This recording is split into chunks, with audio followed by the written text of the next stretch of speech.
Let's go.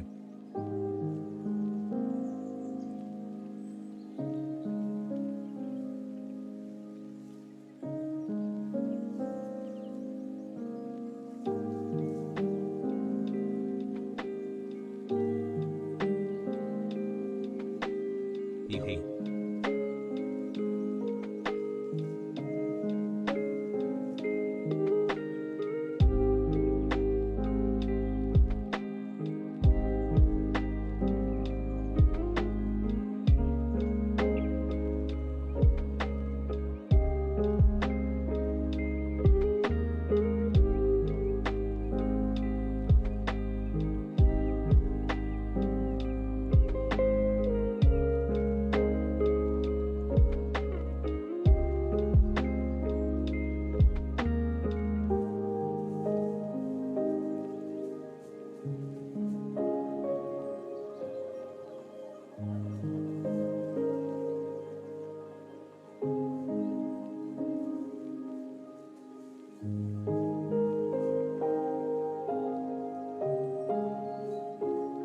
Baller.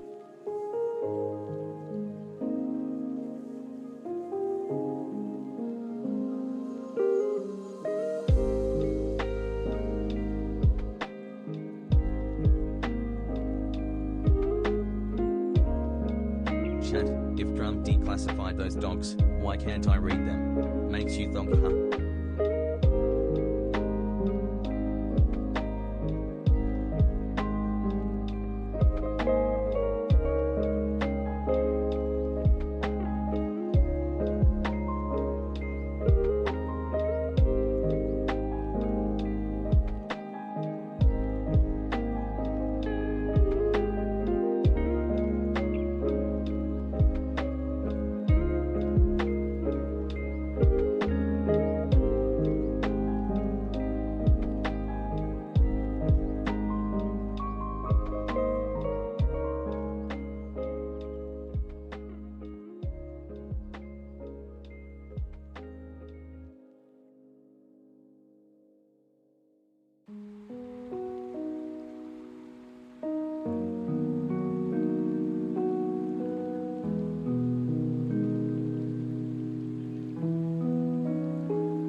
street. Good time to say the liver king is a freak and man, he should not be allowed access to his own children.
Follow the king's advice and don't wear shirts. Hasan Grug.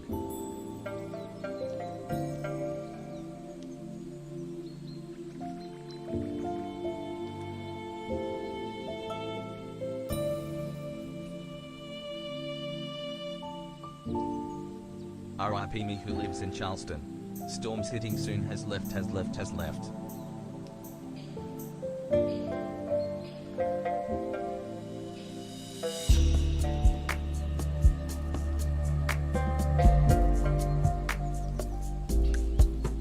months and no brain rot yet. Much love Hasan and chat ass.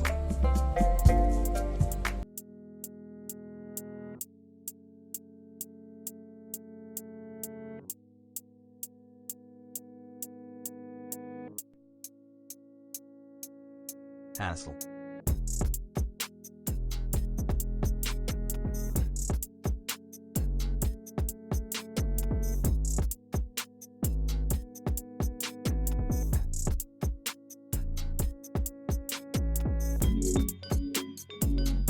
Has comfy just got weed and a free Baja Blast at T-Bell. Life is a little less shitty.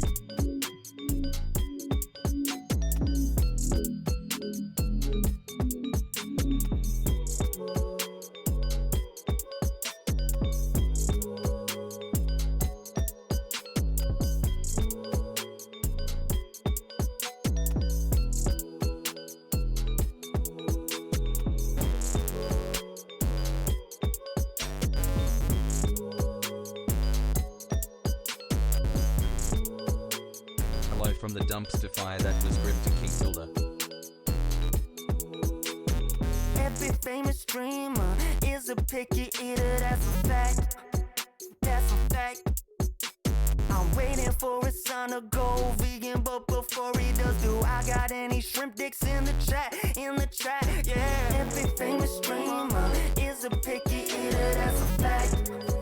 That's a fact. Alright, now tell me why I'm waiting for his son to seafood is pro-socialist. Wrong answers only. Any shrimp dicks in the chat.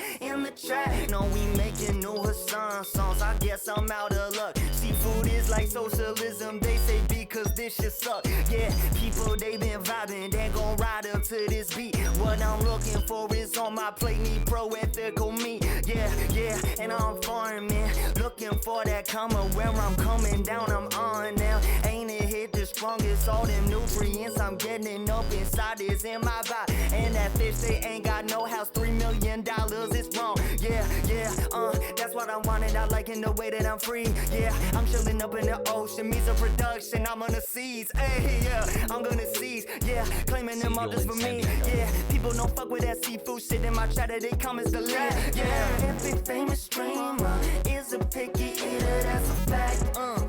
That's a fact. Hey. I'm waiting for his son to go vegan, but before he does, do I got any shrimp dicks in the chat? Now put a 1 in the chat. Put a 1 in the chat if you eat meat, but what's going on, everybody? Got you feeling bad. I hope everyone's having a fantastic evening, a fantastic afternoon, a fantastic pre-noon. no matter where you are in the world. I'm Hasan Piker, and this is the Hasanabi Broadcast coming to you live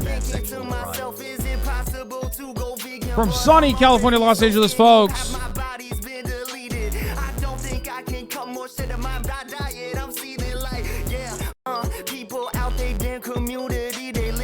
I'm live and alive, and I hope all the boys, girls, and MBs are having a fantastic one. Like you know the vibe I'm singing while I get it, yeah. But you came in way too early, tired man, and one in the track, one in the track. If you wanna go vegan, cause I've got you feeling bad, eating all that meat till the songs we make complete. I do not fuck with that shit I'm making, let me press the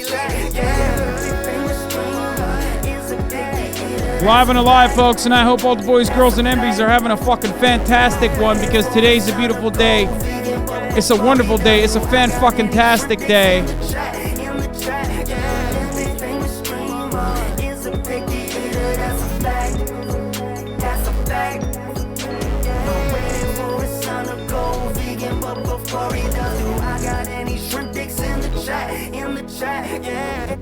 That was Ari at home waiting for Hasan to go vegan. And we're live and alive, folks. And I hope everyone's having a great one. I hope everyone's having a fantastic one. I know I am. They say never meet your idols because they might be stinky. And I did meet mine earlier today. That's right, folks. It is Thursday, 9/29th. It's Thursday, September 29th, 2022. It's 1:57 p.m. And you might be thinking to yourself, Hasan, where the fuck have you been, dog? Usually you started around 1 p.m. on Thursdays. Why the fuck are you starting at 2 p.m.? Well, there's a reason for that. We had a very special episode of Leftovers earlier today where Ethan graciously, instead of doing his regular podcast, instead of having Liver King on his regular podcast, he had me on, and it was a beautiful, wonderful, incredible experience for me. Yeah, for those of you who don't know, I had dick and balls. That's right. I had raw dick and balls on camera. Put that shit right in my mouth and ate it.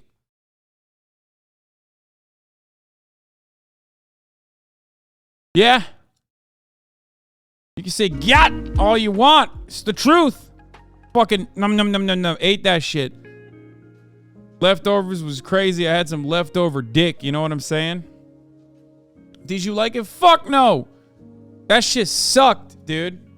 My respect for the homosexual community grew immensely.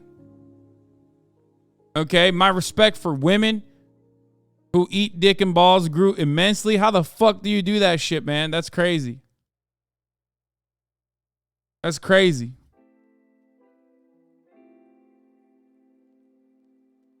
I'll just say it like that.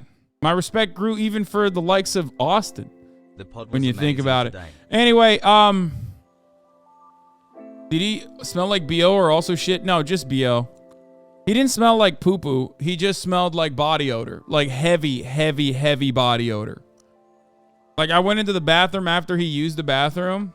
And the bathroom like still smelled like Liver King. Motherfuckers be like, bro, he's tiny. He's a manlet dog. You forget I'm a giant, okay?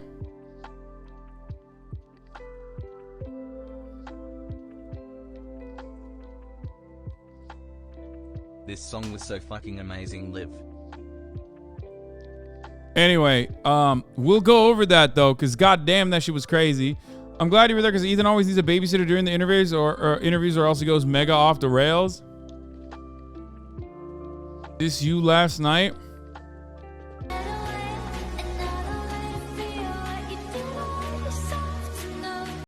Dude, why did you bring that back up? Yeah, that's right, folks. I ended the broadcast last night and I did the unthinkable. I finally finished Cyberpunk. And why? Why would you make me relive that sad experience, dude? That shit was so ass cheeks. It was unimaginably sad. It made me so fucking sad, dude. No spoilerino, but it's sad.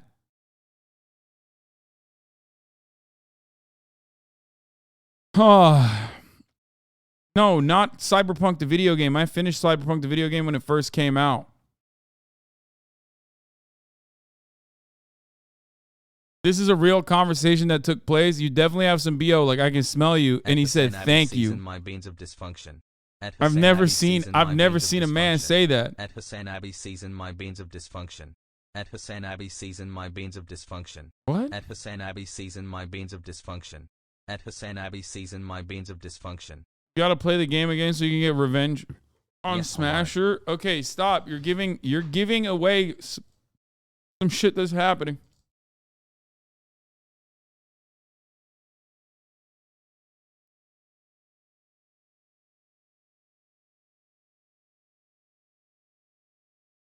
One.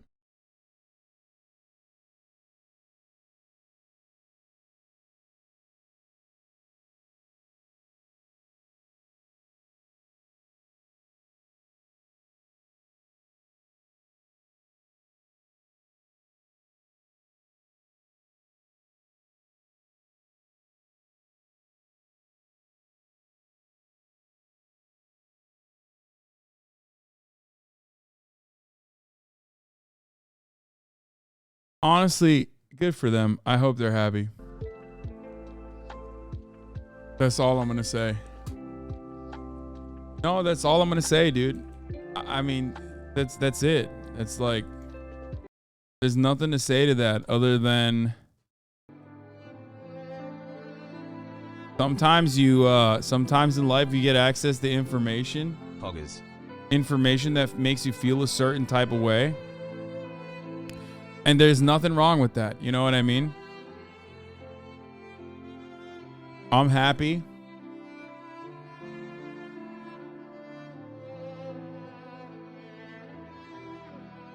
"23 months and I love it here like did it 3 months." I'm fine.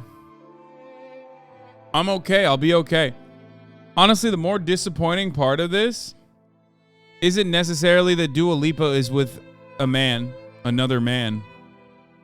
That's always going to be the case. As high. The most disappointing part of this is that as a Bernard brother, as a Bernard sister, she's with Trevor Noah, of all people. Is a major lib. Like, if I saw her going on a date with John Oliver, I would feel less bad. I mean, I'd still feel bad. But like Trevor Noah, dude. Hey, it happens, you know? Fog. I'm happy. I'm happy for them, and you should be too, okay?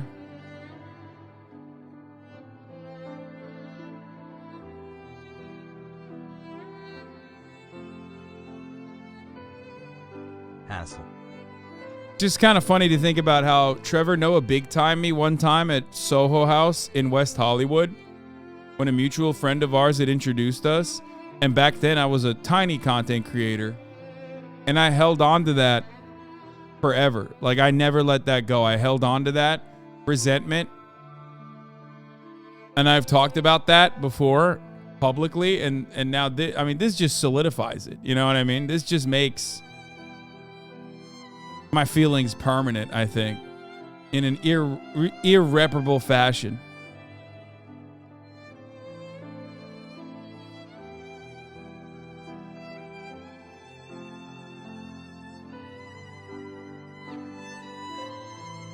You need to get a Daily Show interview to air your beef? No.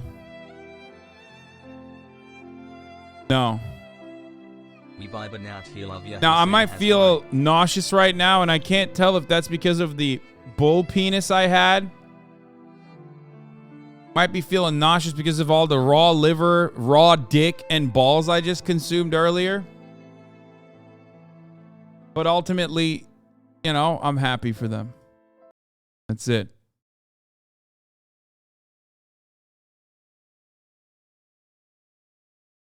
Marjorie Taylor, on the upside, Marjorie Taylor Greene is now ill.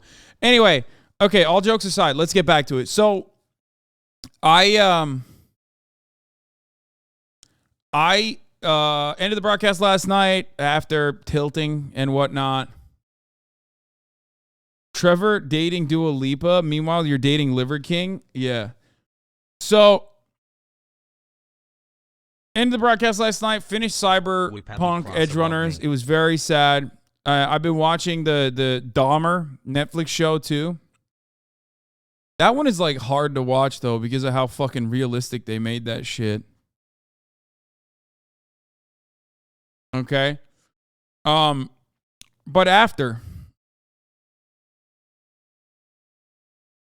I went to bed, I woke up and I got ready. And what did I get ready for? I got ready to get livered up. Okay. I got motherfucking ready to eat some raw liver. Ethan told me like Liver King is coming in with like, 3 fucking cars.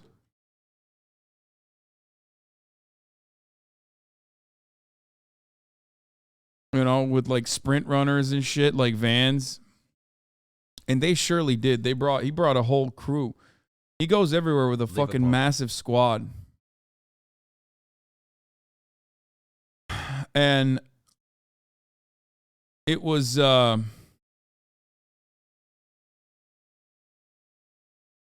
it was an interesting experience. Were you heartbroken when you found out that he's a liver landlord? At least it's commercial real estate.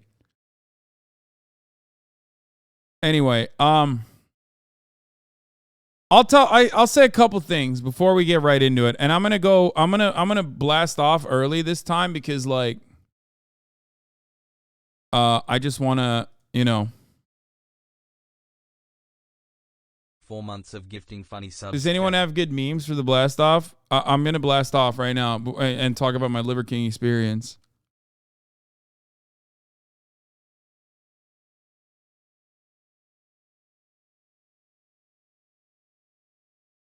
One year of brain rot. Love you, Hasan. Love you, Hurricane. Watch.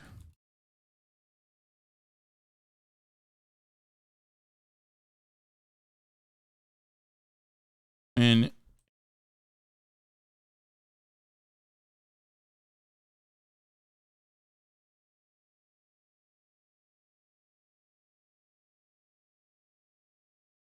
he has to smell bad? Yeah, no, he does not smell good. He smells bad.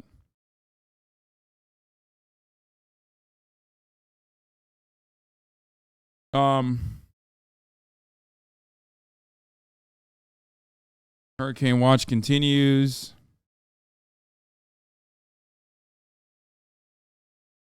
Dua Lipa dating Trevor Noah. Get in now. Primal King. Anyway,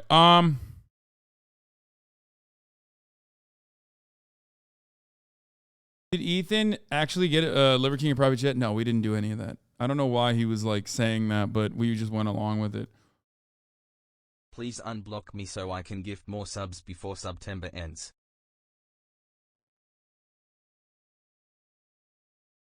Here you go. Juice it, boys. Juice it, juice it, juice it, juice it, juice it, juice it. Because I'm going to get started with the Liver King subject matter. Yes, sir. Does it smell like he doesn't use a bidet? I mean, most Americans don't use a bidet, but I'll tell you this much. Like, he definitely doesn't smell great, which is something he owns up to and, like, actually thinks is cool, which I thought was strange, but hey, he's a strange guy. Are you too tall or Liver King too short? I think he's around like 5'6". Like, I mean, he's definitely a short king. He is definitely the short king of liver, I'll tell you that. He is shorter than I expected. Pog. Was meeting Liver King like meeting LeBron James? I mean, you just met the GOAT. How cool is that? No, I would die if I met LeBron James. That explains why he can look jack natural. He's that short.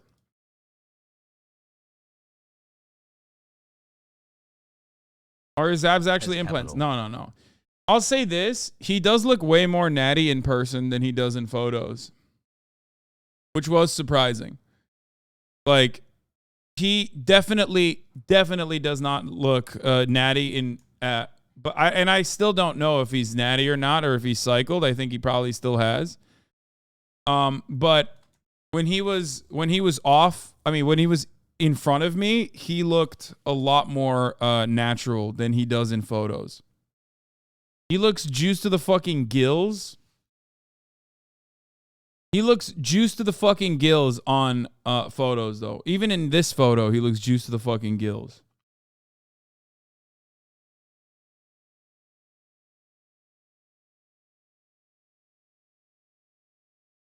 With your arms up, you do look like a square. I mean, I'm also wearing a big shirt. I shouldn't have worn a big shirt. Surprisingly endearing. Anyway, so yeah, discussion mega thread. Liver King is here. Leftovers episode 26, I guess. God damn, what a fucking fire ep this was. Coming out of the cave. This is a utility. A utility. So we had a lot of moments in here. It was Ethan was like really hitting him hard on the GMO stuff. He made us eat raw food, which I got to show you. I mean, that shit was crazy. The food that Liver King Chef Lionel prepares for us. 20 And months when you already. think about this, Time flies. the relative Thanks for difference all of you going do. somewhere I else love this and community knowing so that the much, food, Hass. number one, will not taste as good, and number two, how destructive the seed oils are. Most people don't know this, but all that shit is cooked in seed oils, and seed oils lead to cell necrosis, which leads to inflammation, which leads... You and Ethan were kind of annoying. Haha. Wait, what? Why? Why the fuck were we annoying? Like, maybe the sex stuff Ethan shouldn't have asked so much about, because it seemed like he was uncomfortable, which, you know, at the very least, like, you know, he mentioned that he was uncomfortable and Ethan dropped it. But other than that,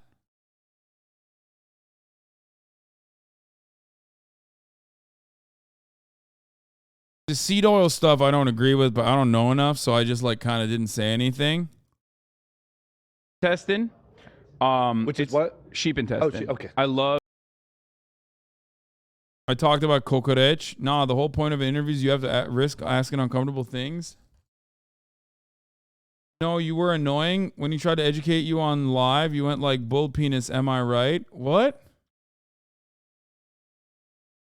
Educate me on life? Donos are back, let go. Take all the questions as potential attacks, which I thought was weird. I mean, bro, of course he did.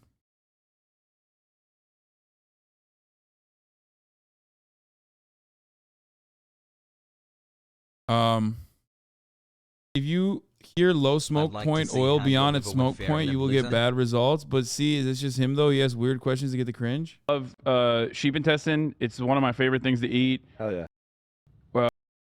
Where is the raw food? Where do we Feel like eat you're- it? You have more Star Wars energy, stuff? more drive, and your neuro...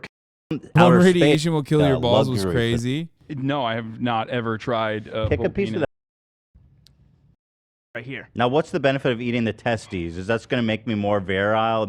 For us, we're not going to eat it raw fresh, but what we normally do whenever someone else is butchering it for us, we'll treat it like sushi, and we'll freeze it for at least 7 days in our That's smart. freezer. Smart. And, you know, No. my main thing is to not get... We're gonna watch Liver certain King parts of and this. Sam Hold on. sick, and, you know, Have you guys ever got sick from Chef? I'm sorry, what was your name? Lionel. Lionel. You All guys- the fucking time. All the time. So that means nobody reach out to hire him. He's mine only, and you don't want him. He makes us sick every day. I'm over there a lot. They get sick of me, I'm sure, but yeah. We've never gotten sick. But did you ever put seasoning on this, or you just go primal mode and eat it raw? We do. Yeah. Yeah. King Chef Lionel. Wait, will- I have will- a question. When's the last time you had like a McDonald's burger? Like, you know, That's a what I mean? good Like a Big question. Mac. Is that a good question? Like I'm curious. I'll tell you. 20 years ago. Ooh. 20 years? I mean, listen. I think the Whopper is dog shit, but like every now and then, you know what I mean? I'm gonna fucking have a burger every now and then. Do you eat burgers? Oh, you have all the burger time. patties. All the time. But here's the thing. I can't get food anywhere else that's more delicious than the food that Liver King Chef Lionel prepares for us.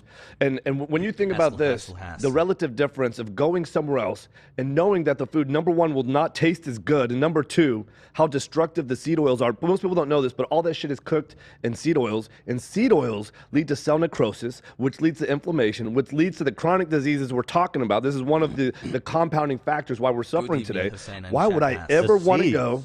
Seed oils. The seeds are the enemy of the people. Well, seed oils are really rich in linoleic acid. It's an omega-6 acid. It's an extremely What do inflammatory you think acid. about oat milk? Because that shit's bomb. Is oat milk real? How you gonna milk an oat? I don't know how they do it. Checkmate, I don't know how they atheist. do it.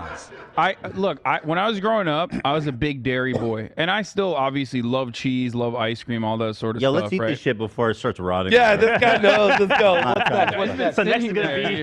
So Here, this, yeah. this is like a very almost intimidating type of organ, but my personal favorite is gonna be the Here's my testicles. crime These yet are bull's again. testicles right here. Now, what's the benefit of eating the testes? Is that going to make me more virile? Am I going to be able to?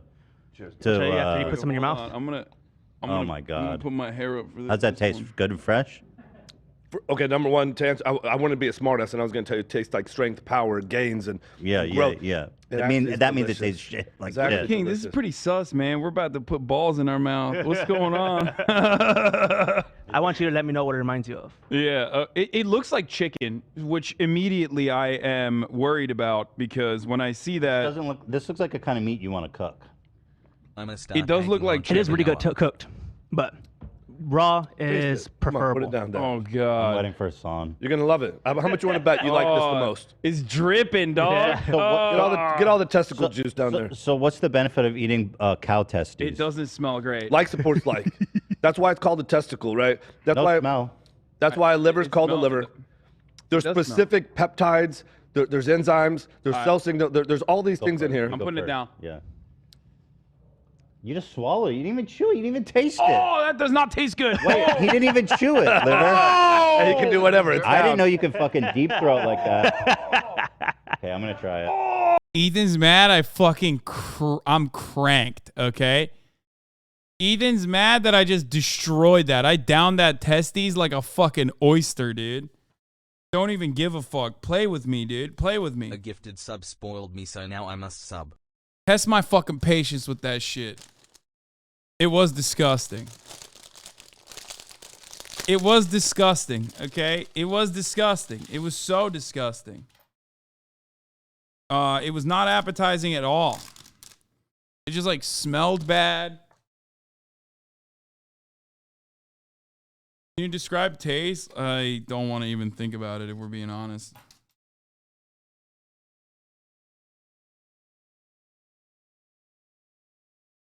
Oh, you fucking chew Violent. that. Come on. I will. I'm not a fucking subprimal You bitch. chew it. Let's You're gonna see. throw up. No way. He's got it. Dude, that is. Oh.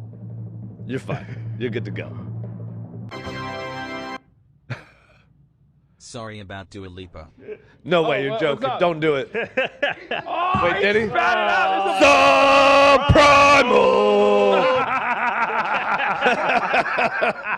And you see what that says on there? Oh, he's got a subprimal ball. We got a subprimal Love spit you, bucket Hassan. if you can't do it. Oh my God, liver. But at least you Yeah. listen, you got testicle in your mouth. You done it.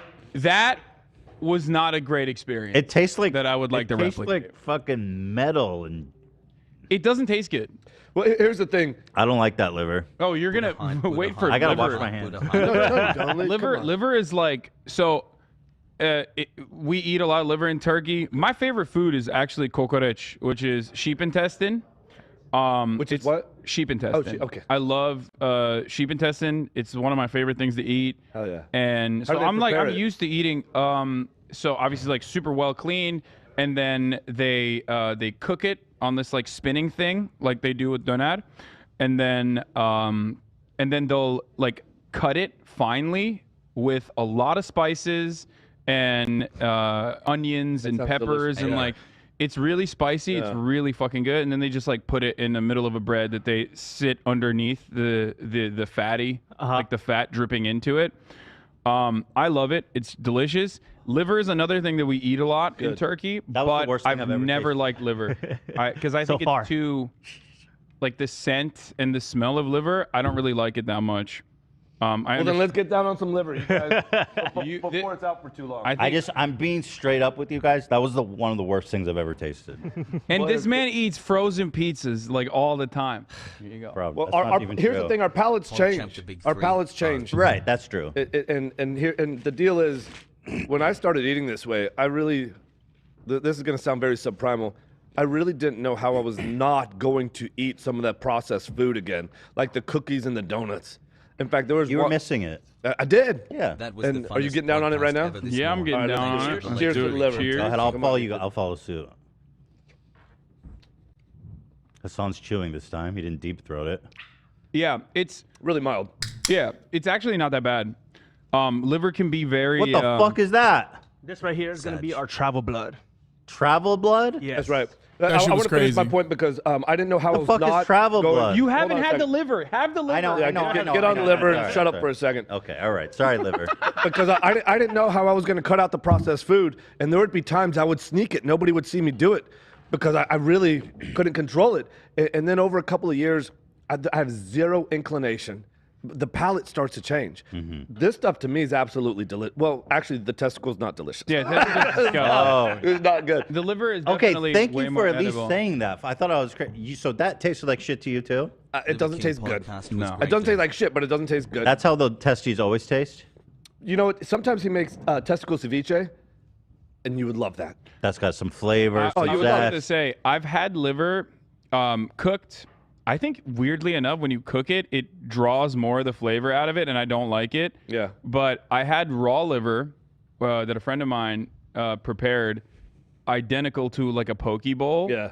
And that was actually pretty good. It was like marinated with like some sort of, I think it was like some sort of like Korean spice, and that was actually really fucking good when I had it like that. I would rather eat it like this than cooked. I don't know why the cooked All liver right. is not that good. What's so special about liver as I eat this? Go ahead. You're gonna Well, get I'll gout. tell you, because this is why the name is Liver King. Because if I can get this message out, you're gonna use a subprimal spit bucket twice. Subprimal. I wish my kids were Listen, here to laugh at you. Listen, right listen. There's no. This is I'm my not here to favorite prove episode we've anything. shot so far. This is so good. I will come before you, self-proclaimed subprimal. I eat fucking GMO apples and everything. I know that you're primal in other capacities, right? And so I know that you have it in you because It's chewy. It's It is. tendony. yeah. And what's your What favorite the food? fuck is that? Wait, you have too much stuff going on in that. What bag. the fuck is that, Hey, Liver pulling out King? new Let's get a shit. cheers on the blood, guys. Get a Guys, cheers on the blood, you guys. guys, it's too much. Wait, hold on, let me Cheers. smell Okay, first. well, what? Before I drink this, what the fuck is It doesn't this? smell that bad. It's travel blood. What is travel blood? It's blood that we travel Here, with. cheer it. It's a safe way we travel with blood that we're able to How is it safe bring to overseas. travel with? Tell me about that process. So we freeze dry it, and then we Love could bring it over, Keep and your then fucking blood. I want to. I want to okay. eat. I want to cheers out it with any you and drink parasites. it with you. So you it's like Just have a little sip. Come on. Just stop talking. Just do it. I have to analyze. It's a podcast. Oh, that's really good. Well, see, he It's really good. yeah, Is it it's like- seasoning? have you ever had broth? Like just raw? No, just I've never straight had broth. Hassan. Straight bone broth. That's what it tastes like. No, I'm just saying. It's like cold broth. Okay, let me try it. the That's what it seasoning tastes like. itself is like the blood. Blood has a flavor towards it. So whenever you 1 put year of blood or being whenever you put like radicalized by powdered the man kidney, himbo cow himself as powdered Raid. liver on some meat, that Ethan is so funny. How mad, how tilted he got was hilarious. seasoning It's all itself, that. like it You has a love it. really. I good don't want flavor. to. I don't know if I want to drink all of it. Prove to me how much you love I it. think a couple of sips, you're good to go. It's like. And why do we consume blood, liver? We've always done it, right? Since the We beginning have? of time. Listen, I want to answer the question about the liver because you asked that question. And here's the thing. Let me cheers you, will you? If you want to be an alpha organism kicking an ass in life, right? You don't need to know about all the peptides in here. You don't need to know about the vitamins and minerals. What you need to know That I is got down. if you want to be an alpha organism, Barely. do what other alpha organisms do, right? If you look at killer whales, they're the ultimate predators of the sea. They rip open great white I mean, gorillas fucking eat only vegetarian. You know what I mean? They're pretty alpha. There was a lot of Yo, stuff that almost I a just year like with my kind of was commie ass. captivated by his charisma in person. That I just like didn't really think clearly on. There was a lot of crazy I mean,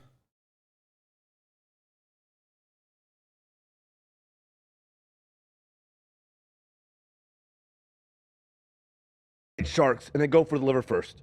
Lions go for the liver first. The modern day primitive culture tribes, they go for the liver and they're kicking our ass in life. And so You want to know about all the vitamins? I can tell you that there's really unique things in here that will otherwise be absent in your diet if you don't eat liver. Liver is the most nutrient-dense food that there is. You got to find it. Listen, you don't got to do this, but you got to find a way to get it in your diet. Why do you just do that? It's like use a cutting board. Ethan, we've just taken this out of our diet. In Turkey, they still do it. In a lot of other countries, we're still eating organs. We've recently abandoned the ways of our ancestors. And Look at my face. I'm staring directly at that testicle and cock. in favor of muscle meat that falls off the bone. I just like the cooked What, stuff, is that a that's dick? all. I could eat this stuff if it was Is that a cooked, you know? penis? Think so? What It is. animal's Well, cock are we about don't to let eat? It's not a perfect be cow. the enemy of good. If you can get this stuff It's a in bull's. cooked, Yeah. cook it up, sear it. I just don't put like the raw spices. food, you know what I mean? I mean, Yeah. Hassan's talking about how delicious the intestines. The cultures Coconut have is figured really out. Good. Yeah, I love sheep intestine. Bro, I'm not eating that. Fuck this. That's a bull penis, dog. You have to. It's why gonna why are you obsessed with eating dick and balls, bro? Why not? Okay, fair enough. What Good do you rebut. what do you like? What are you obsessed with by the way. eating? Dick and balls, bro. I like them raw in a different form. Again, like supports like. You know, again, that's He was talking about like how these tribes live really well, really awesome lives or whatever. I think it's like a little bit. I mean, he's a man of contradictions. Okay, none of it makes sense. 5 months of pure brain rot. I love your content. Like those The tribes samurai are made not for life. fucking living life. They're not exactly living La Vida Loca. And when I brought it up, first jokingly with the anime reference, but it just in general, his response always was, well, they're living 20 to 30 years while, you know, Hassle. that's a life worth living.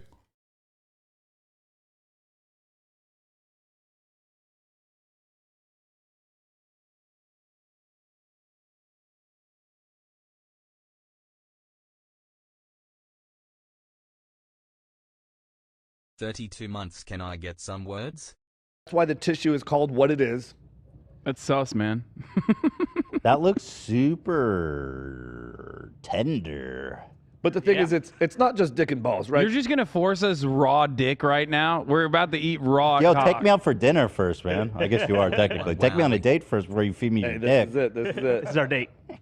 Now, is that like a Dude, that is preserved? way It too smells hard like to it's cut. been What's pickled or happening right something. now? It's in pickled, yeah. So Okay, this- interesting. It is cooked because whenever you try to eat penis raw, it's soft. The Say that tissue- again. Whenever you try to eat penis raw, it's soft, Liver King but just a doo-doo butthole. it's really hard to eat. Whenever you cook it, as soon as you put it in boiling water, it turns hard, but it's a Yeah. lot easier to eat. And then we pickle it Tender. to make it even more tender. Yummy. You What do you don't- pickle it? What's your pickling process? Does this taste bad? Just vinegar and salt. Okay. I'll be honest, it's pretty much inedible. Yeah. It's like gum. And you know, I say, hey, we're going on the H3 podcast. Let's do the legitimate things, and let's do some pickled pizzle. Bro, he was sweating too. Like, let's have some fun. He was sweating, dog. How you still be eating after feasting on cock and balls all day? I needed to put something in my system, bro. At Hasanabi, you called yourself the B-Day King when Ludwig exists. Because I'll do it with you guys. He cut the tip of that dickhead. Like Yo, Lorraine one of Bobbitt your- be for one of our fucking what? For one of having our guests. flashbacks. I don't even know what the So- fuck. I don't even know what part of the cock I'm supposed to be eating raw Just the right tip, now. bro, and I the think it's a stem. knee. So if you don't like the flavor of this, so do you eat it regardless because it's good for you, or do And you it's not fuck pickled. with You this? don't like the flavor of this, even though it's 100% pickled? what you said. You know, like somebody sold us that we're supposed to do things that we like, eat food that tastes good, right? The Right. foods that are best for us probably don't taste great, right? And Let's then go. when you're eating, let's say you're eating what's your favorite food? Definitely fermented penis for sure. You look like the type. But what really is your favorite food? Oh, I don't know. What's your favorite food? You got. I don't know. I don't why know. you I like, dodging it? It's no, okay. I'm not. I like Frozen steak. pizza? Okay. Steak. Okay. Well, I was hoping to use another example. Let's just say for people that like donuts or for people that like crackers or whatever the fuck it is, right? How long does it take for you to devour that? Most people, it's like a minute or two, right? So you just enjoyed something that took a minute or two to do harm to you. As is the case with everything, it's just marketing. Fad diets like Atkins, keto, fasting, all these kind of fad diets are built on the foundation of the law of thermodynamics and like pretty Please basic unban me so rules I of can calories in, Love calories you out. so much. Give Okay. PLZ. What his 9 ancestral principles are quite literally, and I did bring this up, his 9 ancestral principles are literally just like the most basic stuff, which is move, put yourself in like I'd physical want to put here. I owe my struggle, life to chat. and fucking eat dense foods and sleep well.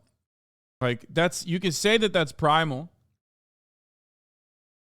You can say whatever you want about it, but ultimately, like, those ideas are, like, the way he's saying it is just like marketing terminology. But what he's actually saying, as far as like the main principle behind those ideas, are just like, do basic shit. He's just very good at, selling it. So you're going to live in this body another 23 hours a day, right? And so I still like to eat foods that are delicious, but I'm always going to eat the foods that are the most nutritious, that's going to allow me to feel and function and be my best for most of the life that I'm living. Got it. So I'm okay. So I eat raw liver and raw bone marrow and raw testicle every single day. You know, the Liver bone queen marrow and the was boy. by far the best on there. The bone marrow was nice. Good. It's good. Yeah, Very it was fatty. just butter. Look at that test I he's hanging just, out I don't there, even man. know. Staring you down, Hassan. Yeah, see it's the just veins on looking there. right at me. Kiss I'm it. never Let's go. having that ever again. Which one? The testicle was Okay. not good. How much you want to bet? We're going to do a part 2, and we'll have testicle ceviche. And how much you want to say? How much you want to bet you're going to say? I'll have seconds. Yeah, I mean, ceviche could be good, but that's actually taking something that is like unpleasant and turning it into something pleasant. Like for me, one of the things I always tell people in my community is like, look, your diet, you have to stick to it for the rest of your life. That doesn't necessarily mean that that's a bad thing. Everything is a diet. You can have an unhealthy diet or you can have a healthy diet.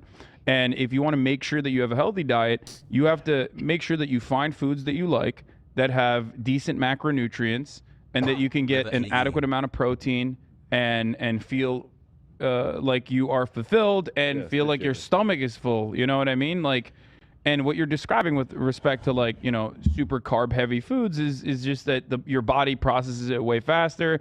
It doesn't fill you up in the same exact way. It's like processed sugar. All that stuff's really bad. I think you can still every now and then sneak in something if you want to.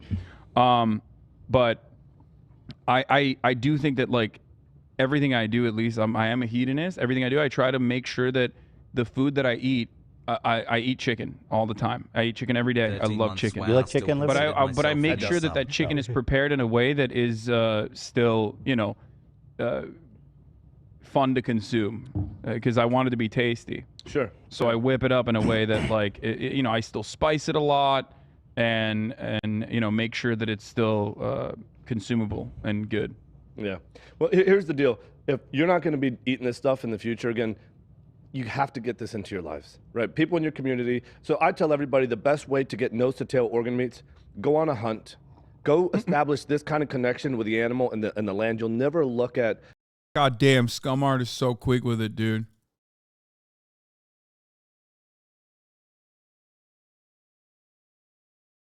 I mean, this is pretty much what happened. Taking an animal the same way. It changes everything. It creates a spiritual experience. If you're not going to do that, I get it. Most people won't. I am Go to a scared of Liver butcher, King. look another man in the eye, shake his hand, get to know where your meat is coming from. And if you're not going to do that, go to the grocery store or go to one of these online ranches like White Oak Pasture is incredible. Piedmontese is another one. Still, people don't want to do that because they don't want to taste it. They don't want to. They don't want to procure it. They don't want to taste it. They don't want to put it down their mouth. So if you're not going to do that, that's where a supplement comes in. We've recently, over the last 100 or 200 years, we took this nutrition out of our diet to our detriment. And now we're suffering with deficiencies that are immeasurable. And so when I say take a supplement, you can take ancestral supplements, beef liver, or bone marrow. These are your products. This is the hashtag ad. Yeah. Well, that's fine. No, go plug your shit, bro.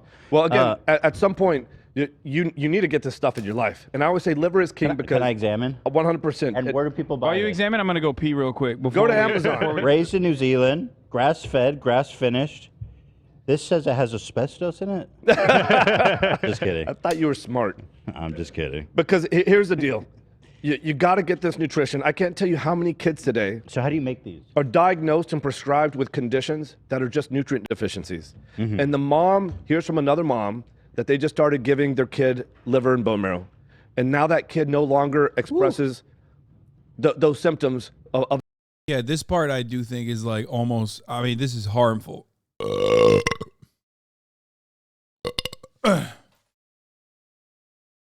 Like, as far as Liver King. there are things that he said that make sense, like, you know, don't be sedentary. Eat well. Have some fucking protein.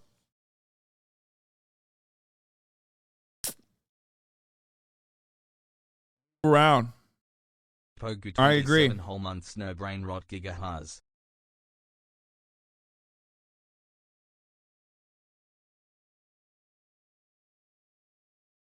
Lol, no longer a wife. Christian wife. Christian mother, American business owner. Oh! The hair is a little too good. I have a way higher opinion of him now than I did before your interview. Wait, really?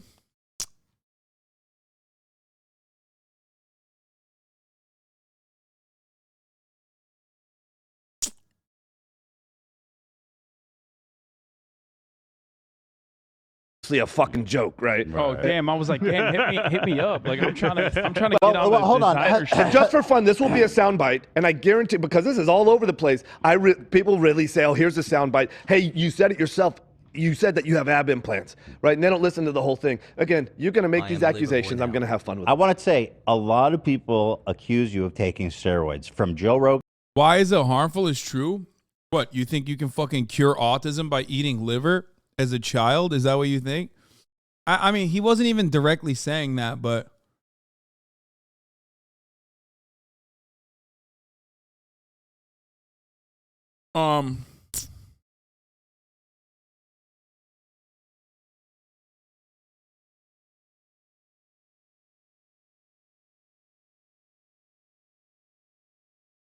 PLS unban me. I'm sorry, I will never act out of line again. Bible thump give PLZ. I ate liver as a child and I still have autism. Boom. There you go. He never even said that. Stop throwing out BS. No, I'm responding to chatters who said that. He didn't actually mention like neurodivergence at all. Pretty sure my autism is here to stay. I didn't eat raw liver as a kid though, so who knows? No, I mean, there are things that he mentioned that I just don't think are true. Like, I don't think you can heal all ailments by eating liver, like straight up.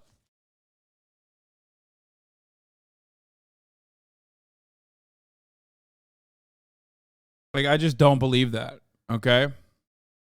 But there are elements of what he said that I do obviously agree with. But that's how it works. That's how it works when you're doing marketing. Okay? Elements that I do agree with, which I talked about. Pain management versus, like, solutions. You know what I mean? Like, I talked about the importance of physical therapy over just simply going the pain management route. Eat the dick.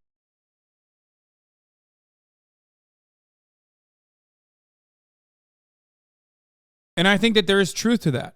Like, I think that there is a multi-billion-dollar industry designed around pain management.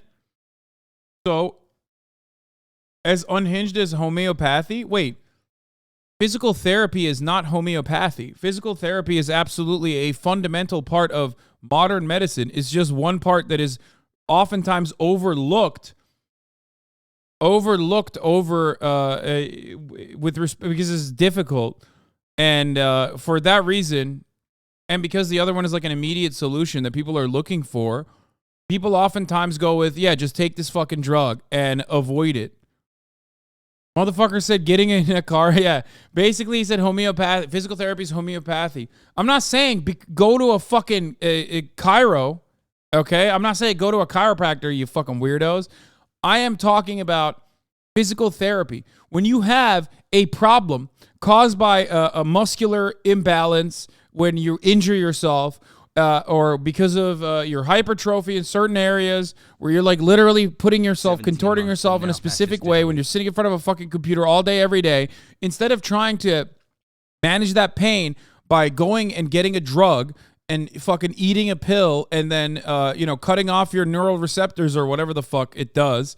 Okay. Like plugging your, plugging your nerve centers, your pain, where you are feeling pain, actually figuring out how to move your body in a healthier capacity and legitimately destroy that problem at its fucking core is unironically the appropriate thing to do.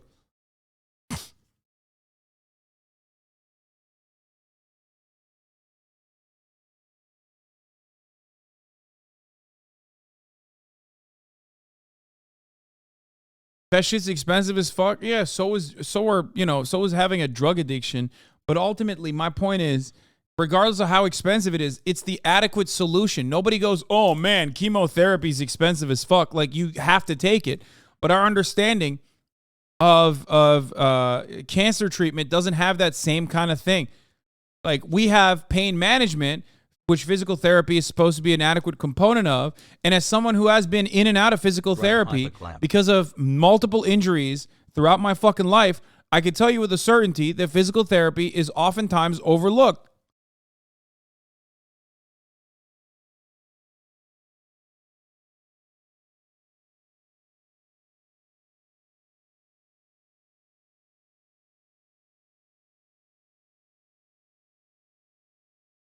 And physical therapy is not a fucking natural remedy for those of you who think that it's like, homeopathic or natural remedy. No. Medication is always still a necessity in a lot of circumstances. I've never said no to medicine. I love modern medicine. My family, half my family wouldn't be alive if it wasn't for fucking insulin, dog. But having said that, I do genuinely think that doctors are way more inclined to prescribe you medication immediately.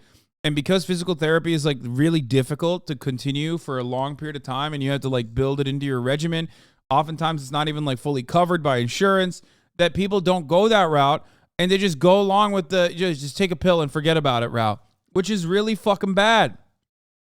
Hassle. And I mentioned that as well. I talked about it because of the pharmaceutical lobby and because of the multi-billion-dollar industry that Big Pharma has created. There is a reason why doctors are, along with the other reasons I just mentioned, there's a reason why doctors oftentimes would rather prescribe you opiates than legitimately try to get you to heal your problem.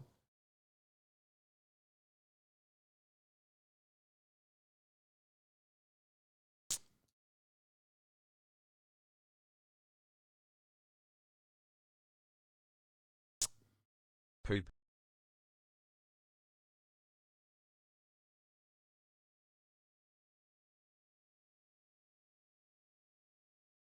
And like, even though I went and got physical therapy when I got a laparoscopic surgery, or even before that, when I first like blew out my knee, I didn't really follow through on it a lot.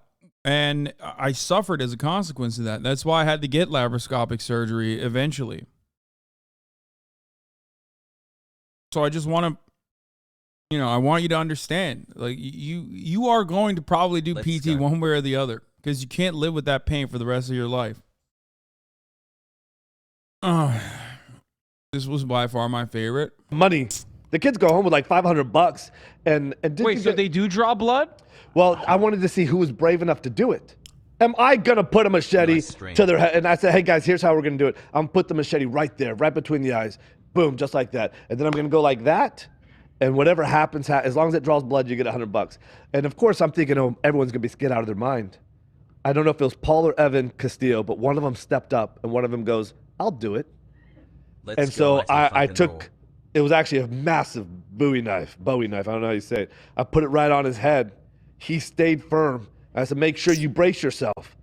I did the whole thing. The kid didn't move. I said, okay, you get $100. You didn't do it. Of course I didn't do it. Yeah. Of course I didn't do it. That's crazy. Okay, they are not coming back. Money. The kids. If I had any other disease than the ones I had, I would have never gone on pain meds offered to me.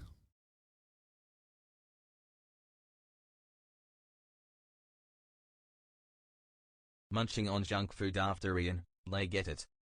I mean, he's a crazy dude for sure. I mean, he's definitely a crazy dude. He has a lot of wild takes. A lot of wild takes.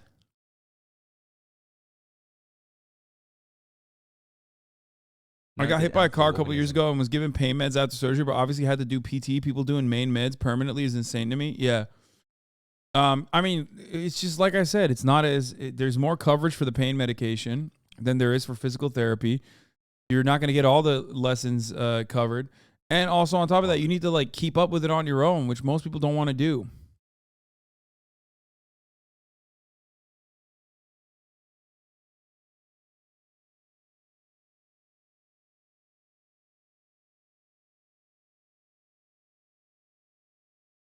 What is this? Moments after Hasan the Hun consumed the penis, that horse penis, Heenis King. Yeah.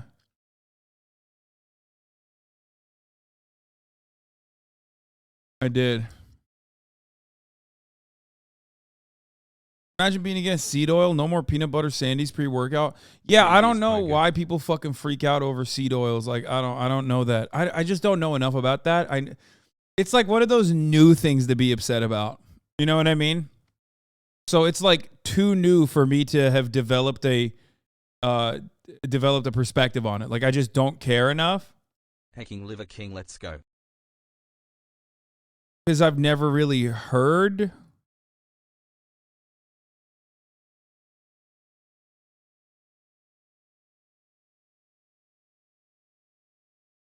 I don't know.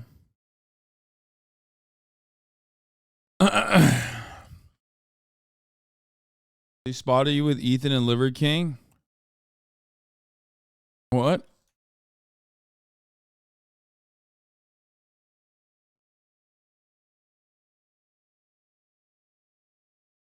Look at me. Some oils are bad because they're inflammatory, like you mentioned, but there are good oils too. Avocado, macadamia, if I remember correctly, and olive. Olive oil is good. Seed oils and vegetable oils are not. As a third-year med student at a DO program, your point about physical therapy is correct. That's what osteopathic medicine is about, using bone and muscle manipulation to treat both musculoskeletal and organ-related issues.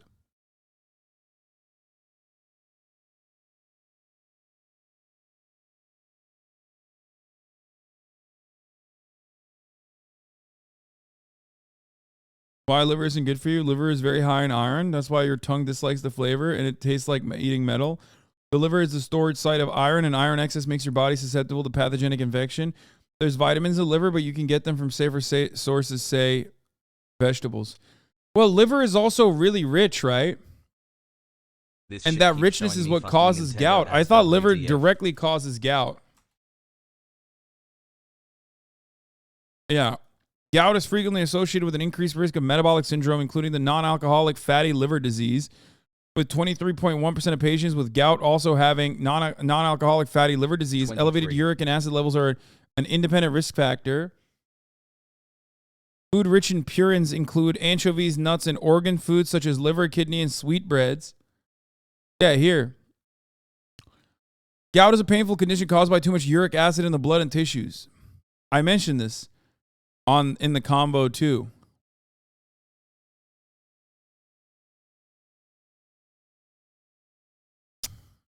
They have to cut your toes off when you do that.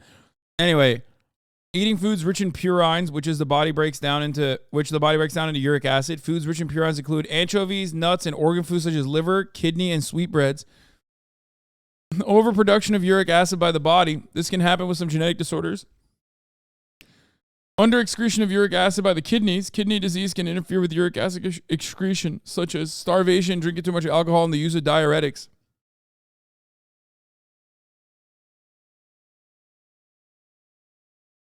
Got a shout out on TechLink. I've tricked you into clicking 310 to 315. What?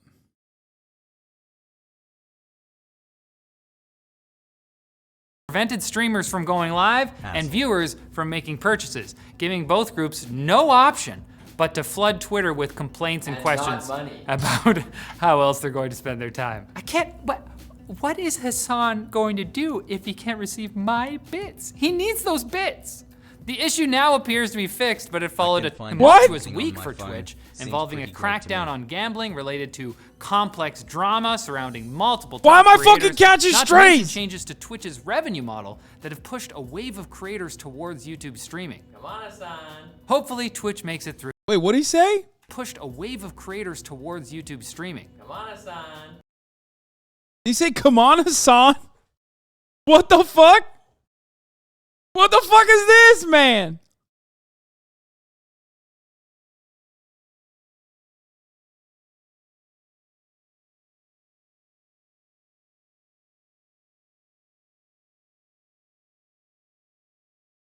Hopefully, Twitch makes it through this trying time. Or not. You know, they're owned by Amazon, so it's like, it could go either way. It's true. Needs to buy a computer that actually run Valorant without crashing, Linus? Okay, chill. The computer that he made is awesome. Okay? Everybody calm down. I maintain that position. We're experimenting with a new way for viewers to pay support to their favorite streamers. Elevated chat will be available on select channels today. Keep your messages in chat visible for a longer period of time. Isn't this super chat?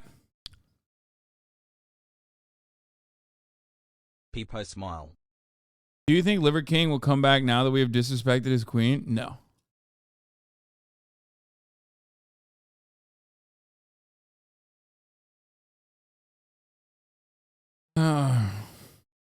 The Nelk podcast mentioned you 38 minutes in? Wait, why?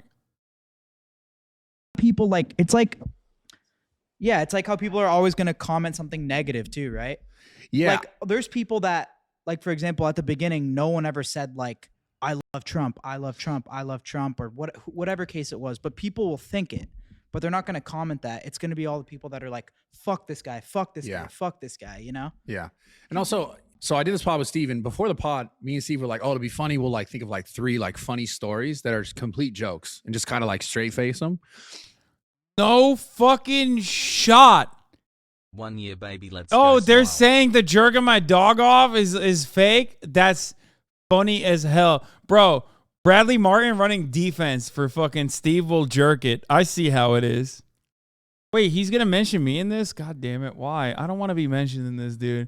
I don't even want to watch this, honestly. And then talk about 3 like current topics, right? So it's exactly what we did. And then I see on the Is that pod still up? that pod's still up. Okay. The one it almost has like a 800,000. But anyway, so there's one story that like kind of got taken by all these like other They're jerking channels off the dog, yeah. talking about It the went dog. So viral like on Twitter. yeah, like Hasanabi or whatever the fuck that guy's name is. I don't mean to disrespect him at all. And then H3. Oh, well, H3. Hasan Hanabi? What the fuck? Yo! Fucking zoo animal motherfucker, bro. I swear to God. What is it? Hasan Hanabi? Hasanabi!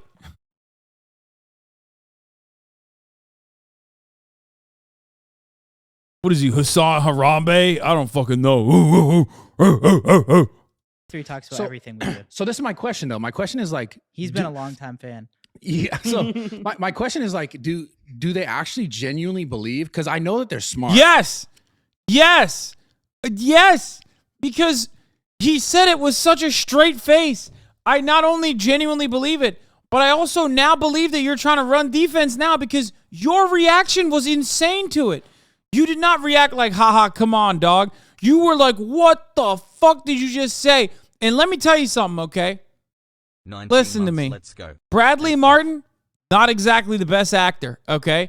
I'm going to go ahead and say it. That was a Meryl Streep-like performance. If you were not legitimately shocked and confused at the reality that Steve will do it, was talking about how Steve will jerk off his dog, okay? You were a really good fucking actor, man, at that point. And honestly, I don't think he's that good of an actor. I just don't. I don't believe it. I think he is very jacked. Respect to him for that, okay?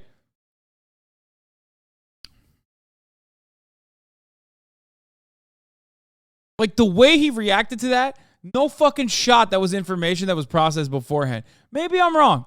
Maybe I'm wrong. Maybe they were like, hey, lol, let's make a joke about how I jerk my dogs off, okay? And then you can act surprised to it.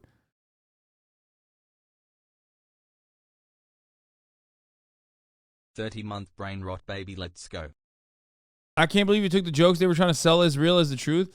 Well, it's not even that. It's like, I don't believe it was a joke, man. I just don't. That was such a weird and specific story, but then also his reaction kind of sold me on it. More than like Steve will jerk it. Wow. That's a super mega tight bid. Now some of these morons going with. No, because like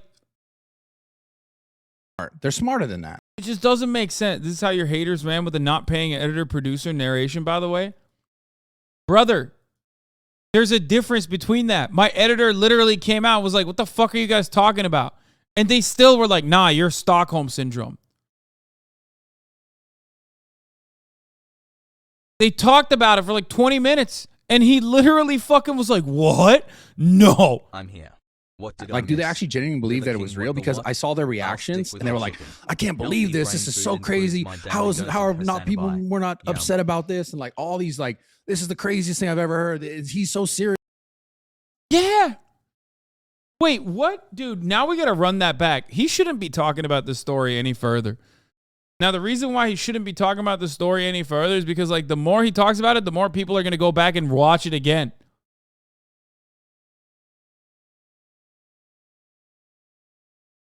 I'm sorry. I don't think this fucking, gorilla could act like that.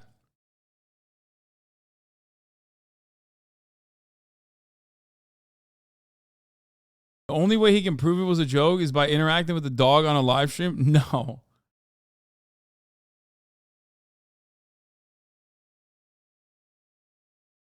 I'm really here now, swag.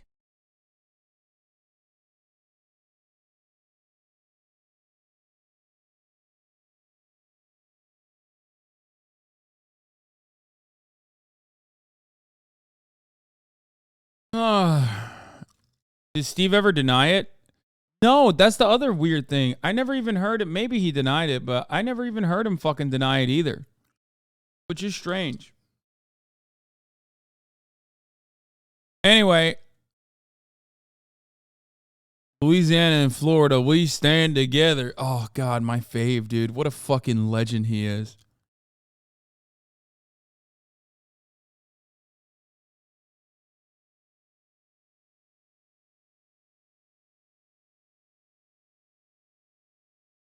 Second thought on Deprogram Podcast want to invite you. Yeah, I'll go on it. 2 years. Doggy Dad Steve's Love Glove. Thank you for the 10 gifted subs. Doggy Dad Steve's Love Glove is back on the market, allowing 10 people to no longer see the ads. He's here. He's more fired up than ever before. He is fucking allowing 10 people to no longer see the ads at the top of the hour, which you can also avoid because the top of the hour ad break is upon us. Now, you might be wondering, like, how can I avoid that? How can I avoid that? Well, let me tell you. You can avoid that by subscribing for $5 a month or for free with Twitch Prime by connecting your Amazon Prime account to your Twitch account where you get one free Prime subscription a month. Here's the 1 minute ad break now.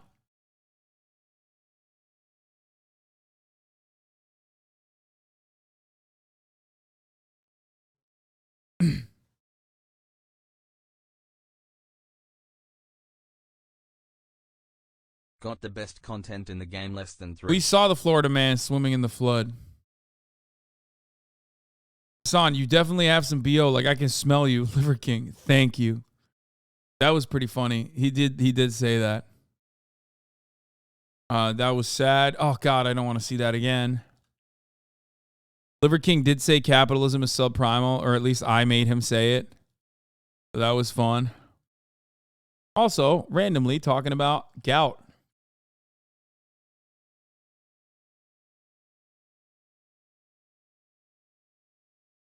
Do you like him more now? I think he's very charismatic.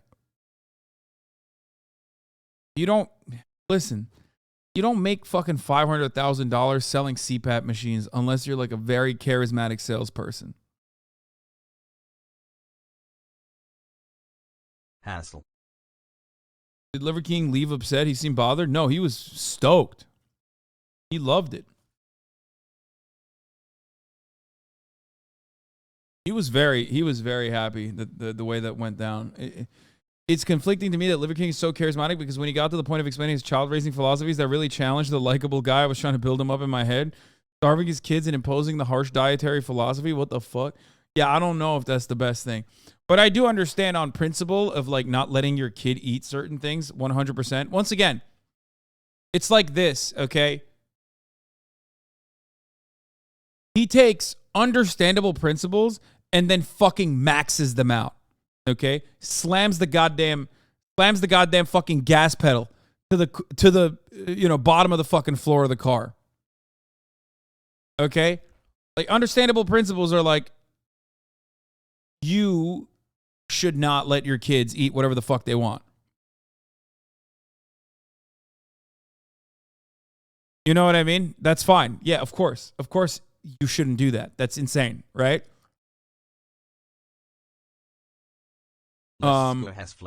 You should starve your kids for 3 days until they're like forcibly eating liver because there's no other fucking form of sustenance in the house. No, that's crazy. I don't even have an issue with you like, feeding your children liver every now and then, right? Or a multitude of different foods that are normally not something that like kids would. Gambling's always primal. Interesting. Gambling's primal. 9/11. Here's what you got to do. Here's what you got to do. Is, you got to take risks that are commensurate with a reward, right? This is what the evolutionary. Let's move on. Gambling. Gambling's always primal.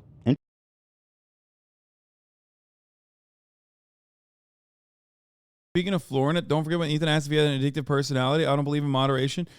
No, I did see a lot of myself in Liver King in many ways. I think he and I are alike in that regard. I think he's just like me for real. He's a very addictive person. But I have channeled my addiction into like Twitch streaming, weightlifting, and moderating my food consumption. He has channeled it into, creating content as well, for sure, very clearly. But also into like eating crazy shit. Are you going to ban gambling from YouTube too? Streamers are hippos. I think the only thing streamers have done is hypnotized you, my friend. The way you behave over here, it's like you're hypnotized.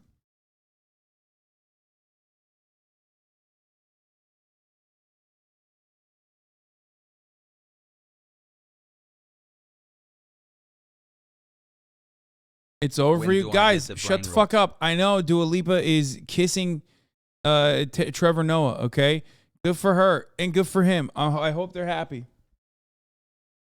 This is what you're supposed to. This is a healthy way of experiencing this. You go, oh man, that's crazy. Like, word. Oh man, that's crazy. Okay, well, hey, that's a sub-primal political commentator rather than me, the primal political commentator. You know what I mean? People don't want to do it because it requires lifestyle changes and daily effort.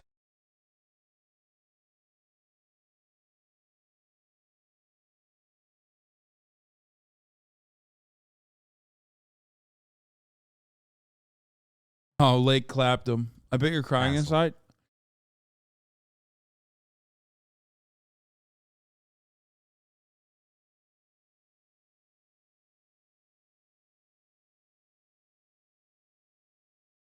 Oh, shit.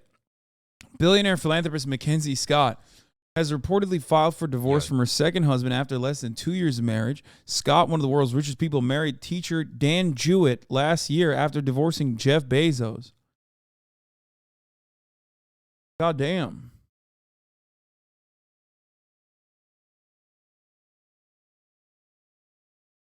That shit was wild.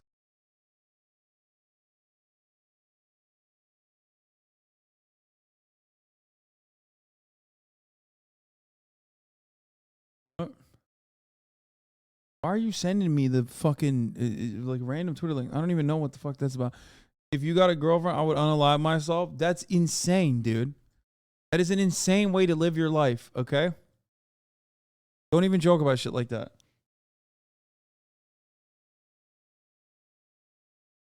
I've got to wrap it up. I don't want to, but I have to. I want to ask you just quickly, the film director Olivia Wilde has a new movie out, which she says is based on you, this insane man, this pseudo-intellectual hero to the incel community. Incel being these weirdo loner men who are despicable in many ways. Is that you? Are you the intellectual hero to these 32 people? months got me through my marriage. Sure. Why not? Own it. People have been after me for a long time because I've been speaking to disaffected young men. What a terrible thing to do that is.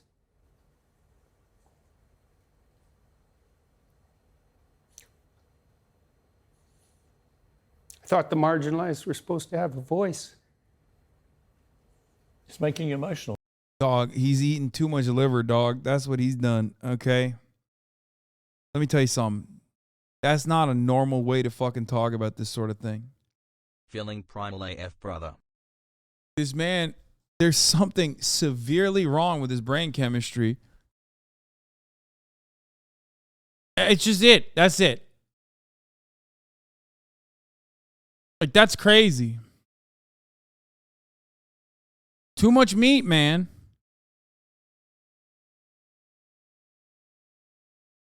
Talk about that. Well, God,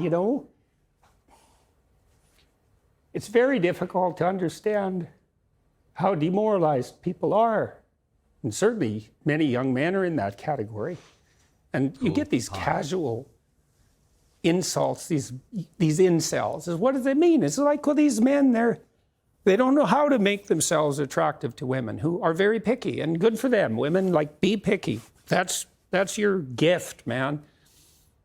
Demand high standards from your men. Fair Saying enough. That shit But was fucking all crazy. these men Don't who are talk about my alienated, wife it's in that like context. they're lonesome and they don't know what to do, and everyone piles abuse on them.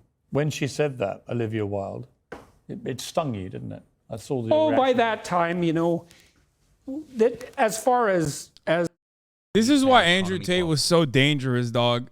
After a certain point, like when your brain is so fucking irreparably harmed by the benzo plus all meat diet, even the most even the most diehard incels are gonna look at a dude who's crumbling and crying and shit and go, yeah, that's too much for me, dog. I think that's a little bit too much. You're crying. That's weird. You know what I mean? Whereas Andrew Tate at least I'm a top G. I never cry. Crying is for pussies. In a weird way, he's not toxic enough. You know what I mean? As critiques go, that was kind of low level. I mean, once I got painted as Red Skull, magical super Nazi, that was kind of the end of the insults. There's no place past that. Not me, I So say. when Olivia Wilde made those comments, the first thing I did was go look at the preview for her movie, which I quite liked. I thought I would go see that movie probably, and perhaps I will. It didn't really bother me. Bro, you're crying, dude. You are crying. What the fuck? My family and I talked about it right away, and we were able to respond Hello, to it with everyone. some degree of I'm humor, Elon Musk. which then people completely misunderstood. I said I hope that, that if I had to be played by someone, I think it's Chris Wilde, he's a very good-looking man, and so that seems all right, And then I said something like, I hope he gets my fashion style choice right when he plays me, and it was a joke. All that was a joke. I mean, you've been so controlled today, and yet in that brief moment, you got very emotional. Why? It's really something to see. 2 months from the third world has. He's crying for the incels, man, the disenfranchised. Constantly. How many people are dying for lack of an encouraging word? 26 months later. And how easy it is to provide that if you're careful. Give credit where credit is due. And to say, damn, they're zooming on his face, dude. Nerds on the internet are the most oppressed, marginalized group. Especially nerds on the internet that fucking turn around and say that Black people deserve less, and they're getting too much of the podium and shit. Those are the people that, you know, are the most marginalized. Why are they marginalized? Because they can't even say their ideas openly. Their video games are being taken away from them. Okay? Their video games are being taken away from them, where the video games now feature like black characters. You know what I mean? Female characters. Back in the day, video games were not political. Now they got political characters like that. It's really fucked up.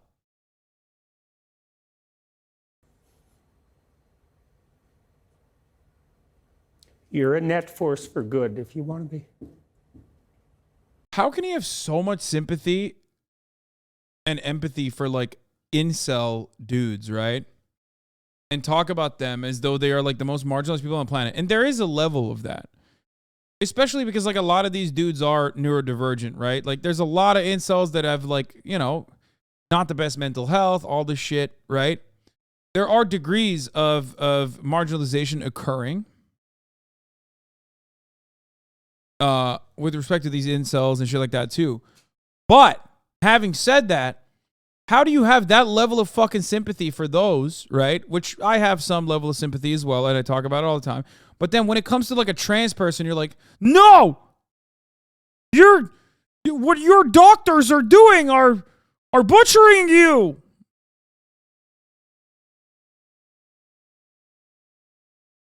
Like, that's crazy. You are overall such a horrifyingly awful human being when it comes to like other forms of marginalization, that it's like impossible for me to take you seriously when you are talking about fucking incels and shit. JG11 Bravo, thank you for the 521 gift subs. People who are asking like about the authenticity of this, right? I do think it's authentic. I think his tears are real. I don't think Jordan Peterson is like, you know, good enough of an actor to fake cry about shit. I think those tears are very much real. I do also believe that his brain is broken. 3 months of like, I think that's the reason. I think that's the reason why he's like crying real tears when he thinks about like a white weirdo kid who's like in these fucking forums writing about like Pokemon's underwear or whatever is like the real victim of society. You know what I mean? Round 3. Like, those are the real victims in Jordan Peterson's idea. In Jordan Peterson's, like, ideal world. Those are the only people that are victims. You know what I mean? Like, Leafy is here fans and shit. And as Slam. And I think that the reason why he feels that way is, one, because he understands, like, where they're coming from. And two, because his brain is broken. Do you believe you're a net force for good? Net, yes. In all the details, probably not. You know, no one's perfect. So that's why he said net. People make their mistakes as they stumble uphill. Jordan's been a fascinating interview. Bro, he is weeping. There's like snot coming out of his nose. This is like, how are you going to tell me if he's like crying real tears or not? Also, it's infinitely funnier that he is crying real tears. I can't be alone in this, I think.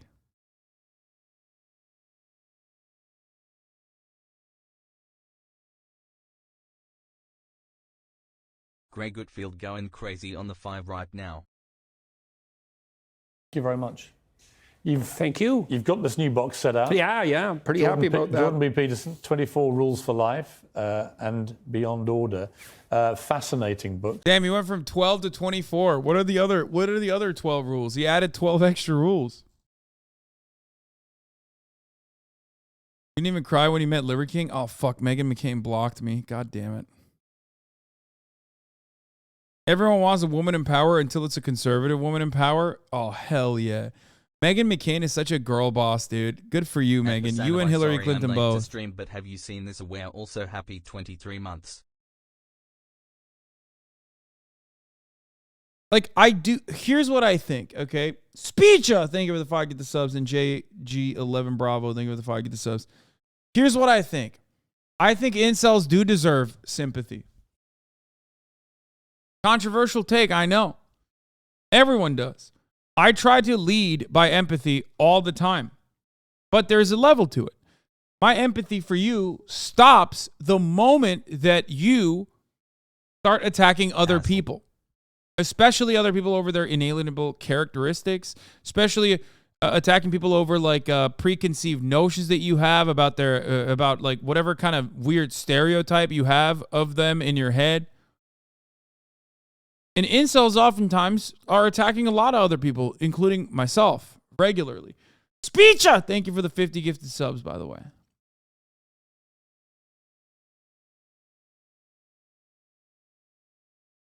Okay? That's my take. That's why, you know, you catch me in a good moment and some fucking weirdo is saying like the most unhinged shit in my chat. I'm still going to try to be like, listen, man, you can change. You can get better. I know that's going to fall on deaf ears because that person probably thinks, because of all of their preconditioning, that person probably thinks I'm being sarcastic when I say I do care about you. Another month closer. You know, I do care about you. I hope you get better.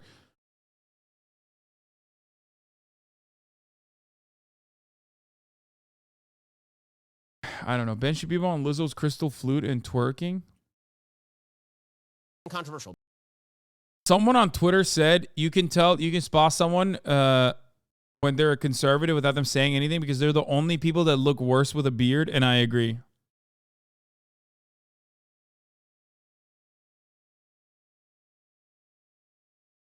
Conservatives have this weird thing where like most men look better with a beard. Most men do. Okay? Except conservatives. They just like somehow still look worse. They've sold how many millions now? Well, 12 Rules sold 7, and I think Beyond Order is approaching 1 million now. So yeah, they're doing just fine. Did you ever think you'd sell that number of books? I never thought any of this would happen, you know. I mean, so yeah, I knew when I was teaching at Harvard and at the University of Toronto that some of the things I was teaching were revolutionary. I was surprised that I got away with it, let's say, as long as I did.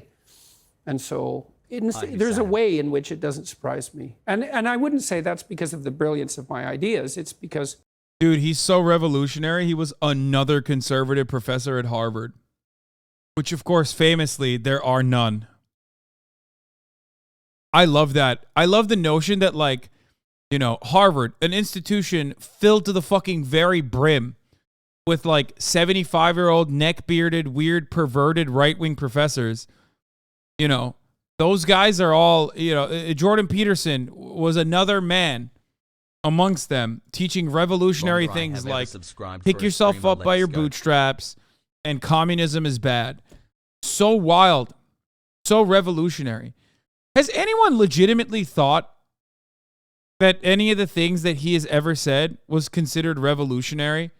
Like, or different, or disruptive, really?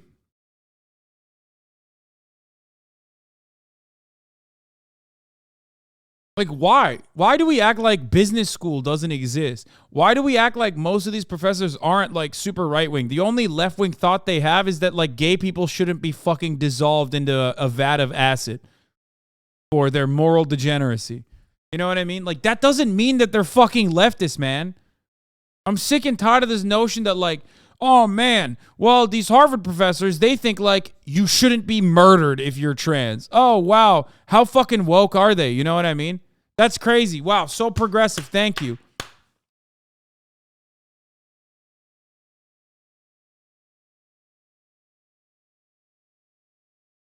I'm good at communicating ideas, but the ideas that I've been developing, they're ancient ideas. They're the oldest ideas we have in some real. So it's not revolutionary. Got it. Okay, so it's not disruptive, nor is it revolutionary, nor is it any different than any number of different fucking ideas that you hear any place. Sense. So they have a power. Right, absolutely. You launched the Peterson Academy. Tell me about that quickly. Yeah, well, I've been collecting, along with my daughter, great professors and educators from all around the world, and we're having them come to Miami to film 4 two-hour lectures on a variety of topics. President of Hillsdale College, Larry Arnn, just taped one for us on Churchill, which I thought was quite funny because, you know, he's persona non grata. And so Arnn and Churchill, so that's quite funny. And we're hoping that we can determine how to provide people a very efficient and very low-cost alternative to a bachelor's degree. And we're working hard to make that accredited. I'd like to drive the cost of a bachelor's degree from its current $160,000 level to $4,000. And I think we can do it. So that's the plan. We're going to launch in either early 2023, depending on how quickly we can get things aggregated. And I'm working with my son on an app called essay.app. We took a document. That's awesome. He's just like hitting the fucking full tilt. Every scam you can make. Yeah, Hustlers University. I love that.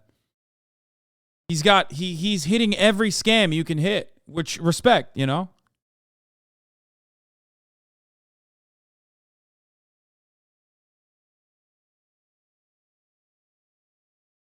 I wrote for my students that help them learn how to write and edit.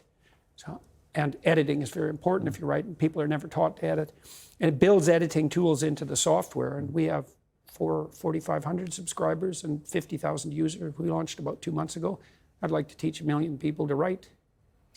And just finally, you're healthy, you look healthy. Pretty good. And much better. Your wife's doing a lot better than she was? She's back better than she was before even, and my daughter's not ill either, so fancy that. I mean, that's an amazing turnaround from where you were. That's for sure, man. It was pretty brutal. Yeah.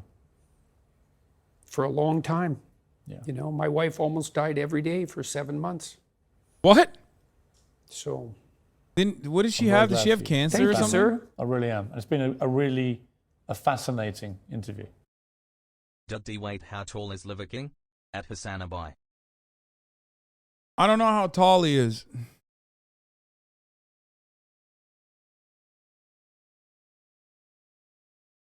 All right, let's look at the comments. The fact that he broke when he's speaking, those are downtrodden, shows exactly who he is at heart. A true gift to this world. I'm crying right alongside him. Those young men are so alone, so lacking connection and meaningful support.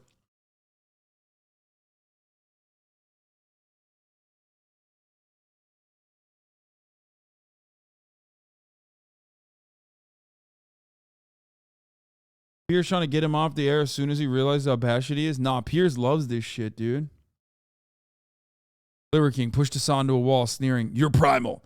Hasan scoffed, "You're primal too." Hasan's eyes glanced down at the king's lips, and the king smirked. "Like what you see?" Hasan flushed, twisting his head as if. You guys do this about every fucking person I interact with. You need to stop.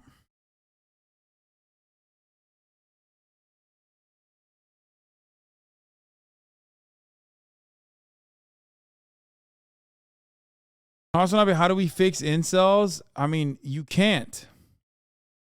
Incels have to be led to the water, okay? They need to fix themselves. You just can't.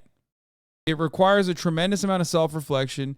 It requires a lot of like bettering yourself, focusing on healthy habits, developing healthy habits, becoming a better human being, building fucking confidence. It's a complicated process. But if I was able to go through it, you can too.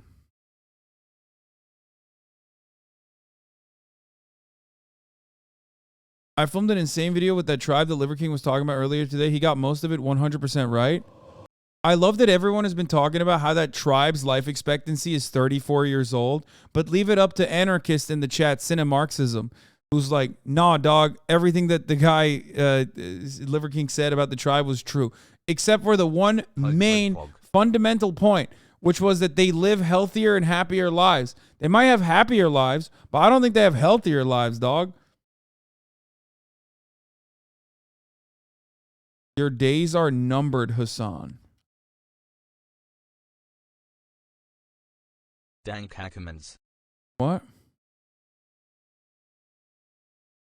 Pesties, besties, gobbled on down, and shit. Panut is a legume. Fat man's disease. Prune those grippers. Sugar brains. We did it, Twitch.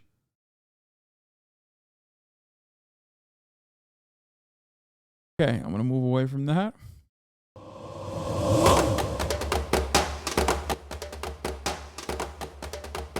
Look at this. I can't stop being shocked. What is going on? This is goat sushi. I have to draw a line somewhere.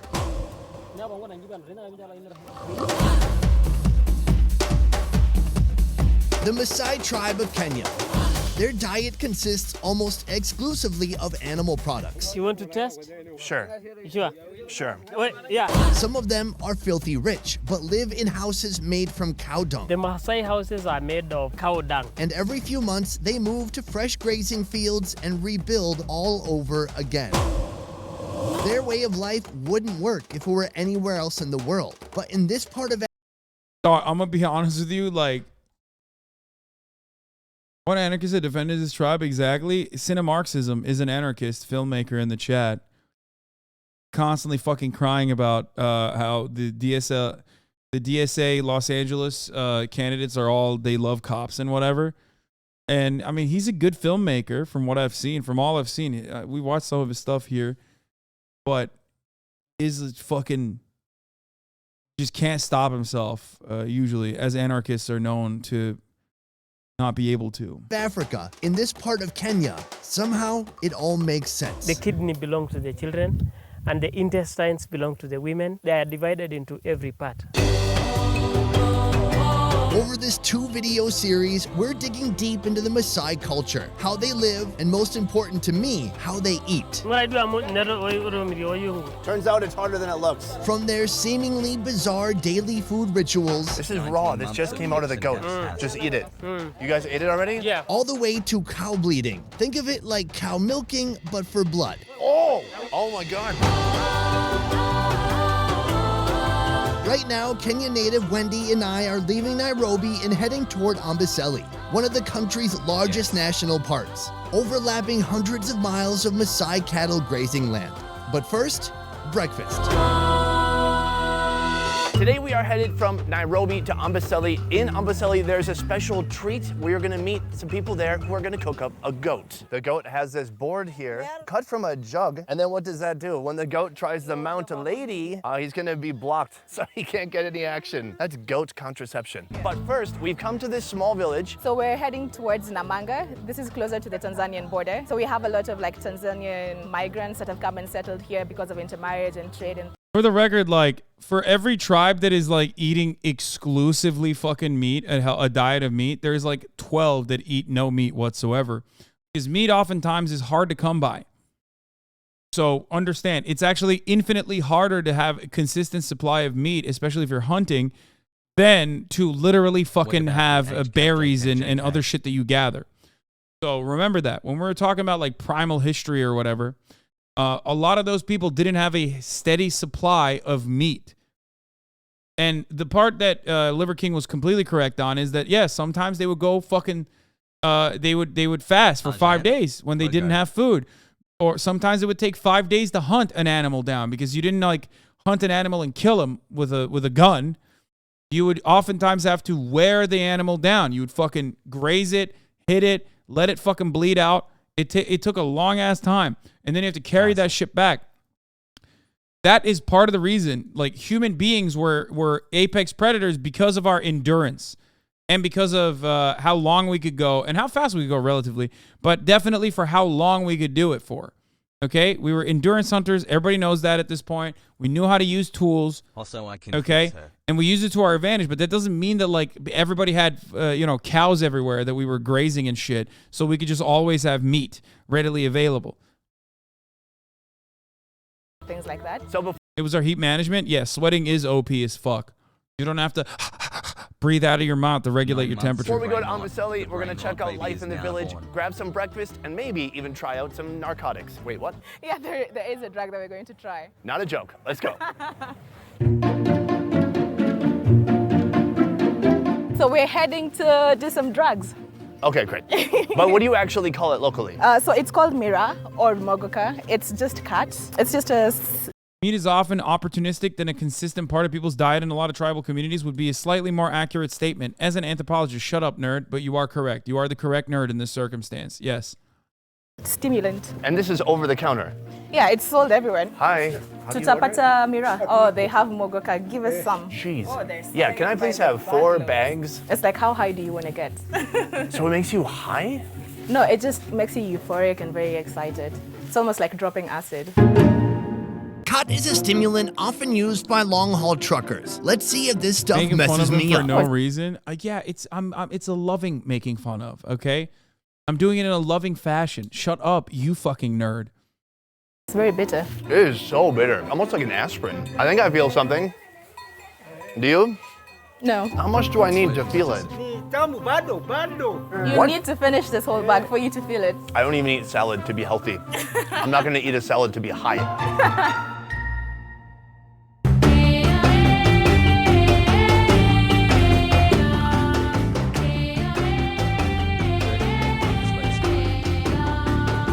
Very much like Kenyan home cooking. Just 4 tables outside with benches. So that's like the chef and the sous chef.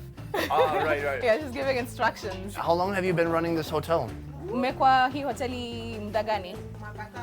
3 years. This is a fairly typical family-run village restaurant, known locally as a hotel. Okay, so what should we get? Maybe try some githeri. It's just mixed maize and beans. Their specialty, breakfast, including githeri, mandazi, Swahili fried bread, and cabbage, known locally as... Cabbage is called... Just cabbage. Githeri? Githeri. It's just a mixture of beans and maize. It's one Oh, kind it's of maize. bean. It's corn. It's Yeah. beans and corn. Beans and corn just boiled for like 3 hours. That looks kind of good. That looks kind of good. The cabbage, no. No to the cabbage. Yes to the beans. Yes to the fucking the fried dough thing. All right, let's go for it. Hearty. Very hearty, yeah. That kind of corn, plump, chewy, like hearty corn. I think that's enough description. It's beans and corn. You guys, you get it, right? Maize easily grows here, so either you'll grind it and make ugali, or you make githeri. On the side, cabbage, and the cabbage was fried. I mean, with all this fiber and the beans, I mean, it's gonna be a good afternoon. You know what I'm saying?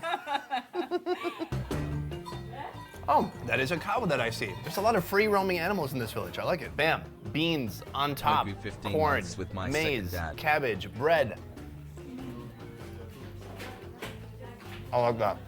One of my favorite. Guys, this isn't the tribe. This is just like regular Kenyan people, okay? The fuck? No, he hasn't gone to the tribe yet. Hassle. This is just like normal food in Kenya, okay? Chat's like, what? I thought they never ate beans. What the fuck? Yeah, these aren't. This isn't the tribal food, chat. Meal combination is chapati and beans. This is like really close to that. Perfect, hearty breakfast. From here, we are hitting the road. We're gonna find. That's a wild breakfast, though. Red Skull. My comprehension of breakfast, my understanding of breakfast is so fundamentally flawed from like a Western-focused diet, or rather a Turkish diet as well, that like whenever I see shit that you would normally eat at dinner being eaten on breakfast, I'm like, no shot. Beans? Like, I mean, these motherfuckers are having beans on toast, bro. 10 months brain rot and punting at Hasanabi. They're having beans on fucking toast, mate! What the fuck is going on in Kenya? Find some goats.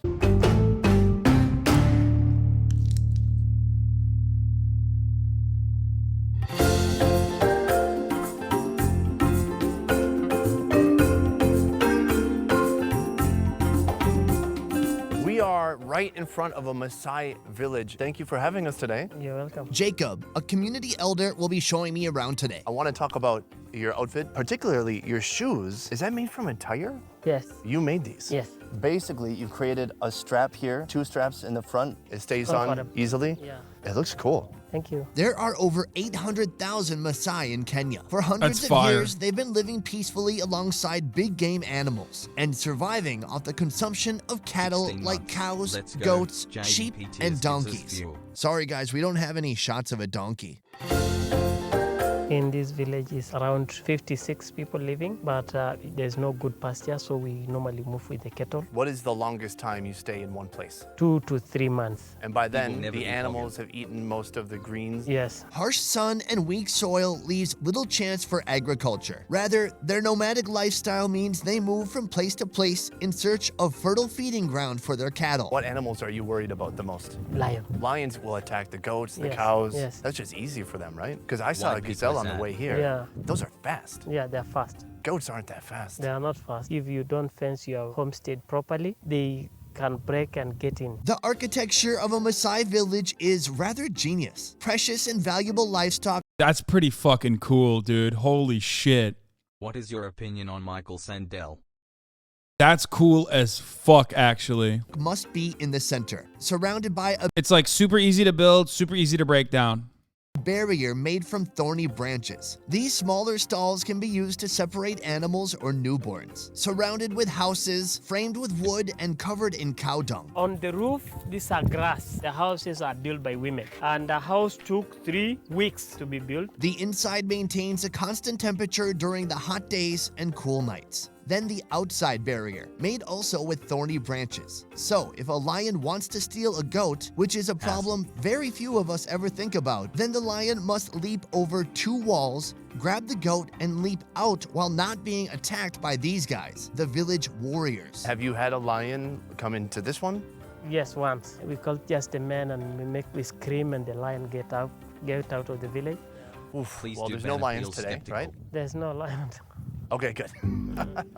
Today, we're about to enter. Yeah. I noticed there's a lot of people waiting for us. Yeah. Hi. Anything. Yo, I have to point this out. They're drippy as fuck, dude. Okay? Straight up. Like, no Orientalism here, you know what I mean? I'm not doing that. But goddamn, are they fucking dripped out the wazoo, dude. Look at the colors. Holy shit. Holy fuck, dude.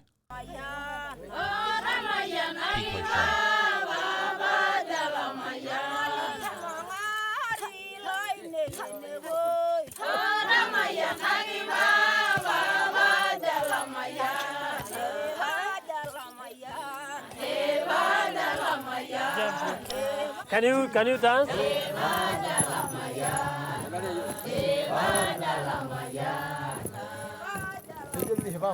We are going This is giving Justin Trudeau a little bit. I'll just say it. to have a prayer, and someone is going to lead us with a prayer. Nai. Nai. Nai. Still not brain rotted yet. Nai. Nai. Nai. Answer. Okay. Thank you. Ashe Oleng. You say Ashe Oleng. You say Ashe Oleng in Maasai. Ashe Oleng. Greetings complete, time for lunch. On the menu today and almost every day, goat. We go outside of the village to slaughter the goat. Yes. And no women, no kids. No women, no kids. Slaughtering and eating occurs about 300 meters outside the village walls. These young warriors are not allowed to eat food seen by women. There's a woman right there. Mm-hmm. The only woman. Mm-hmm. It's okay, because he's our guest. So everyone's just gonna slaughter, cook, eat right in this little area, 300 meters from the village, and then bring back the food for the ladies. Yes. But if men are far off cooking, what's to stop them from eating all the meat, you might ask? We have some piece of meat here which belongs to women, and some meat here belongs to boys. So everything is divided into everyone. Is there a...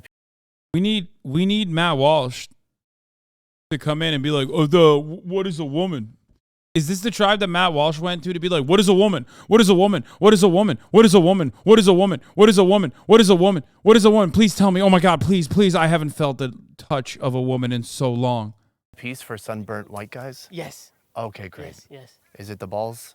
Yes. Yeah, I thought it might be. No. What part is for the guest?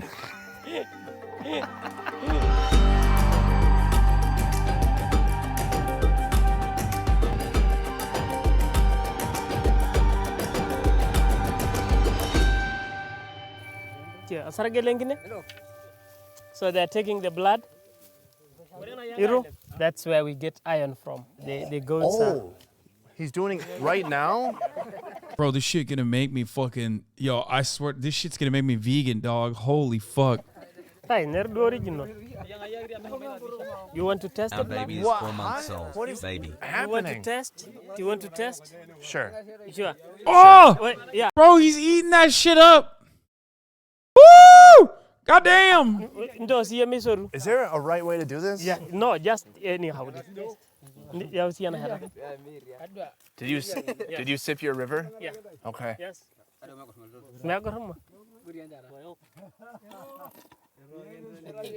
Delicious. It literally is the tribe law. The entire document has much more blood. Just wait. The life expectancy of this area is extremely low. I wonder why. I don't think it's just diet. I mean, they're braving the fucking elements in Kenya, right?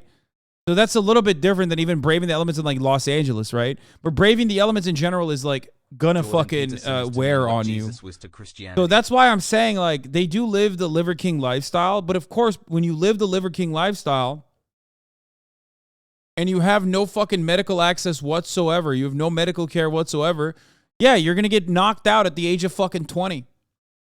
How many of these dudes are surviving past 60? How many?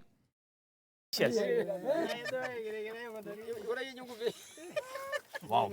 How do you find it? Milky.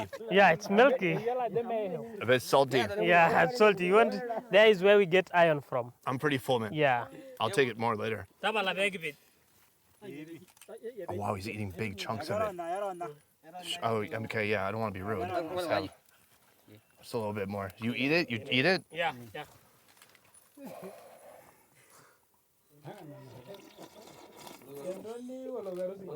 Read the comments of this video. They're wild. That is the very first part that a lion starts after he killed a cow. And that is why the lion is very strong. I mean, that's exactly what Liver King said. 15 months. Ladies are missing out on this, huh? I'm here But I'm gonna keep it real. Like, I don't think I would take these. I don't think I would trust these guys' word. You know what I mean? Like, maybe I'm wrong, but like, I feel like I would go with the scientists over what these dudes are saying about like, well, the lion goes for the fucking liver first. You know what I mean?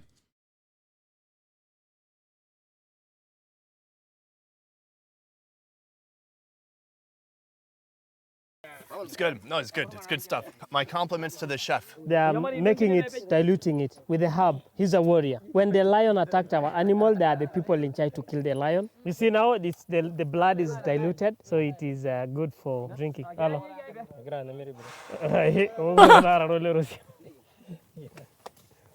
Hi. These are the two special wood, the acacia and cedar that we use to make the fire. We normally use donkey dung because of the little fiber that they have. Oh my God! Yeah. It's starting. It's carrying the fire.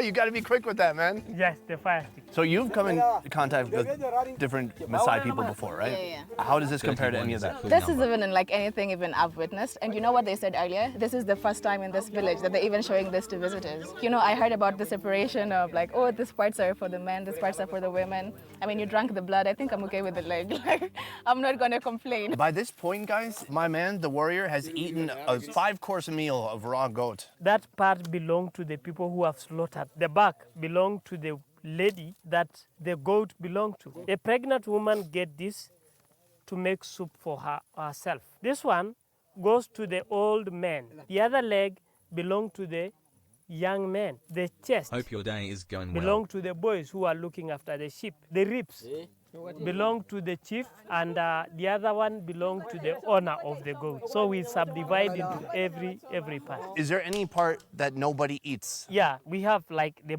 eyeballs. It's only maybe the dog or the hyena. Are there hyenas out here? Yes, they must come here tonight.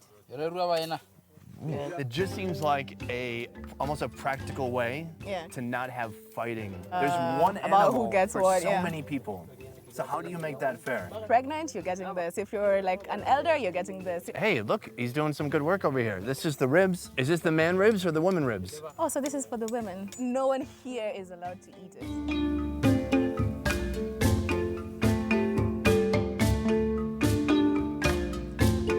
They seem to have a communal view on resources. Oh, that's crazy. You mean to tell me that they're not... You mean to tell me that they're not operating on like, you know, who took the biggest risk by purchasing the goat and investing into it? No, of course they have a communal view. That's why I said this is a feudal system based on family hierarchies. I mean, this is not full blown primitive accumulation, obviously, but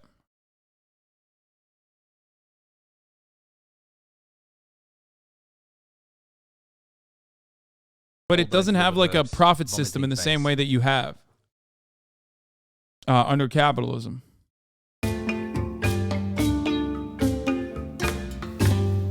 This is the fat from the stomach. What is going on? This is goat sushi. Balls. I have to draw a line somewhere. That's the goat fat. Are you just doing it for the camera at this point? This is a fat. You want to have a little? Yeah, just a little. You eat it raw. Yeah. Okay. That one's the easiest. Parasocial. So far. This is fat. It's just some fat. It's just some fat. Sometimes we eat the heart. Sometimes you eat the heart raw? Yeah. Oh, that's badass. That's kind of cool. Look at that. That's the kidney? Yeah, that's the kidney. You need to eat the kidney? But the kidney is for the kid? Yeah, this one is yours. Yeah, this is mine. Hold on. What is going on? It's a kidney. The men are sharing the kidney, so let's eat. This is raw. This just came out of the goat. Raw kidney. Just eat it. You guys ate it already? Yeah. Bro, what the fuck? My man is way too white and way too Western to be just like hitting raw kidney from the fucking tummy of a goat, okay? He is going to, no wonder Liver King shit his fucking pants. Like non-stop. Yeah.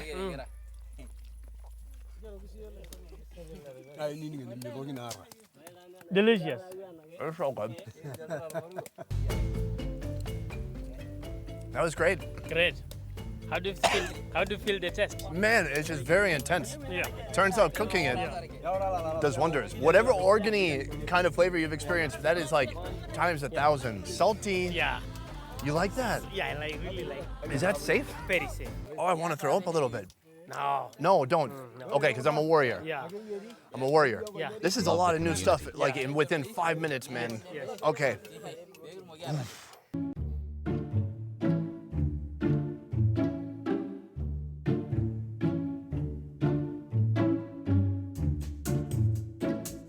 They're smoking meats like Mark The Zuckerberg. parts of meat are ready, so we are going to add those old men's and have the liver. What age do you get to start eating this? When you are 28 years old. Does that mean everybody under... He said old men.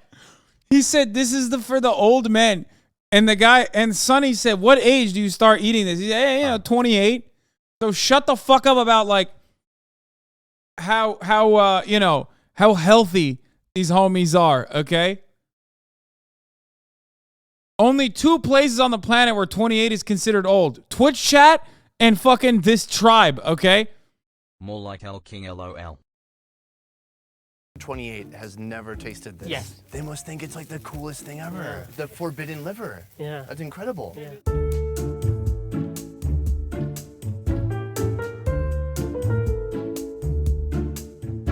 Let's go. All right, let's try it out. 19 months swap. There's some kind of sharp, astringent taste to it. It's almost like bitter. Yeah. Does he just go in a circle? Yes. And then you get a bite, you get a bite again? Yes. That is the sweet taste. It's sweet, it's sweet, it's sweet. It's raw. Sweet. Do you eat every food like this style? Yes. Oh my God. We share everything. I love it. Yeah. It's all about fairness. It's literally the only way you could feed this many people is by having this kind of cooperation. You go around the circle. It's like the puff pass of goat meat. Super fair. No one can complain. I love it. You guys, the lunch is ready now. Can you set it to vibrate? Our lunch is ready, so we're gonna go have this meat. And some of these pieces we will take to the village and share. The women share together. Oh yeah! Whoa! Right from the ribs. Look at this cut. He's cutting That looks it, good. and he's handing it out. They just gave Brett some. Brett, how is it? Is it good? A Cobb smile.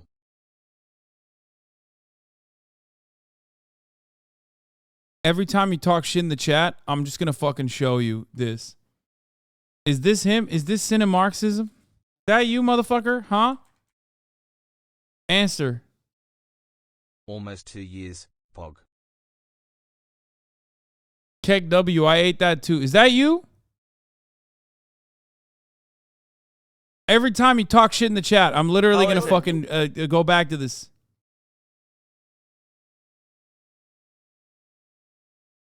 Two years. Yeah, he hasn't been talking at all. Mr. Anarcho-Communism over here. Yeah, there you go. Every time. Is it good? All right, good. This is amazing. I'm going to try it now.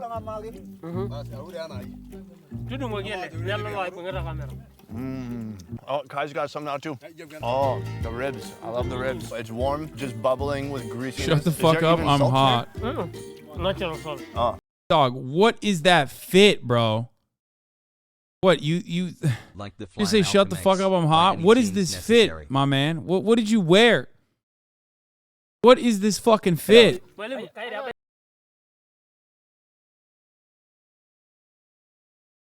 Look at how dripped out the tribe is. Look at how dripless you are.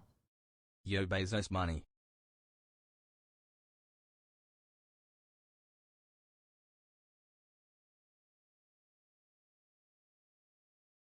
Ren Fair drip.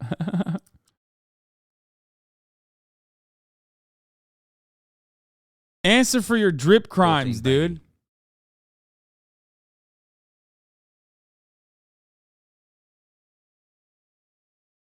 They just gave Brett some. Brett, how is it? Is it good? All right, good. This is amazing. I'm going to try it now.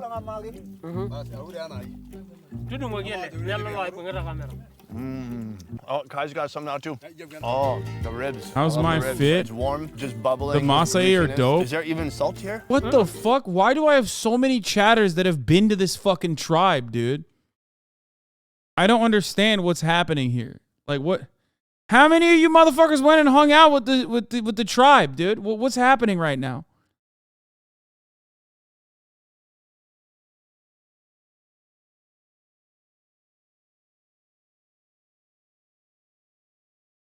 There was a Groupon. I'm in Kenya on the fucking Serengeti, not trying to win fashion awards. And I love watching you. Thanks for Fashion all is you do. eternal, bitch.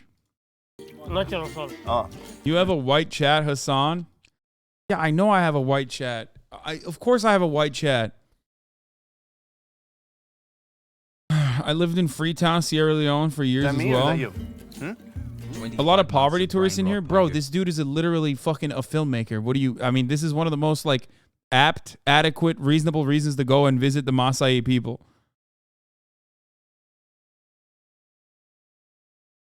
It's not like he went there to be like, lol, fuck you guys, or ask them about what is a woman. This channel for the food content smile.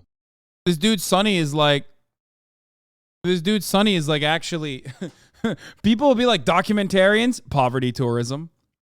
I love leftists who like who like weirdly fetishize third world people, like and make it seem as though like documenting their existence in a very like careful and non-invasive manner is actually just still poverty tourism.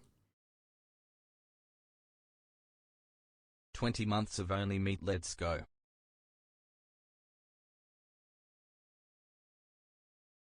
Yeah, that is how we do. Ah, sure. Yeah, you give to another someone. It's very tender and juicy and fatty as well. Can you just see the fat dripping off it? This is really nice. Everyone gets a piece. No complaints, no quarrels. Are they really eating this every day? Yes. They're never like, oh, it's Tuesday, I want tacos. I'm sick of goat. I feel really guilty if I don't like clean my bone. Let me show you. I'm so bad. He gets everything up. Oh! We like it to be like this. Oh my God. Whoa. From this. God damn, dude. That's respect. Respect to the way he just cleaned that shit, dude. What the fuck? Yes, that is how you do it. In part 2 of this Maasai series, we go even I'm educating deeper, your dumbasses exploring for free, and y'all saying poverty tourism. All they see controversial and this is food poverty. rituals Yeah, kind of in the crazy. world. Oh! Oh my God.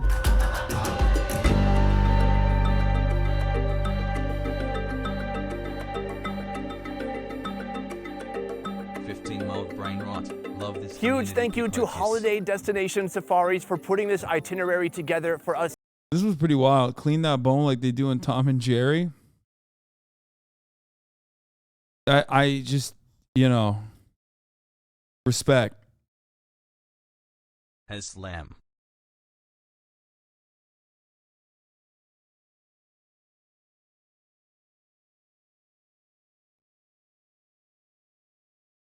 There was a new internet historian vid.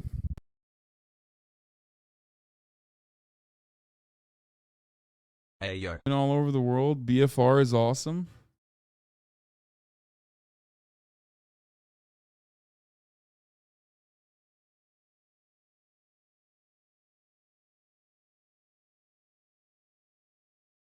What is this? This is all Hassan's fault? Speaking of community, I am here for the we are questionable not the fashion racists, take. okay? I saw the community the Ray Twitter community tab on Twitter. I can see everyone is discussing what are we called. We are not the racists. We cannot be the racist. That is triggering for many people. It is stupid. We cannot do that, okay? We are not the racist. We are not the racist. We are not the racist. We are not the racist. No, we cannot. And it's worse because Hassan's community keeps promoting it like that. It's his fault. It's literally, I'm gonna tell him. Stop calling us the racists because people are taking it seriously. Why? Oh my God. Okay, yeah, we shouldn't do that, actually. LOL. Stop it. Primal. Speaking of community,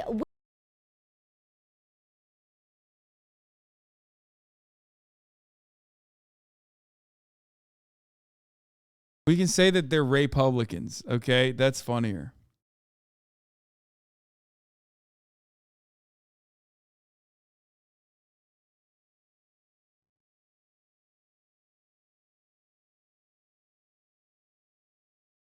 They're not racist. They're Republicans.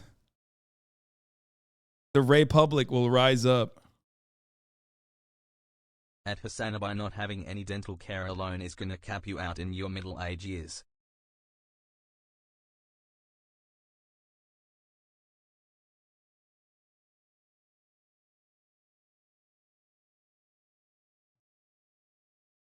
Ray That's how I be actionaries. eating my girl.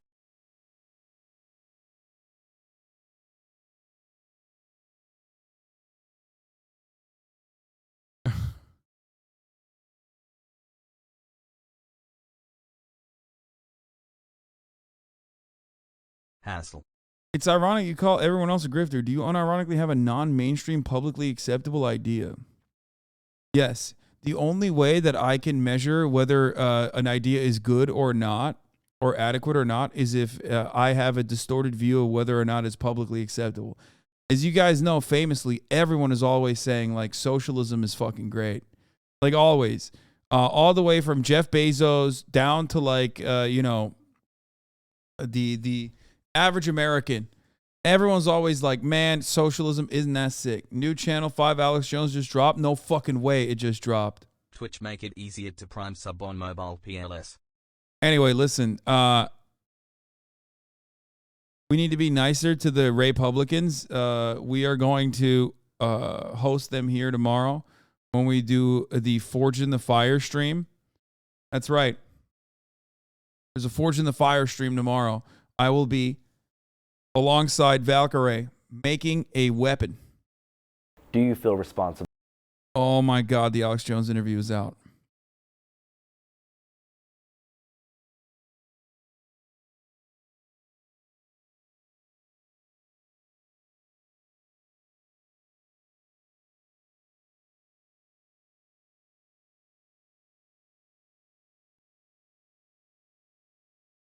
I think our communities mesh very well, to be honest.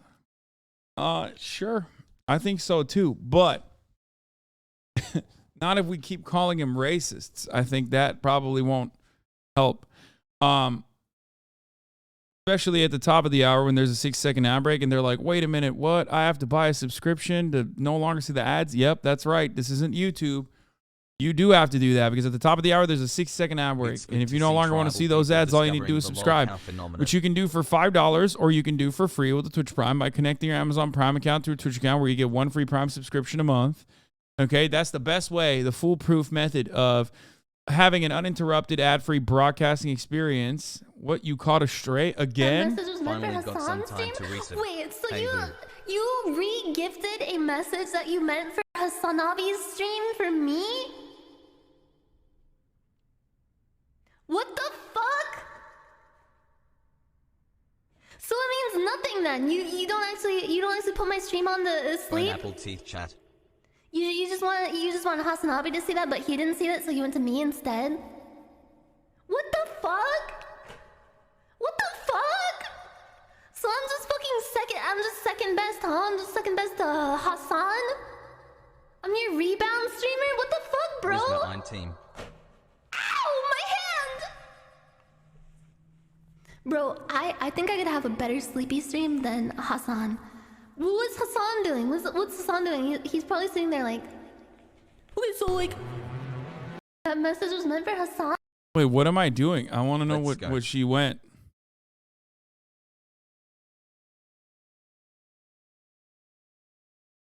Message was meant for Hasan's stream? Wait, so you re-gifted a message? Have a better sleepy stream than Hasan. What's Hasan doing? What's Hasan doing? He's probably sitting there like, okay, so like, oh, what just autoplayed? So you're gonna put my stream on to sleep, right? So you're gonna put my stream on to sleep, right? You're sleeping in my stream?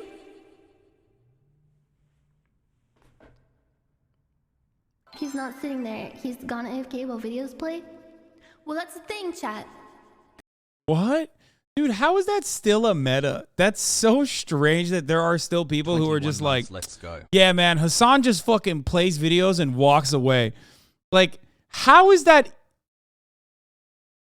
even a thing that people still say to this fucking day? Nyanner's a good streamer, by the way. She's memeing. Yeah, no, I'm sure. That's the thing, chat. You know, because you get so mad about it. It's just like so demonstrably false. And it blows my fucking mind that I put out 8 to 10 hours of fucking content every goddamn day, and motherfuckers will still be like, nope. He just always is playing videos and walking away. Yo. And for those of you saying you're right, couldn't be a joke.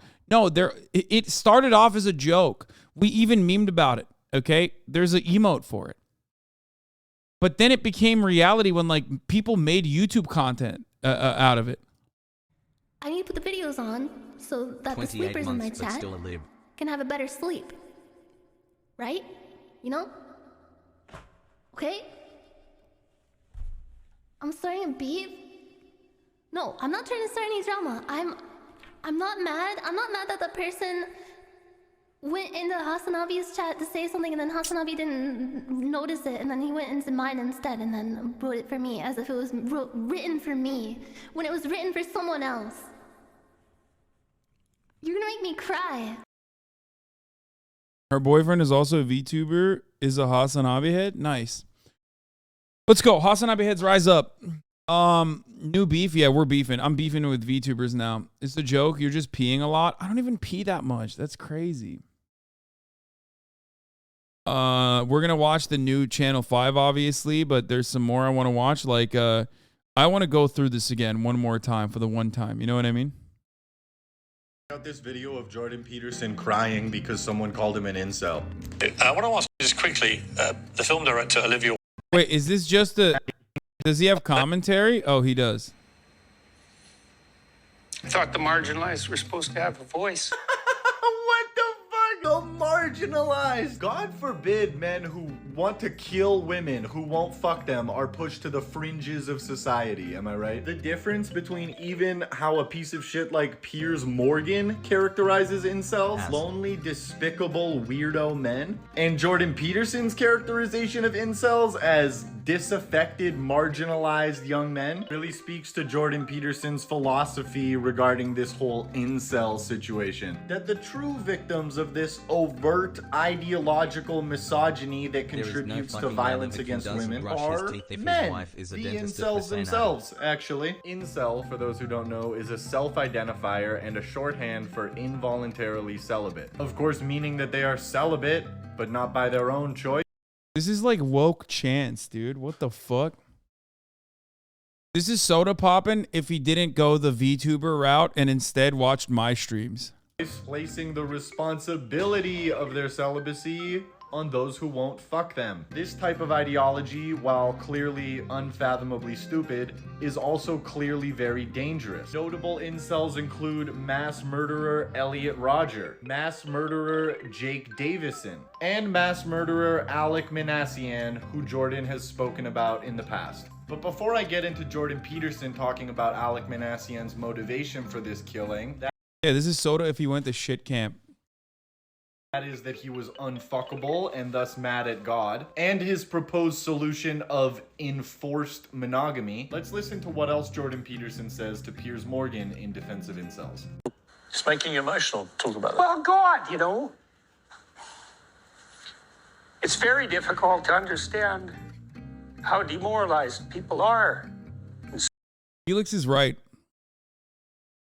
Soda, you do need soda to run good content. Look at him. He's running Canadian anti-incel content right now, and that's pretty good content. Certainly, many young men are in that category.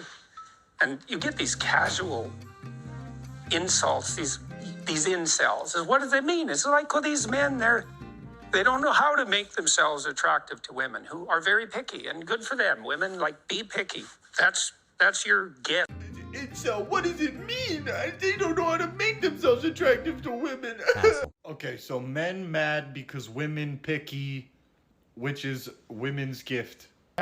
That's your gift. Now let's look at this McLean's article on Jordan Peterson's thoughts on enforced monogamy, which parallels a lot of what Jordan just said to Piers Morgan. So speaking of Alec Minassian, who killed 10 people in Toronto with a van, Jordan says he was angry at God because women were rejecting him. The cure for that is enforced monogamy. That's actually why monogamy emerges. This weird argument in support of monogamy. With these statements, Jordan is basically saying to incels, I feel your pain, men. We should address that. And the New York Times summed it up, violent attacks are what happens when men do not have partners. And remember what Jordan Peterson said to Piers Morgan about women being picky, which is why all these men, these incels, are upset. Peterson offers support for a core incel belief. He endorses the idea that some men are being denied sex because other men are taking all the sex from women who are allowed to choose to give them that sex, and that if something could happen to prevent all this, having sex with people of your choosing nonsense,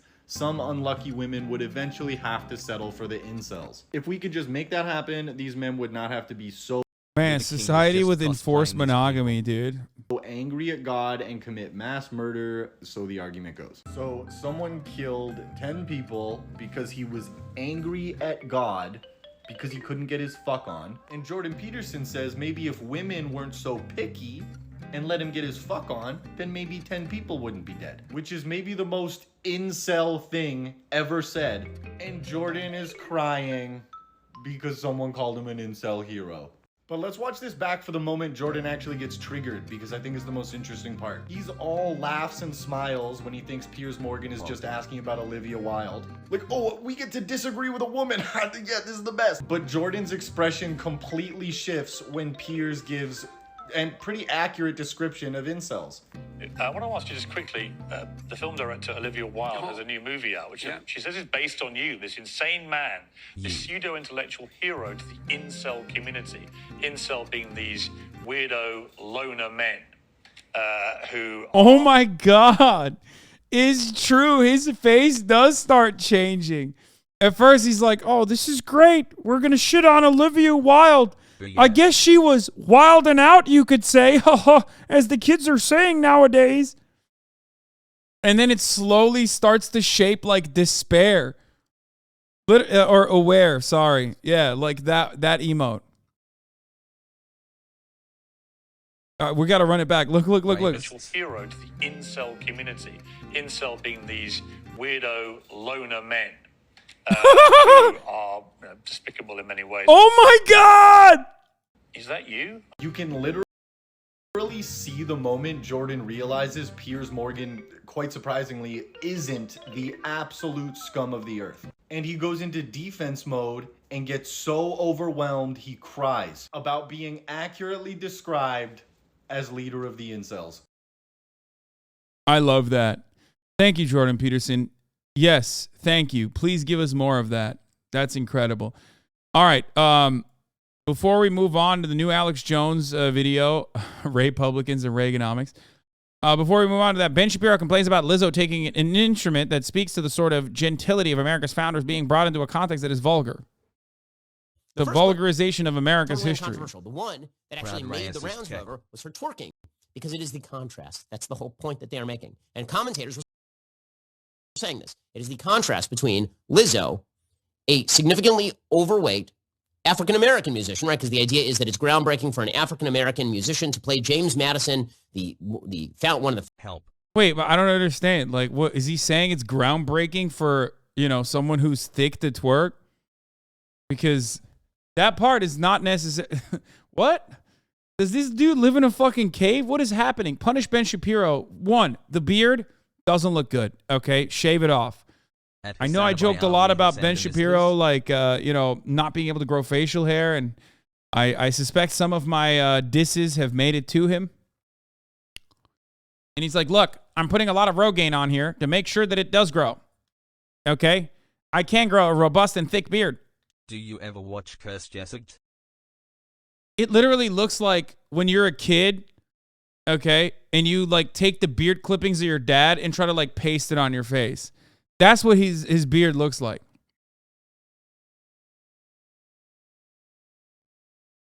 Hassan ended founders of the Constitution to play his flute.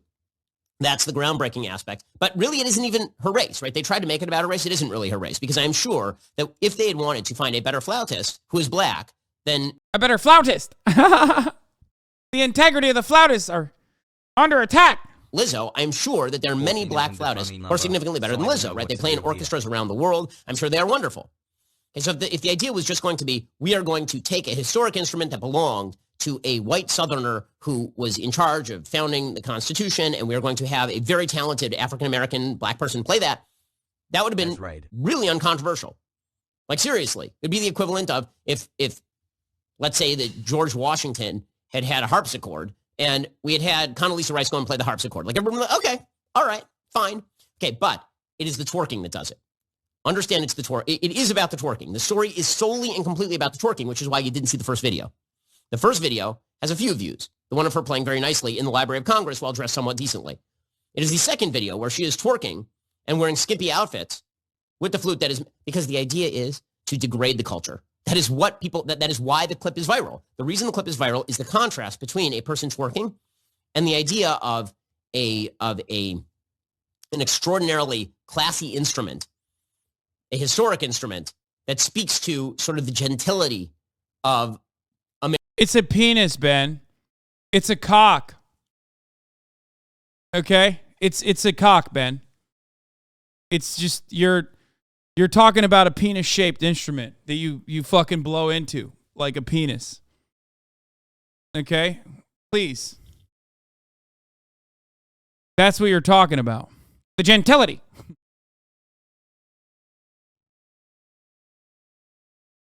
Also, art is about contradictions and degeneracy in every aspect of cutting-edge art. There were people just like Ben Shapiro. Why are the early stage impressionists actually showing naked bodies of women and not necessarily the beautiful angels? Okay? Leading up to this very moment, classic art has only showcased the naked body of a woman only when it was an angel, an angelic heavenly body.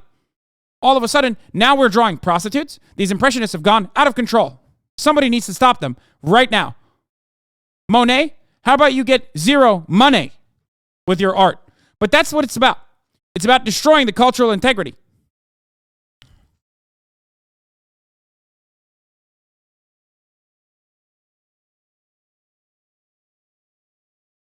Super chat is just paywall highlight. I can't even tell. What is the super chat?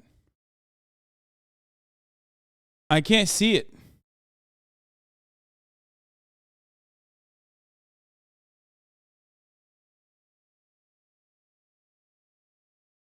I can't see it on Chatterino. It doesn't matter. Anyway, the funny, again, that was a little art history lesson for you guys, okay? But that is basically how art works, okay? The contradictions and the juxtaposition of like, wait, what is this? Why are people saying -5? Twitch PP honestly, sus group. I mean no off, but really WTF, bro. I literally can't even see the fucking super chat, homie. I can't. But at the same time, things don't change. All I cannot see the super chat. What does it look like? Can someone screenshot it? WTF 15 has slam. Wait, how are you seeing it? -5 Omega Law, -5 Omega Law. It's not even coming up on my chat.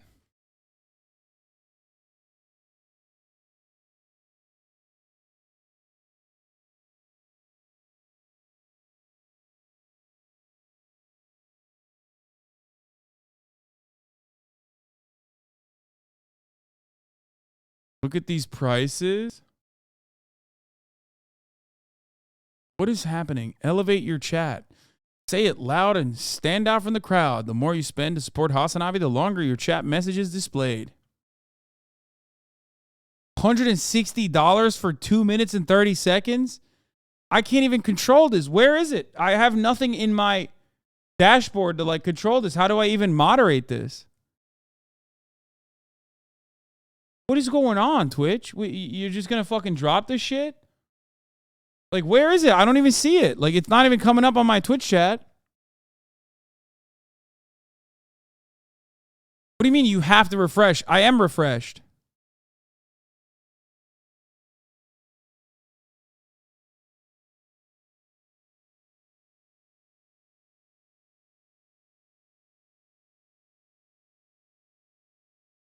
I don't even know if I'm getting money from this. Like, Twitch is just so fucking insane. Let me tell you another thing about Twitch. I never said I was going to go and do a meet and greet. Okay? I never said that. And I didn't even know if I was going to go to TwitchCon for legitimate reasons. Some of which I can say, some of which I can't. Okay? 11 months away. And then I said, you know what? Fuck it. I want to go. It's going to be fun. I'm going to see the fans. I'm going to see my friends, some of them, right? And the moment that I fucking literally signed yes and said, sure, I'll go to TwitchCon, it didn't even take 30 seconds for them to release the meet and greet lineup with my name on it.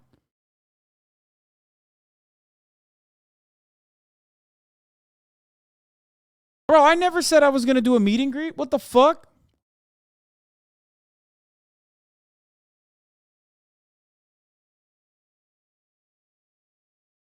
No, it's not in my contract. This is outside of my contract. You're wrong. Yes, partner agreements stipulate that you have to go to TwitchCon, which I don't even mind because I like going to TwitchCon. But this is outside. Hasan crossover out of left field. This is outside of my. This is outside of my fucking contracted agreement.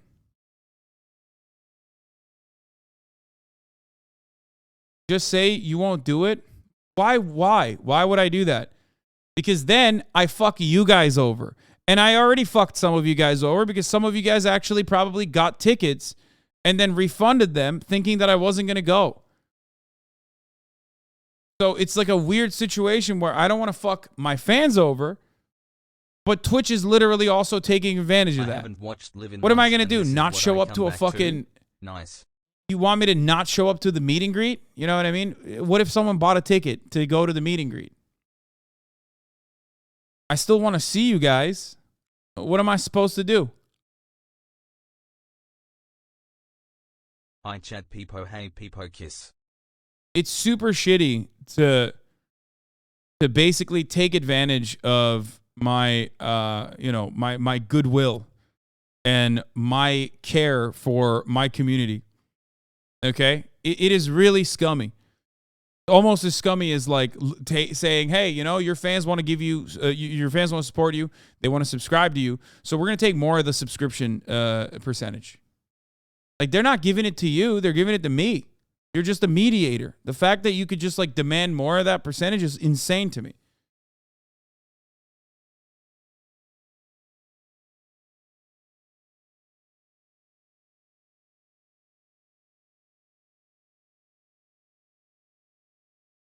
Tickets are non-refundable, so don't worry about that. Yeah, I mean, that sucks. But also on top of that, the plane tickets is what I'm talking about.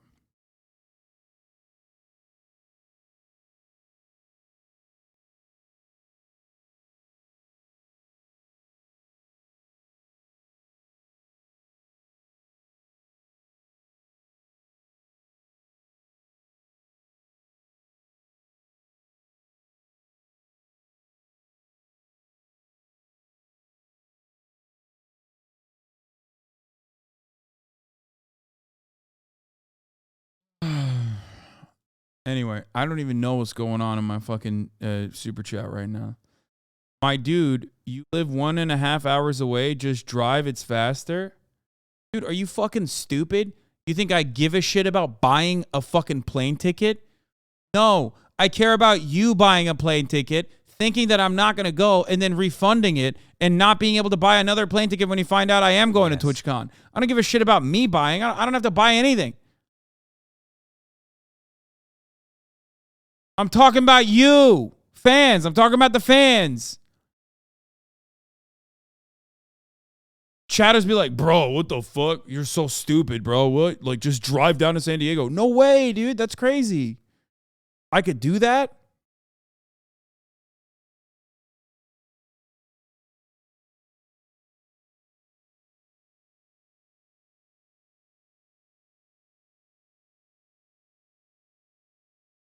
Yeah. I do not willingly agree to Twitch taking this money without giving Hasanabi a portion. Twitch legally cannot take this all for themselves because I have stated this information. Yeah, that's how it works. You get 70-30. Oh, how nice of them to give us 70-30 of the elevated chat, dude. Hey, you know what you get? 100% if it's a fucking TTS donation through Streamlabs.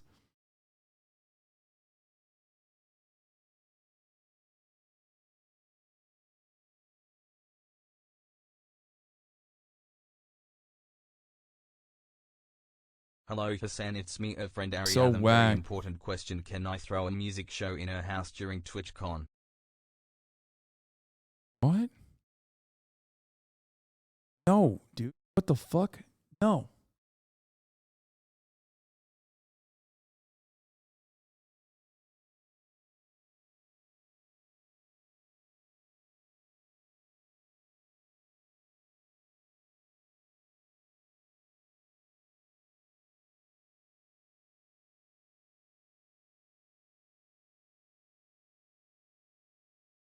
Is that Ari? Who Techway said 2 that? years gone.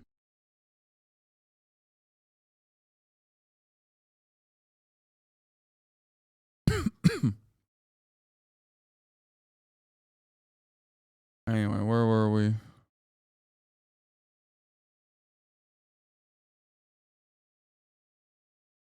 Twitch owns you, little bro. Yeah, no shit it does. Of course it does. When I say it, I'm fucking... America's founders being brought into a context that is vulgar. It's the vulgarization of American history. Again, Lizzo did both, and only one of those clips went viral. And so if you notice that, then you're very, very bad. If you notice that, then this means that you're some sort of racist, or it means that you don't want black people playing the flute or something. No, I just don't want people twerking with historic instruments. Why? The first... Why? Why? Why? Why? Hassle. Who cares? Who cares? Why? Who cares? You fucking dork. Gigantic nerd. You fucking loser. Oh my God. Why are you so triggered by this? Jesus Christ. Who cares? Twitch Korea just announced that starting tomorrow, no one in Korea will be able to watch streams at a higher than 720p due to the new increased costs based on new net laws. I expect YouTube and other streaming platforms will follow suit. Can't believe no one is talking about this. For those unaware, the TLDR is a big bandwidth cost that ISPs would pay for. Now content providers like Twitch, YouTube, and Netflix will pay for instead. Brain rot. Streaming platforms are now being asked to foot the bill instead of ISPs raising internet access fees to meet demand.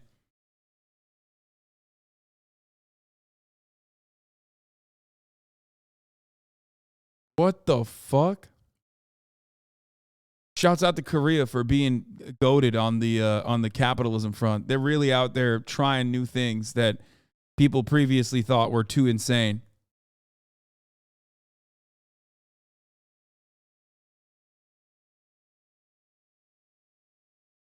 Hey, man. Hassle. You got to fucking squeeze out that profit wherever you can, baby. You got to squeeze out that profit wherever you can.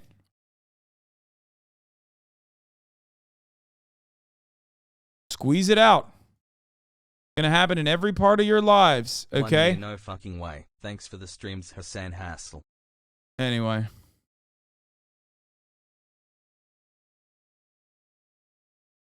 For what happened to the Sandy Hook families. Yes, I killed the children. But beyond that, I went in that school, I pulled a gun out, and I shot every one of them myself. I volunteered to be with these incels. Fuck, man. Brace yourselves, boys. Boyos. Boyos. Brace yourselves. Channel 5 has done it again.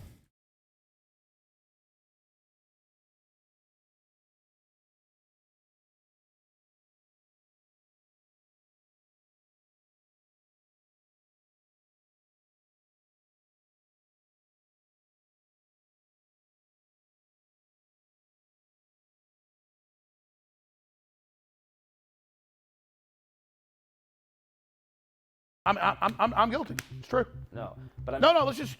Do I feel responsible that someone that played shoot 'em up video games on a bunch of drugs went and killed a bunch of kids, and then the internet questioned it, and I covered that? They staged Sandy Hook. The evidence is just overwhelming. We've looked at all sides. We played devil's advocate from both sides. No, I don't feel responsible, and I don't apologize anymore. I'm done. Mm-hmm. I don't apologize. I killed the kids. Was there a definitive? No, I killed them. I killed him. You didn't kill him. No, I did. No, you didn't. No, everybody said no. I killed him. I killed him. I already admitted I did it. I killed him. I'm the bad guy. I'm the devil. Get rid of the First Amendment. We move on to other stuff. I killed him. First Amendment killed him. Second, get rid of the Second Amendment. Get rid of the First Amendment. They're bad. They killed the kids too. George Washington killed him. Jesus killed him. We should rename the whole planet Sandy Hook. Everything. There should be holidays. We should bow 5 times a day to New Haven, Connecticut for the kids that died. Every American's to blame. Every gun owner's to blame. I'm to blame. We're all guilty. To Bloomberg and Soros. Turn our guns in. Turn our guns in. I know. I did it. I killed them. I killed them. I killed them. I know. I killed them. So I'm done talking about it. I killed them. Okay, go ahead. Can we talk about the trial at all? There's nothing to talk about. Yeah. Let me tell you, I don't know if I can do this interview right now. You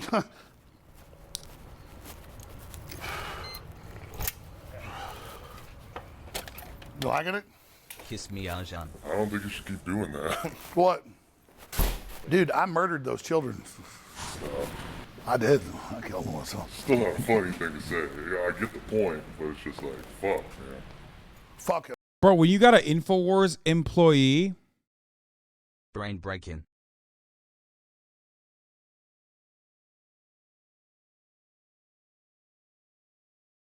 When you got an InfoWars employee saying, brother, you got to stop.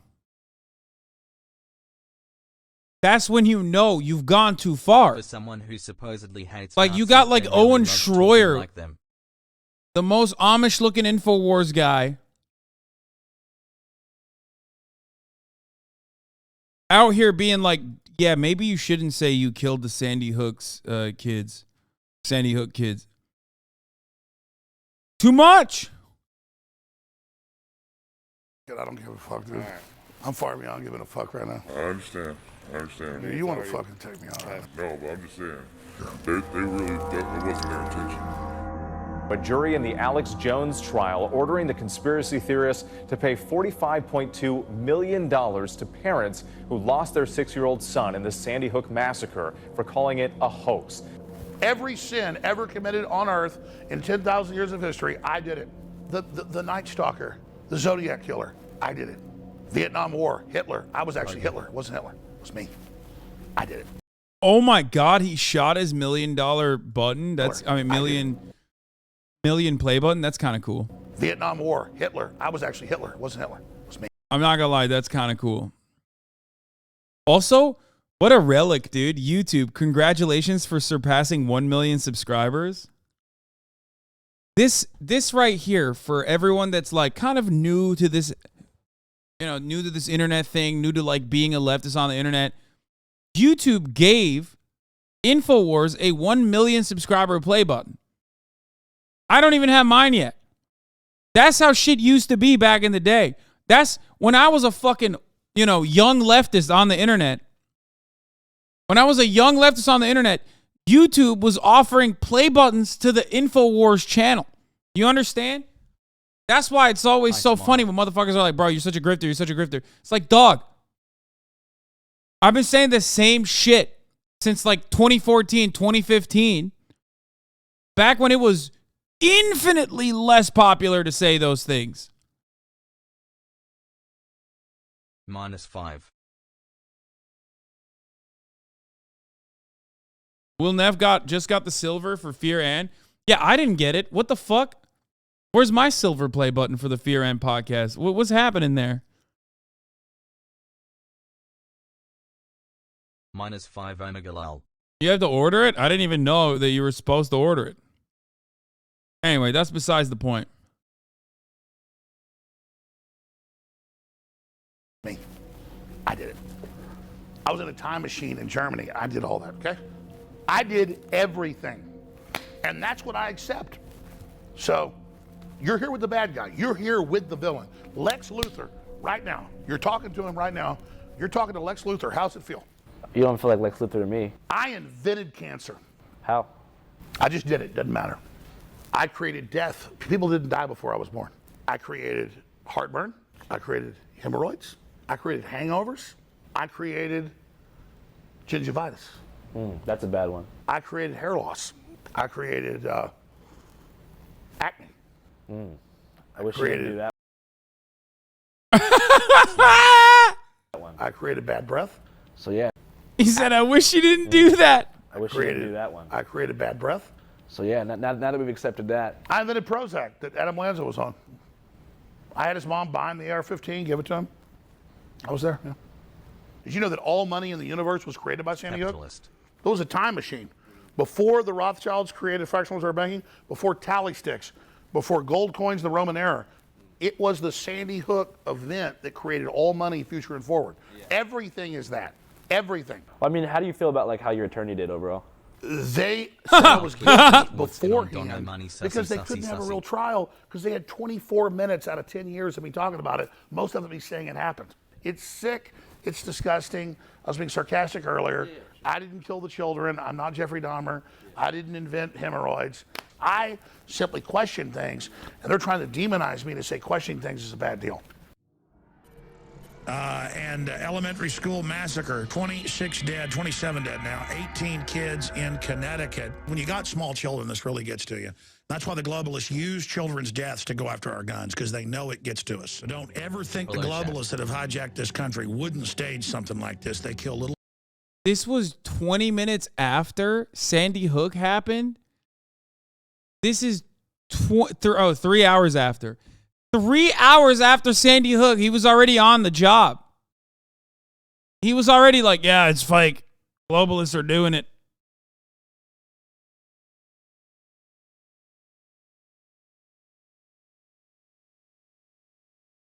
That's crazy to me.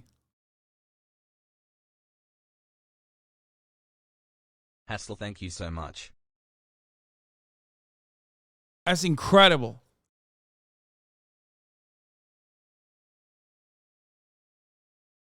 Six dead, 27 dead now, 18 kids in Connecticut. When you got small children, this really gets to you.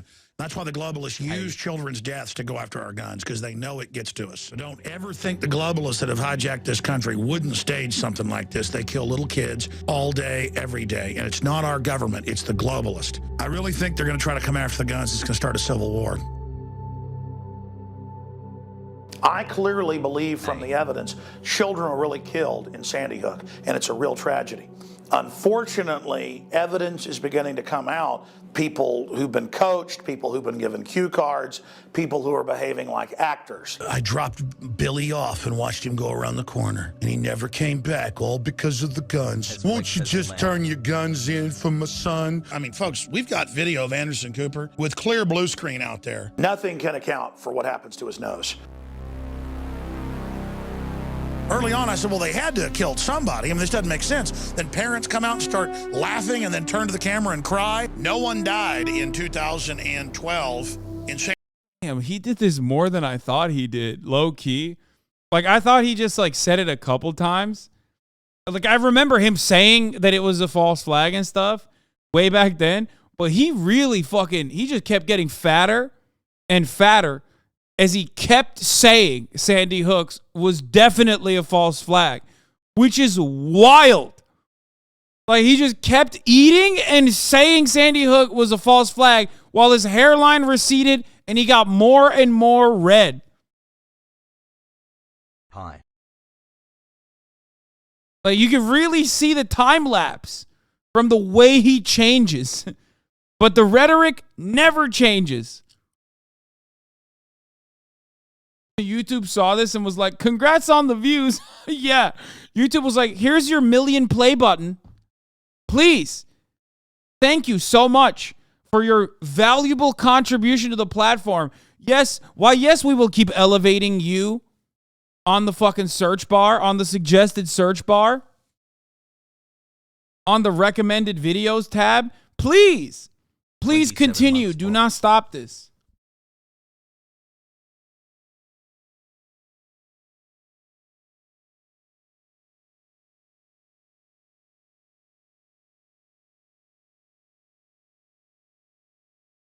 Sandy Hook. Sandy Hook is a synthetic, completely fake, with actors, in my view, manufactured. I couldn't believe it at first. I knew they had actors there, clearly, but I thought they killed some real kids. And it just shows how bold they are.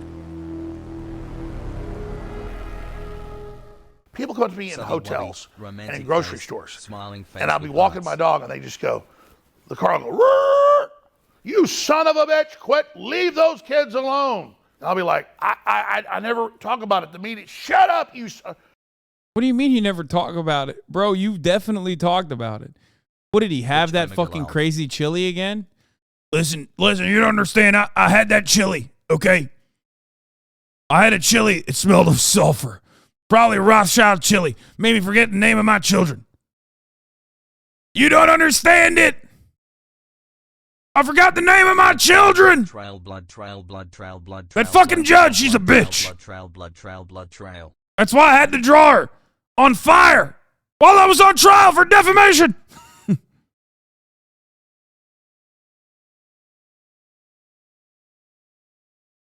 We love you, Hasan.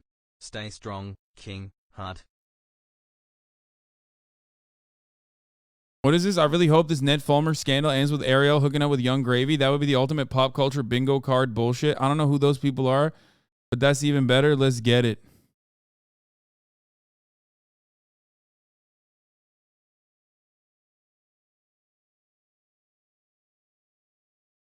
Can people stop fucking sending me Trevor Noah dating Dua Lipa? Can you guys please stop sending me this? Can you stop? Like, I got it. Okay? It's like the proximity makes it worse because, like, he also is a foreign political commentator who does whimsical and satirical political satire. Okay? Who's, like, ostensibly on the left.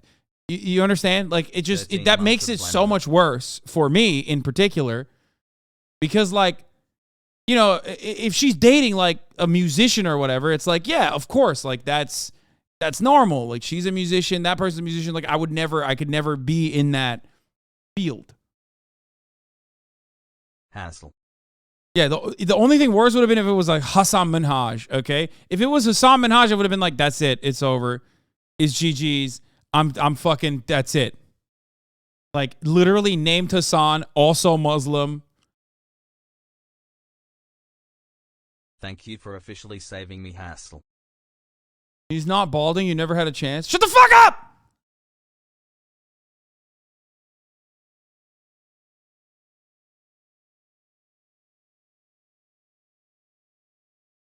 Chatter, apology for sending Dua news. Thank you for all that you do, hassle. Hasan, I want to apologize for sending you the Dua and Trevor news. I didn't think you would see my chat, but I shouldn't be making excuses. Hostwit, I'm sorry for ruining everything. Hasan should have always been my priority, but I lost focus and sent heartbreaking info. I'm sorry for any pain that my actions may have caused to the guys and the fans, but most of all to Hasan. The only thing that matters right now is the well-being of Hasan and chat, and that's where I am going to focus my attention. Please accept my apology. We're having too much fun with this, okay? I don't want people taking this shit seriously. You bet your ass if you had a CNN show, that would be you. Shut up!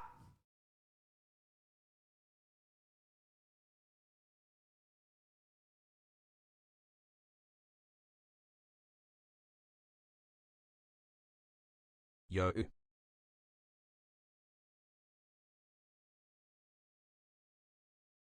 You and Dua had your chance. Babe, don't leave me just because I look like Zeke from AOT. Why is everybody making fun of me right now? Look, can't you just be happy that Dua Lipa is happy with Trevor Noah, okay? Can't you just be happy for them? Why does this have to turn into me? Why does this have to turn into making fun of me? What's wrong with you guys, huh? This community is full of fucking snakes, dude. It wasn't Hasanke, okay? It was Hasanke ass chat.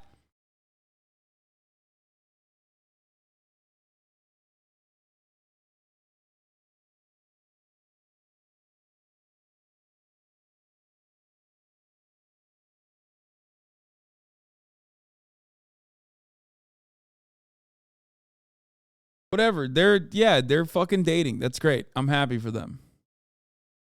I was in Walmart when the news dropped and a 6'4" Turkish man fell to his knees.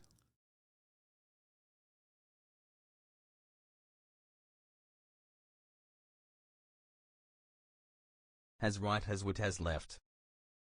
I'm going to say I'll be the first to come out and say I'm happy for Dua Lipa and Trevor Noah,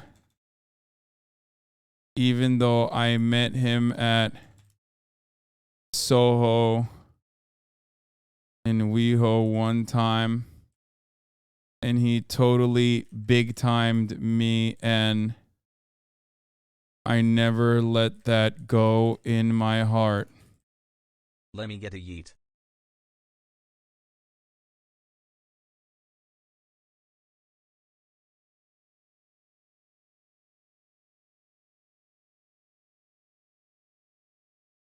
Damn it, Hasan, you didn't.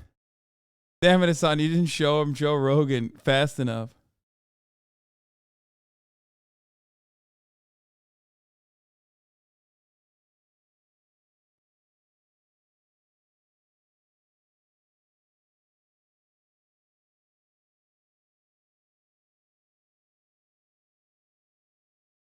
Hassle. Let's just hope Trevor Noah doesn't start a Twitch stream. Trevor Noah dating her is a false flag, brother. No one was actually big timed at Soho House. Wake up. Hasan! You were never at Soho House, West Hollywood. Hasan!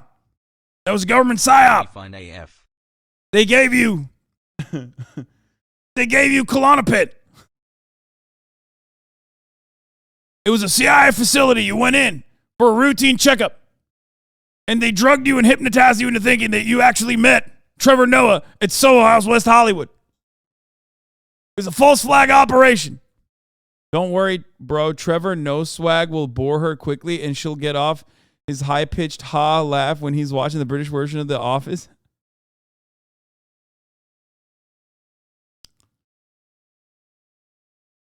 Hey, look at that Twitch notice for Kai Cenat. Is this an finally elevated chat?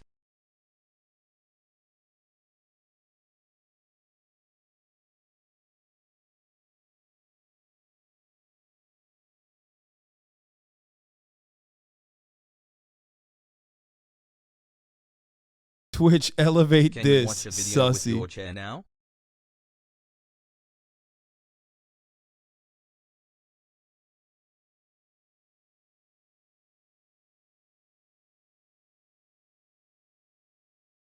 What is this? Dua Lipa attends the Clooney Foundation for Justice inaugural Albie Awards in New York City. Misunderstood love. Why are you showing me this?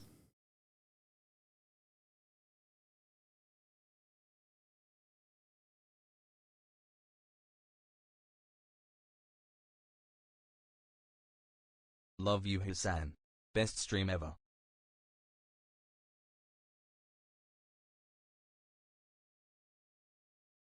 We were watching Channel 5, but it's hard to... It's hard to focus on it.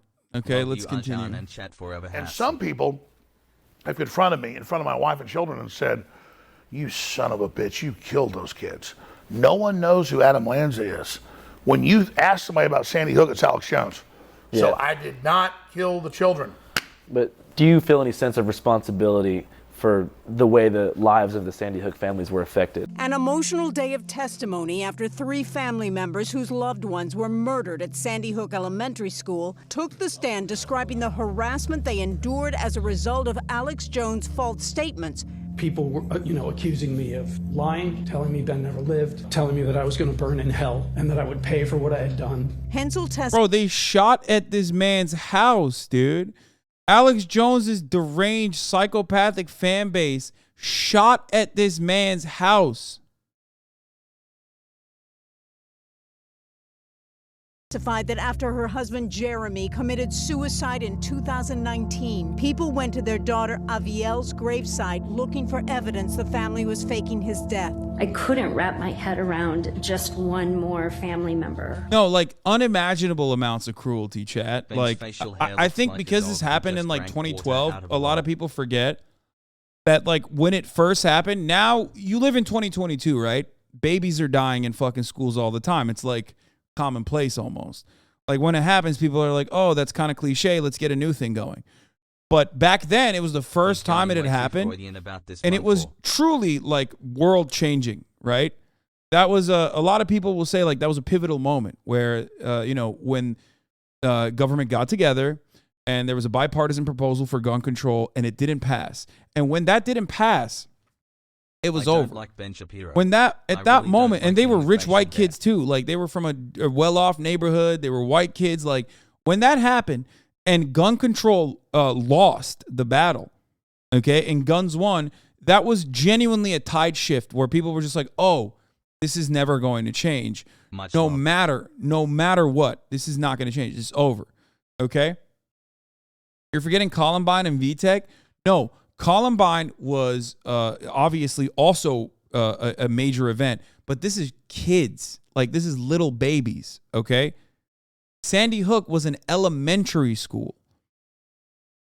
These are fucking babies, dude. They were little babies.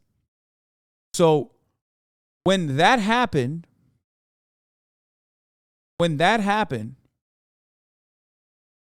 and there still was no gun control, a lot of people were like, "Oh, it's done. Like, it's done. It's just never going to happen." And back then, the media cycle wasn't like 24 hours, so it went on for a very long time. So in a sea of that kind of that kind of support for the victims, in a sea in that environment, Alex Jones coming out of the gate swinging with the whole, like, it's fake. It seems normal to do now because everybody does it now. Like 15 minutes after Uvalde, you had congresspersons being like, it was a trans person. You know what I mean? Like immediately. It's like, it's commonplace now. Right? But back then, doing it back then was major. And it was so major. Like sowing seeds of doubt, as you called it. Yes, Contact High. Sowing seeds of doubt in the immediate aftermath of a fucking mass shooting at an elementary school. That was unheard of. And not only that, but like we kind of forgot about how devastating that was for the families at the time. 9 months of continual uninterrupted brain rot. It's The not whole Alex Jones as a that my singular family's insane beacon takes that us straight is through. the misinformation spreader. Make no mistake. There are plenty of avenues. There's plenty of other institutions that are also morally culpable, right? All the platforms that didn't try to regulate the speech at the time. also partially culpable. However, his fan base was the most deranged because he was the one who was like straight up out there, openly stating these agitative and completely false statements about the families. Made it just in time. Let's go. The rise of the crisis actor conspiracy movement. Yeah, it blew the fuck up since then. Being part of this narrative. You know, it's an industry. It's a business. They got $73 million from Remington. They've sued all these different groups and people. So no, I didn't kill their kids. I already said I was sorry before they ever sued me. And now they've just attached themselves to my name and who I am. They can get all the judgments they want against me. I have hardly any money. All those articles you see, it's like made up. Almost all of it's not even true. You're not doing too good money-wise right now? I never, like they had a financial expert in my rig trial, and he said InfoWars is worth $130 million, and Alex Jones is worth $270 million. I don't have $2 million in cash. I don't have stocks and bonds. I don't have all that stuff. So it's like a joke. They can have $1 billion verdicts. It doesn't mean anything. So they're expecting you to pay $45 million. It's like $47 million or something like that total. You think that in time you'll be able to do that? Oh, no. It's what's ridiculous. Like, and they have 2 more trials coming up in Connecticut and in Texas. Everyone's like, yeah, we're gonna get him. They've built me up into like I'm this giant creature, like all powerful, like the Stay Puft Marshmallow Man. And none of it's real, so it's like it's funny actually. It's actually comical. I mean, it's actually hilarious. And then the Sandy Hook family. Yeah, me when I found out about. Me when I heard the rumors of Dua Lipa dating Trevor Noah confirmed. Ridiculous. Like, and they have 2 more trials coming up in Connecticut and Texas. Creature, like all power. It's actually comical. I mean, it's actually hilarious. And then the Sandy actually. It's actually. Yeah, this is it here. It's actually comical. I mean, it's actually hilarious.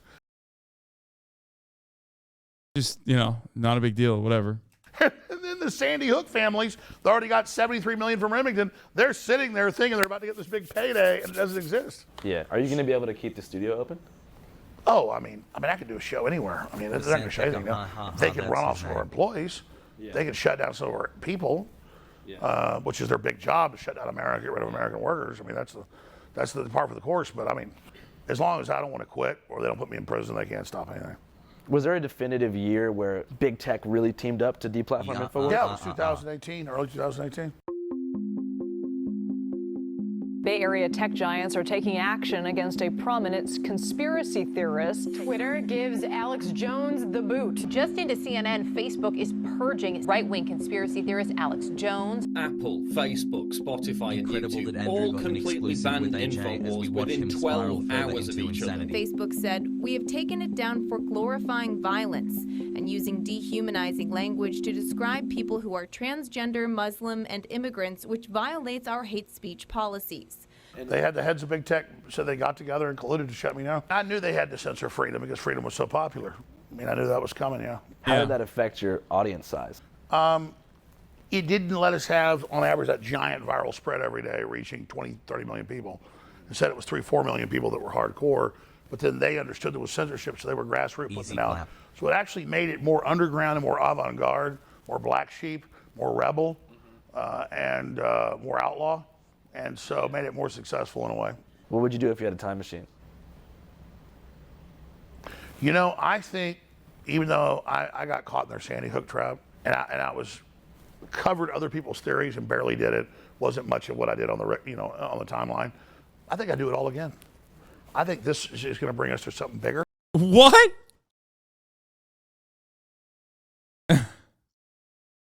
What trap, homie? He calls it a trap because he got trapped into what? Saying it was a false flag? Like, nobody stopped. Nobody forced you to say it. And the double down. I mean, at a certain point, you got to fucking, I don't know. It's just.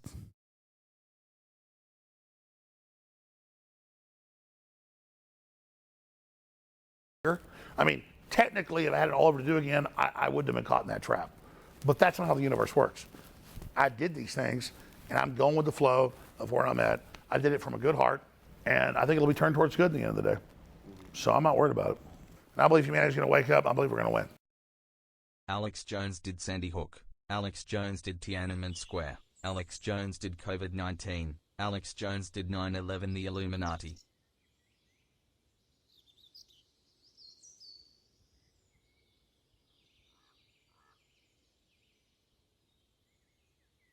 He is my Higa. That's fucking crazy that he's just so remorseful, dude.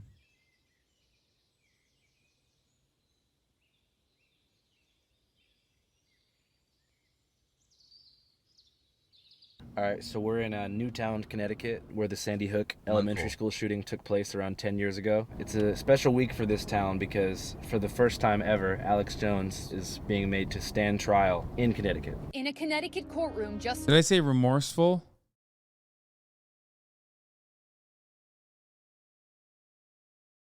Bro, I really got to take a fucking day off or something. Remorseless! Good so far.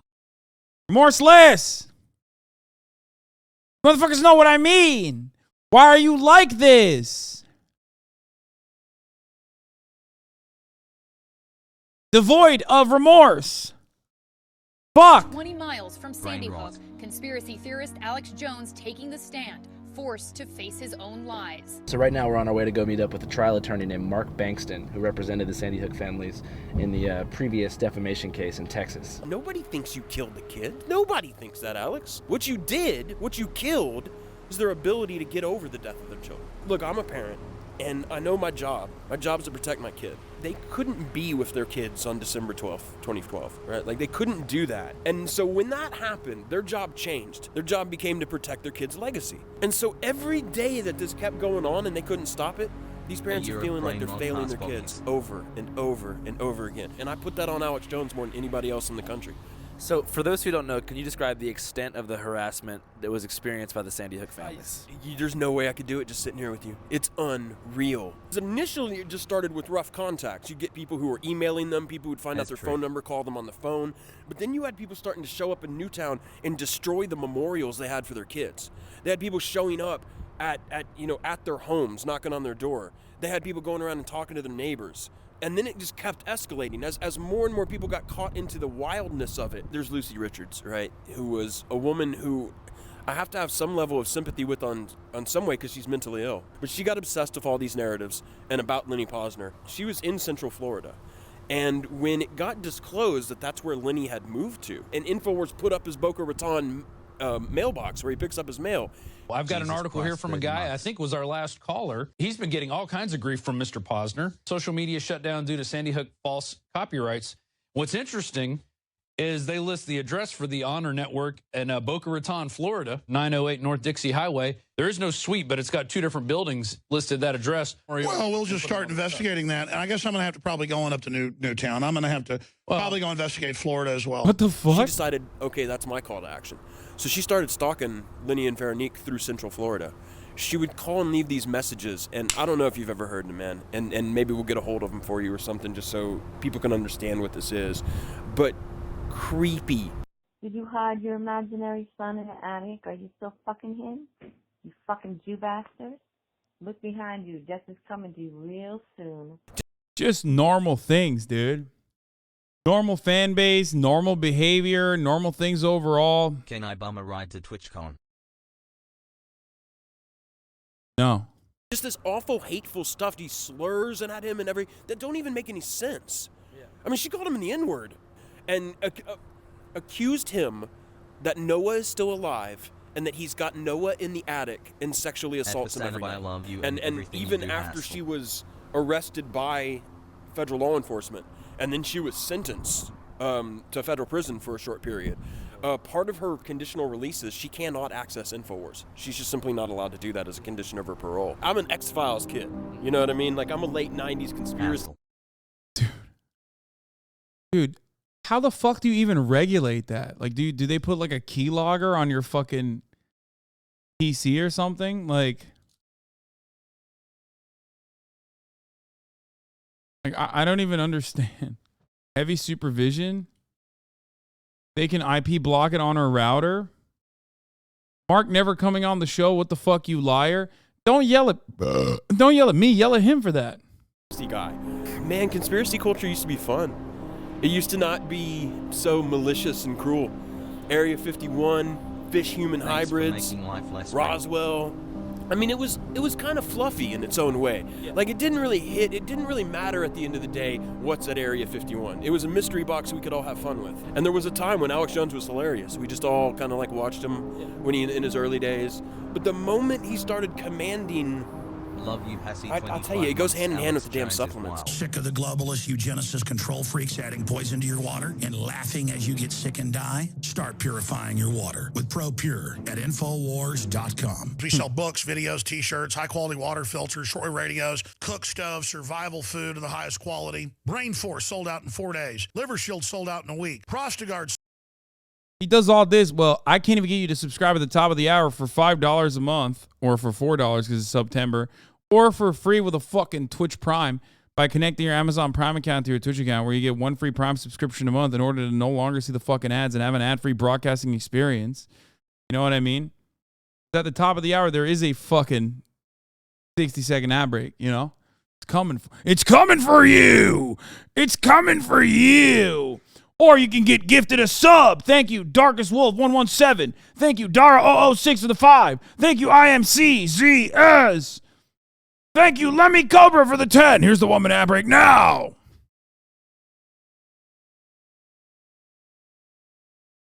God damn. Tag for Band Evasion. Thank you for the 531 gifted subs. E. Bridget with the 5. Mr. Jolly Roger with the 10. I'm sorry for your L. At Hasanabi. Thank you, Oat MILF, for the 5. What the fuck is an Oat MILF? Don't at me if your sub badge don't go to the shiki. Sold out in a month. We have the highest. Thank you, F. quality Porzio, nutraceuticals for the out there, bar 5. none. And Ray The government WR is for the gonna start 10. to buy the prepackaged food, right? The government has released radiation into the environment by the iodine. You know, we were seeing that basically. Thank you, right after the Oxmonk, month of Sandy Oxo. Hook, his traffic went up darn near 50% from all the coverage he was doing that month of the hoax. So that caused them to double down because they've testified on the record. Thank you, See Abby traffic Jean, spikes, for the we try to 5. Emulate that. When Alex Jones said the school wasn't an operating school, when he said paramedics never even entered the building, when he said there are pictures of the children who they Thank you, Twubbles, for the 5. Okay, stop. Enough. say died who are still alive, he didn't believe that shit. I don't believe Alex Jones thinks there's anything fishy about Sandy Hook, but he's going to keep saying it even right now. You know, he's still going to be weird about it. Why? It's not a matter of whether you believe it or not. It's a matter of whether you have carved a groove in your personality that the wheel just goes in that rut now. I think it would force a moment of ego he's not ready to confront. The InfoWars store is like the main revenue source, yeah? I mean, if I need it to be. I mean, if I need to, I can go to supporters and just get straight donations. Yeah. So how do you go about doing that? Just ask them for I the want money. to invent a sport that involves The strong jury came in this transgender women evening like baseball. with $4.2 million. I admitted that I followed disinformation, but not on purpose. I apologize to the families. What I did to those families was wrong, but I didn't do it on purpose. We are so broke. But if you don't fund us, if you don't buy products, InfoWarsStore.com, we will shut down. So get a t-shirt, get a book, get Body's Ultimate Turmeric Formula, get Vitamin Mineral Fusion, get them all at InfoWarsStore.com and keep us on the air. What do you think he deserves at the end of this road? To no longer be in public life, right? Like, I don't... People have been like, oh, you're out to destroy Alex Jones. I don't want to destroy him. I don't care. If he wants to work at Safeway or manage a Sprint store, I don't care. I feel the right amount of justice is you should not be able to commercially market yourself as a public figure anymore. Like, you should exit the American stage. That's what I think is the correct result. Or at least that's what I think is the most utilitarian good result. But the money's not even really the question. If you want to feel additionally black-pilled, Alex Jones, on top of all of his like revenue operations, and on top of like one of the most insane parts of this discovery and the defamation awards trial was that like he made, I think, like $800,000 in one fucking day after he had been deplatformed. One of the most black-pilling moments is finding out that some dude gave him like $5 million in crypto, just straight up for no reason. They literally were just like, hey, here's $5 million in cryptocurrency. Have fun with that. You know, it's for your defense fund.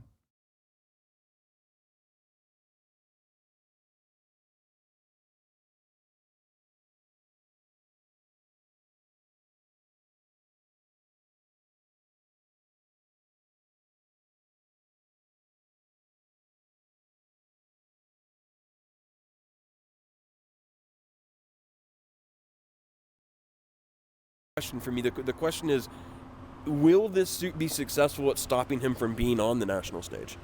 And my worry is, like we said in the courthouses, it won't be, because the cameras will still follow him. Like, he can lose all of his money. He gets out there again on the bullhorn, and he starts building it right back up. No, I told you I was going to shut it down.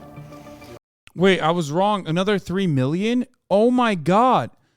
Oh my God. I thought it was only 5. Oh my God. It's a total of 8 million in 26 days. Oh my God. Oh my God. Oh my God. And motherfuckers are still so stupid. They're like, bro, you're such a grifter. You're such a grifter. You're such a grifter. You're such a grifter. Dude, if, holy fuck, I could get so caked. My himbo.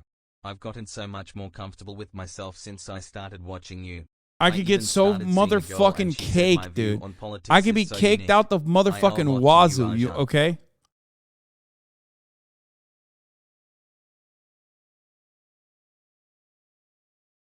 Anytime Chad asks what's a grifter? Just ask him for the money. To invent a sport that involves the jury came in this evening with $4.2 million. I admitted that I followed this information, but not on purpose. I apologize to the families. What I did to those families was wrong, but I didn't do it on purpose. Let's be fucking real. You love this shit. We all know, yet you decide to be here. Let's be fucking real. You love this shit. Yes, I love what I do. I love what I do despite the fact that the platform I'm on fucks me. I love what I do despite the fact that there are, plenty of insane things that I have to deal with that many other content creators in this space are never going to have to deal with. Okay? That's it. I love my community and I love what I do, and I think what I do is valuable. It gives me a lot of emotional fulfillment. That's why I do it. Still fucking insane that idiotic baboon brain dickheads on the internet will be like, you're grifting, but what are you going to do? Florida Valhalla feels strong, man. Not happening now. You were going to shut down InfoWars? I was going to hand it off to the people. Not now. It's not a labor of love now, it's a labor of war.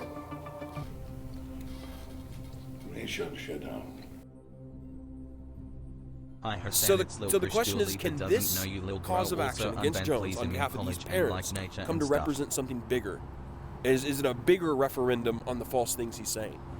I hope so, man. I hope so. Where do you see yourself in 10 years? I see me picking my teeth, my enemy's bones.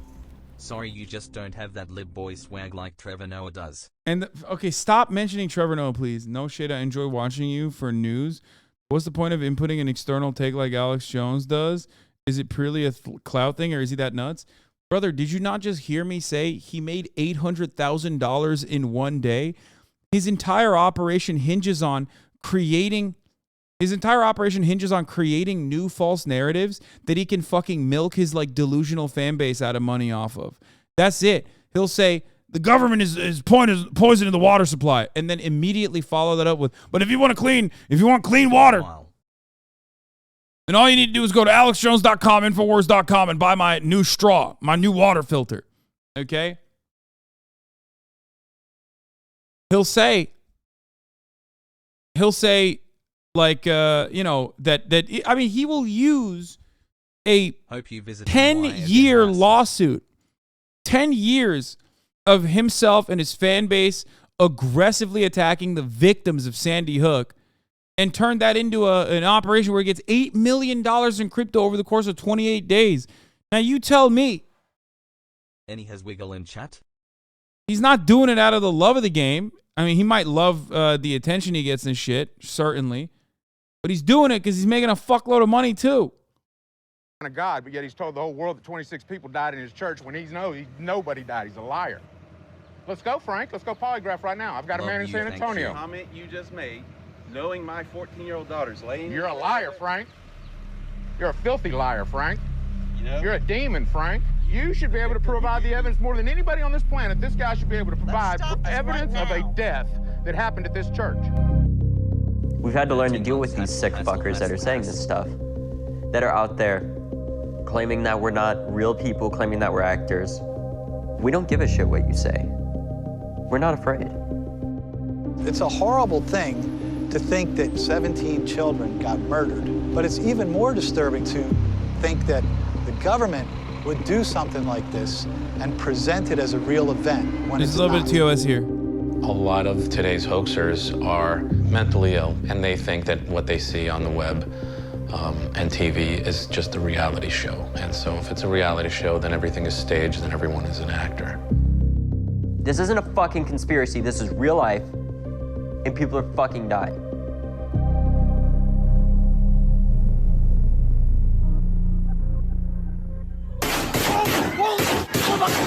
Oh my God! I got a text from Lauren that said, code red. They don't show anything, but goddamn, dude, that's a little brutal. Maybe a little trigger warning is due there. Holy fuck. You know what I mean? That's crazy. That is insane that they just like posted the footage of Marjorie Douglas. That's Active shooter. I love you, Mom. I was holding my really close friend Sam Deitch's hand, and I remember something she just kept on saying over and over. I don't want to be another number. I don't want to be a number. We're gonna be another number. She knew that at least 3 of her friends had died. She wouldn't know for the next 36 hours whether or not another one of her friends died who actually did. Knowing that as a big brother, you can't do anything about that, just made me so mad. I figured I would use my speech and debate skills and my journalism skills, I guess you could say, to go out and speak. And my parents didn't want me to go. I told David, don't go back over there. He disappeared a few minutes, he comes back, he's got the camera, gets on his bike. I said, what are you doing? He goes, I'm going to get my story. And he took off. David Hogg. David Hogg. David Hogg. David Hogg. David Hogg is here with me now. When I first started doing interviews, I wasn't like nervous or anything because I've done many interviews before with our own TV program, and I'd been doing that for the past like 4 years basically. And I was just pissed off. I wanted to make sure that something like this wouldn't happen again. My name is Tony Mead, and I am an independent journalist. How I'm related here is that this is in my backyard. Did people die? I don't know, but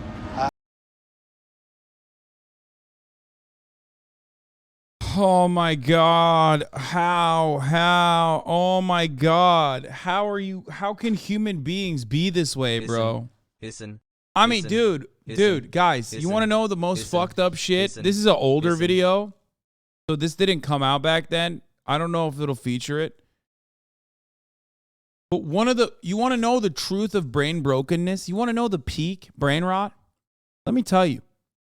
One of the fucking parents of the kids in school, one of the parents of the kids in school now believes that it was a fucking false flag.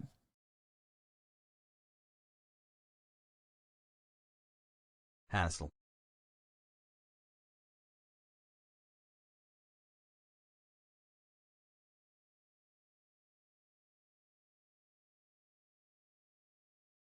Sure.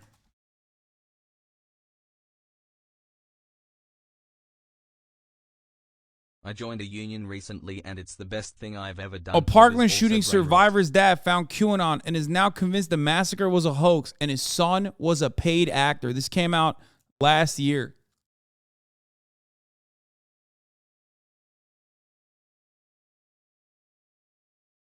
Two years Peepo has.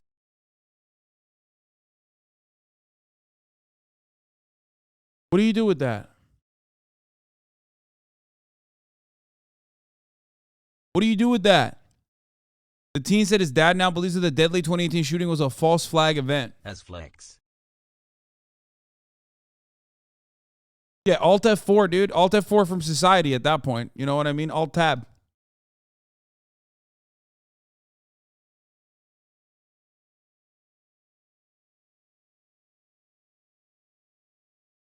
But what the fuck are you going to do about that? You're like, wow, this is the guy who's, this happened in his backyard and he doesn't believe it. Okay, this happened to him. The only step beyond that is a deranged man backed into is if like fucking Kyle Cashew, remember the one like reactionary Stoneman Douglas kid? If he came out and said it was fake. That's it. There's literally like the one layer more insane than this is if one of the victims directly who was shot was like, nah, it was a false flag. Fucking weird.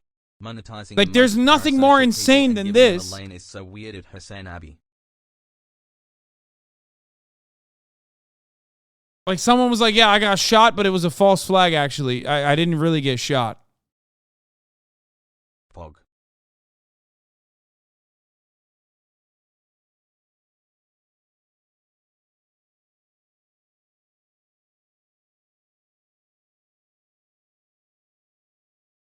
Or if the parent of an injured, killed student said it was fake. Brother, that happened! That's what I'm saying!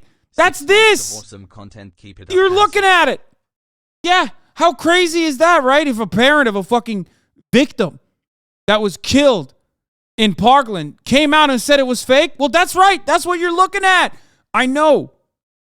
Oh, sorry, it's a survivor. Sorry, this is a survivor's dad. Not someone who got shot. My apologies.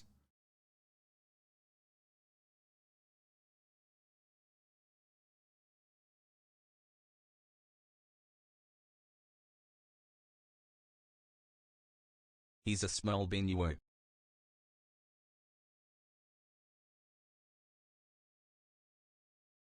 Still, I mean, it's still insane, but I don't think that what happened here is a genuine calamity.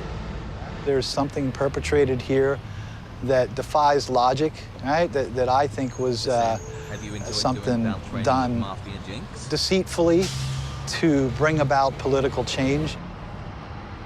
Because this event is so close to home and affected my friends personally, and it would be unfair of me to start talking about how, look closer at this, look closer at that.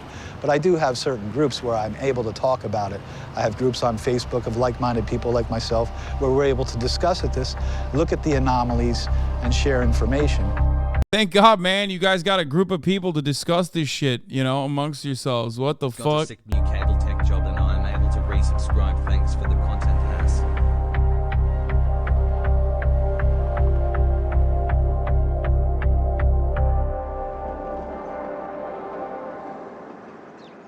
I go by Side Thorn, and this is Conspiracy Granny. Thanks for being And what we do is we go to these false flag hoaxes. Dude, here's a fucking, here is a red flag, okay? Any dude with a GoPro strapped to his chest. You see a motherfucker, a civilian with a body camera, know that you are about to have the most unhinged conversation and it's probably going to appear on some fucking like Second Amendment auditor YouTube channel, okay? And we prove them wrong. This lady's called Conspiracy Grandma. Like, dude, what is happening? You're literally like, hey, what's up, guys? I'm insane psychopathic pedophile here, you know, and this is my YouTube channel. Like, what the fuck is that? You literally just like named it yourself. You named your fucking channel off of being a conspiracy grandma.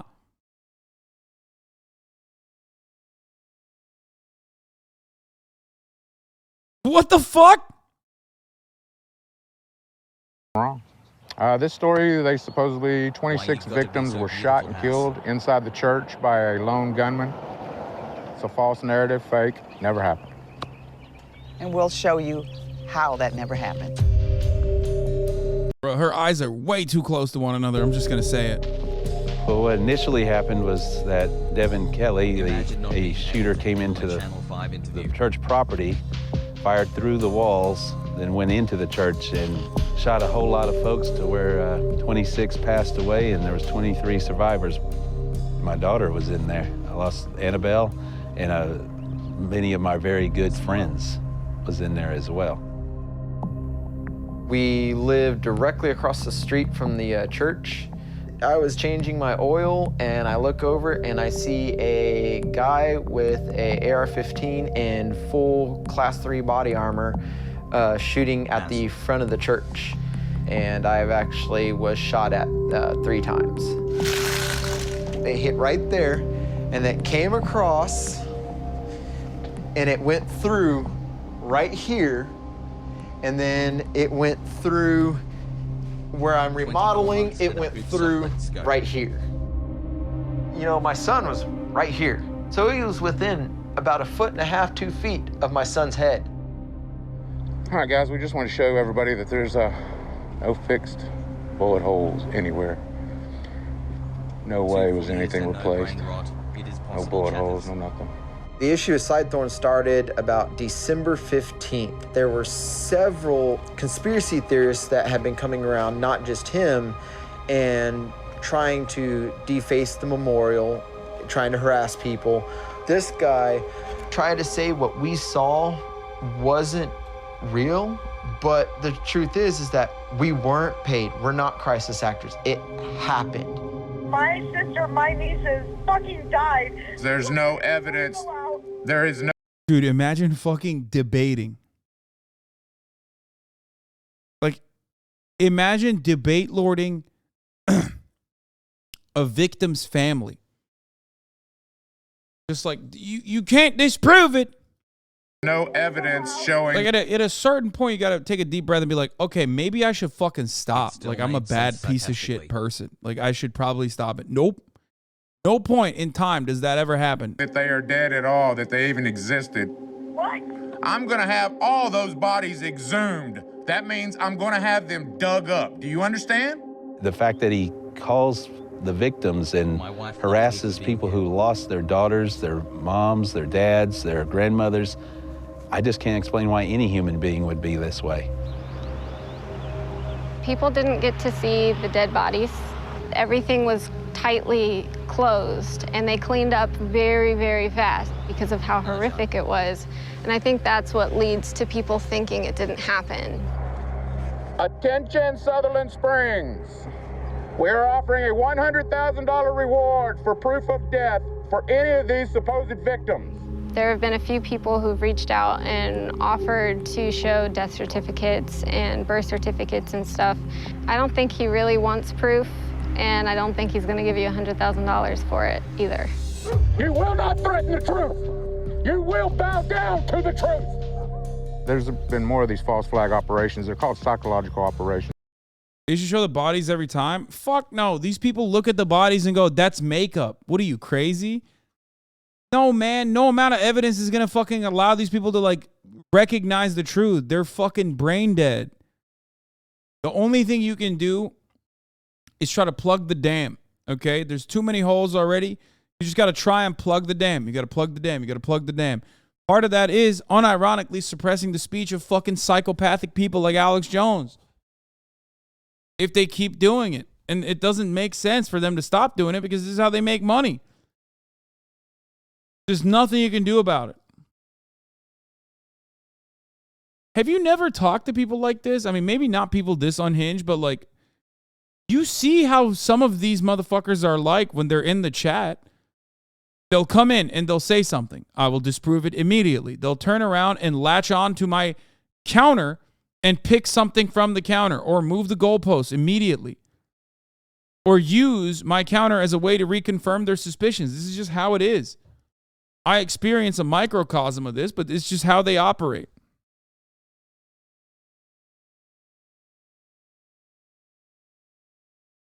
They're by the Department of Homeland Security, and they're being forefront by the FBI. That's who's controlling the narrative on these, and they're working with crisis actors. We were right there by the car, by the gas pump 3. And we heard the shots go off again, and that's when we saw that he was standing out there shooting at the building. Sidethorn had been coming by the store. That's when he started accusing that I was in with the FBI and this was all a conspiracy. I asked him to please leave. And he said, no, you need to verify this story. And I said, no, sir, I'm not verifying anything because it's not true. And he kept on insisting. Exposed that this was a drill? Right. This is no damn drill. This was evil. How do you know if anybody was actually killed? Please do not bother me with this anymore. Okay. I lost my loved ones and I lost all my friends and I witnessed this evil thing. And whatever conspiracy thing or whatever crap that is out there. You mean the truth? It's crap. It's not the truth. How do they make money? Often they just have intergenerational wealth, low cost of living, have a house that was like left down, like have a house that like someone gave them, you know what I mean? Their parents or some shit. Small business owners. That's usually how it works. There's so many people like this, man. There's so many fucking people like this. A scripted play. That's exactly what every one of them are. They're scripted. It's not possible for them to prove a single one that we've looked at. Someone say you don't see these dudes in San Francisco. Too expensive. Montana Jax has been in this chat for like the past week complaining about San Francisco housing prices. And I respect it because, like, he's right. It's really bad. But every time, every issue doesn't have to turn into San Francisco and how expensive living is there, man. Let me pull the card up here. You'll see. You'll see what I mean. Where was it? Damn, this motherfucker writes a lot in the chat. Holy shit. Woo baby.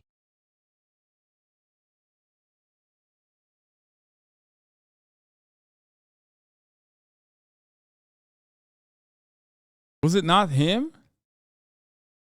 Was it not him that was talking about the housing prices? It was him.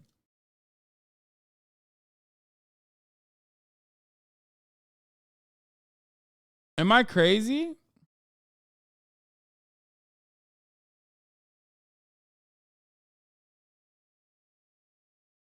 Yeah, here it is. Here, look. Yay, now I can buy a home in San Francisco. It's only up 2.5%. It's only $4 million now, KW. I mean, when you sign a 30-year mortgage on something that's 10x your yearly salary, I understand because people get underwater. Healthy, long-term, sustainable economy, by the way. Talking about landlords in San Francisco. How do you remember these chatters? No, this was like a couple days ago, but he was like really adamant about talking about it.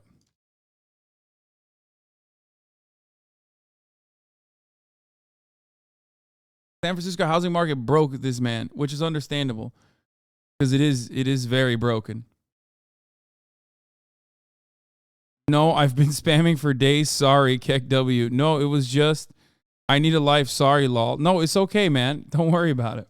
I mean, it's an understandable thing to be upset about. Anyway, no, but what I was saying is what I was saying was you're right. The people that are like conspiracy theorists of that magnitude, unfortunately, are people like Peter Thiel. So there is that reality. But yeah, that's why you see these guys in like, you know, random parts of the fucking country. Not a one. But we go to everyone in Texas just to confirm what we already know to be true, and then it's no doubt about it when we get there. That's what I'm saying. It's a fact.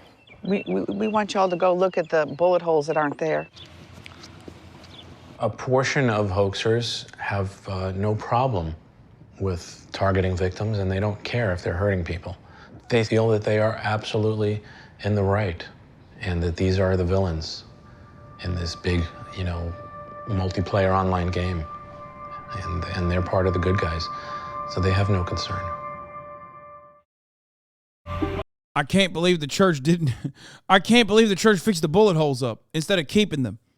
It's fucked up. Must be a conspiracy. Must mean that no bullet holes ever existed to begin with.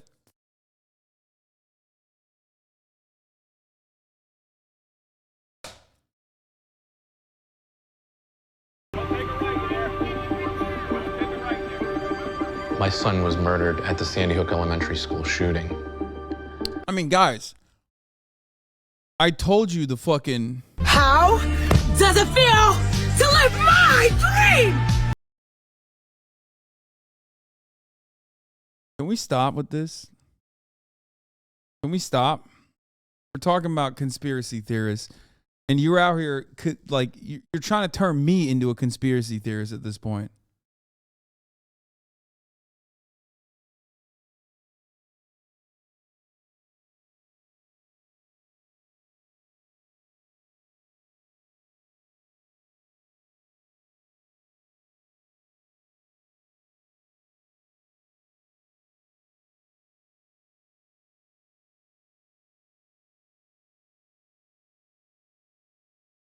Look,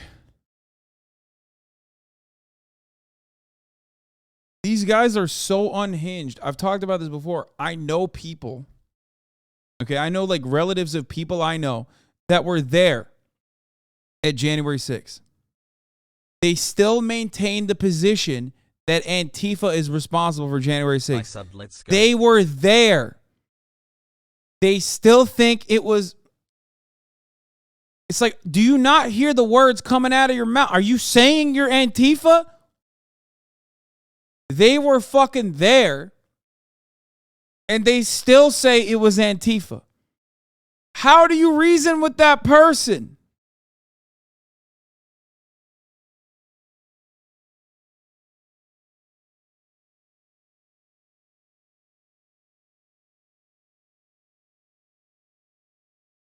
As a result of that event, They are industry plants in your family. They're not in my family, man. They're relatives of people I do know, though. Online conspiracy theories started to brew. Ludwig, I'm talking about Ludwig. I see it as I stood my ground for the most part, and everyone took a few steps back. And so when you look at this online issue, I'm visible, but I'm incorporated in their narrative. So whenever I'm videoed, I don't want to be recognizable or easily found. So I try to remain a couple of steps removed.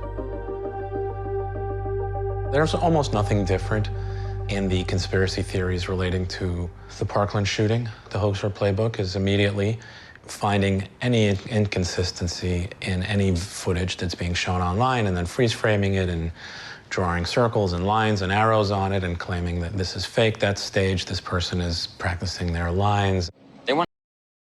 And that's the other part of it. This is the greatest way that stupid people can do that. The easiest way to like create a conspiracy narrative around something is by just like looking at something that is normal process and then acting like that process is strange. No, you just don't know how that process works. Another great example of this is how conservatives, like mainstream conservatives, routinely lied and still continue to this day lie about the election and the tabulation of the votes.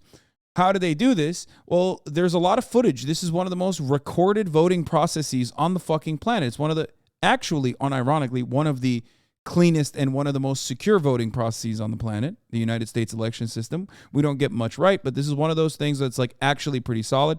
And part of that process is the transparency of the matter itself, right? Almost every part of the tabulation was recorded. Like you see it in front of your eyes. So what do these people do? Well, they take that transparency and use it to their advantage. They weaponize videos by going, look, this is a moment where they actually take the votes out of the box and put it in this bag. It's like, okay, that's the normal process.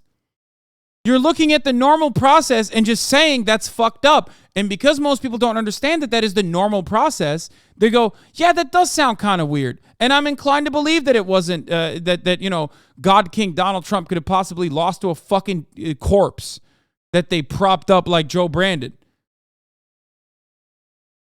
And that's all it takes to sow the seeds of doubt, because these people are fucking stupid. They literally will look at like normal shit, but because the audience doesn't know that that's normal shit, act like it's actually abnormal.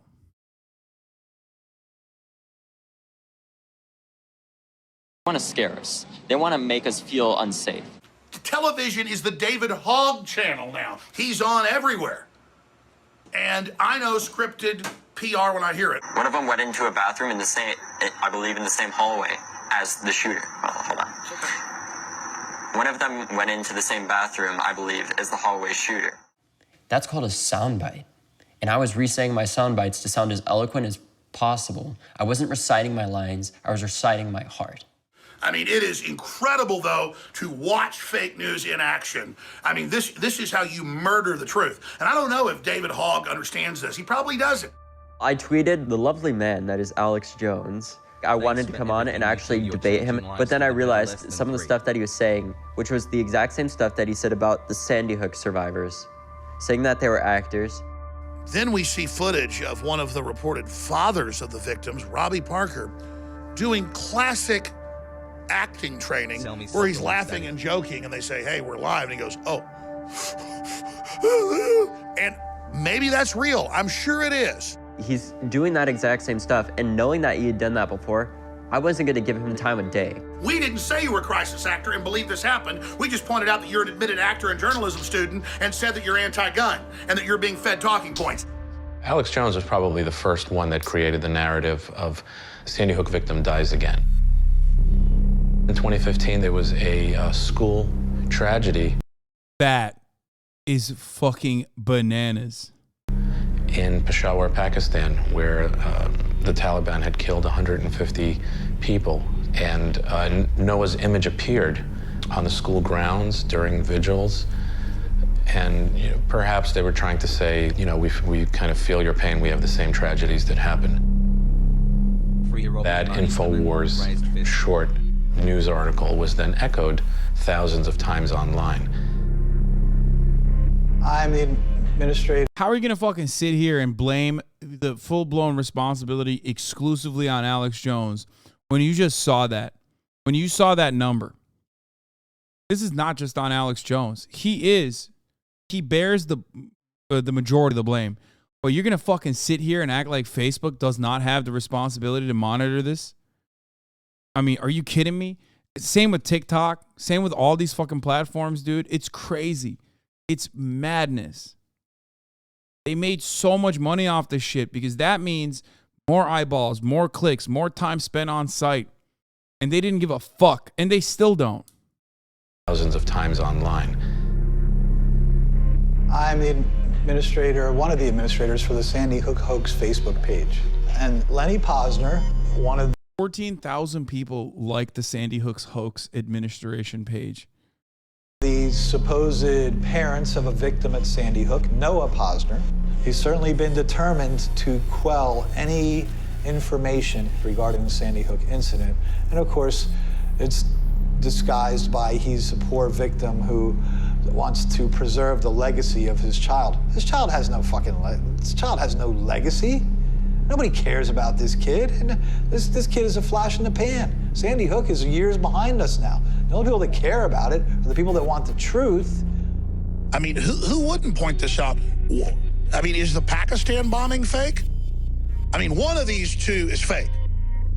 There's a large profit in this, so we know that Alex Jones makes...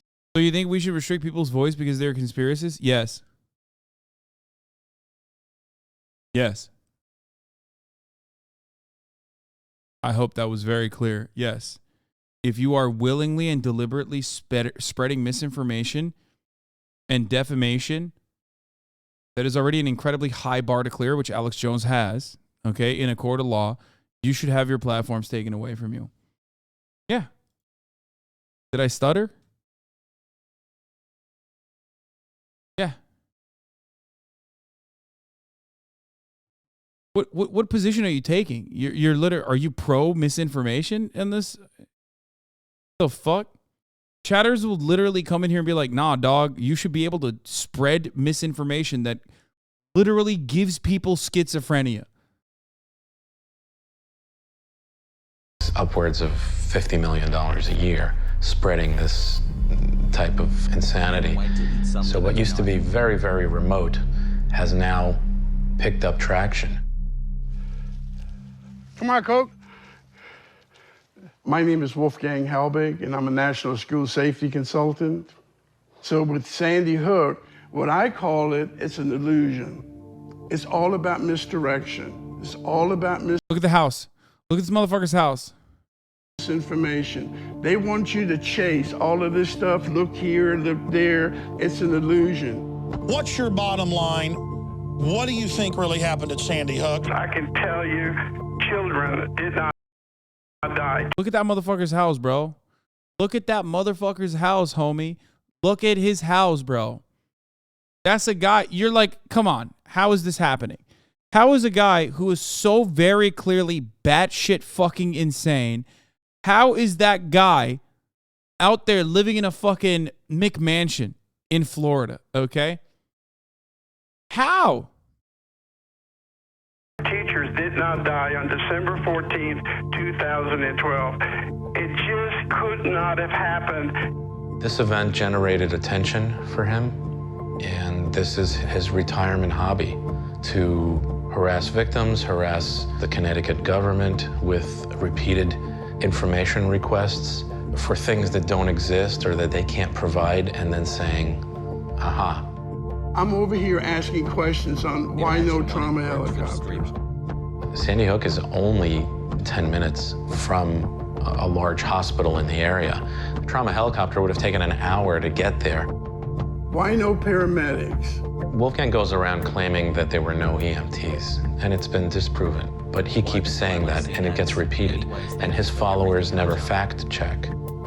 They're looking at me as a conspiracy nut, mental health issues. I mean, yeah, if I am wrong, I will guarantee you this, that I will voluntarily, immediately enroll myself in a mental health long-term facility. I can't hurt people. That's not my nature. I mean, do it, pussy. Do it. Like, do it.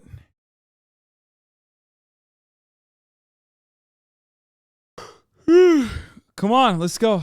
And these mass casualty shootings have a huge impact on our emotions, on our hearts, and how we think. And they're using, this gun mechanism as the driving force. I mean, no matter what state you're in, guns, it's all about guns, new legislation. See, and I think there has been so much misinformation given by the national news. Now, even the President of the United States, I mean, he publicly comes out and calls them out as fake news. A certain portion, 25% of the population, is easily convinced of things, especially if it's being told to them by someone who they respect and trust.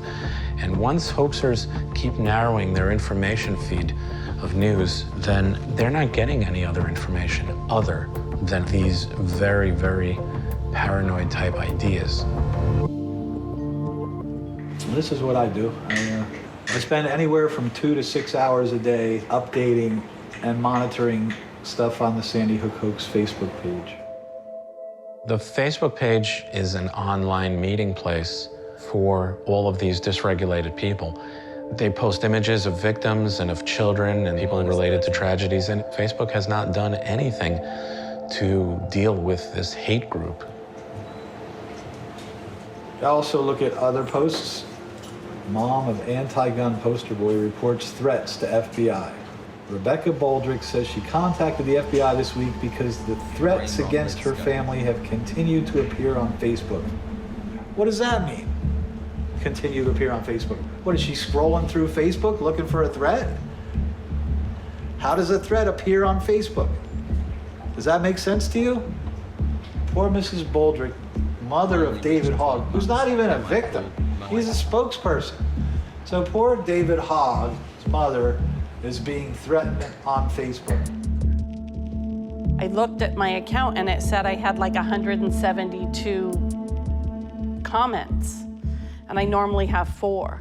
Most of them have been very general and just kind of hurtful, but there was one that talked about David's birthday and that he's going to be killed on his birthday, and that really, really bothered me, and I notified the FBI. This man, my friends have just gone after, which seems to be the most effective strategy.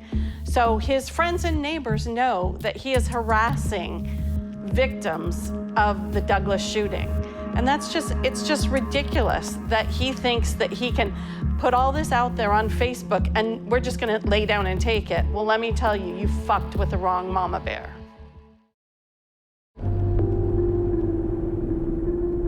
I don't question. How does nobody kick the shit out of these people? Well, it doesn't hurt that they're some of the most litigious freaks on the planet with a lot of disposable income, if you haven't noticed. That probably factors into the reasons as to why they're like relatively protected. Upper middle class, bored, have a lot of disposable income. They just have a lot of time on their hands. They're fucking crazy. And they love the attention.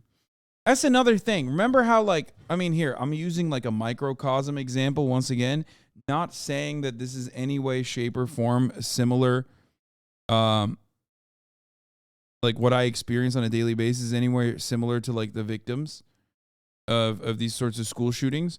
But the mania is pretty similar, right? Like you have these cyber stalking, like lolcow communities and shit. Like the way they are like nonstop doing this sort of stuff, or they like come into the chat with like 1 million different sock accounts and write crazy shit in there. The reason why they do it is so that they get attention. They want attention. They want to hurt these people because they also partially thrive on that attention. They like are desperate. So I think like the mental illness and the way that these guys are deranged are similar. Question myself. And I'm also a good person. I don't question my morality. I've always been good to people. I don't do what I do and to hurt anyone, you know? And they want to know, what if you're wrong? Oh, I'm going to be so sorry and apologetic to everyone. But it's like, what if water's not wet, okay? What if the sky's not blue? Well, I think it'll get a lot worse. They are turning these conspiracy ideas against people, against victims. And that's a very dark evolution. Right now, the internet is a largely unregulated space. We've seen the empowerment of the mentally ill, and the mentally ill ideas have been spreading. Let's go show them the sign that they scratched out our name, because I got a bigger marker this time. Hey, tone it down. Yeah, go ahead. Like, look, they got nice cars and shit. Like, upper middle class motherfuckers with a lot of time, dude. See this?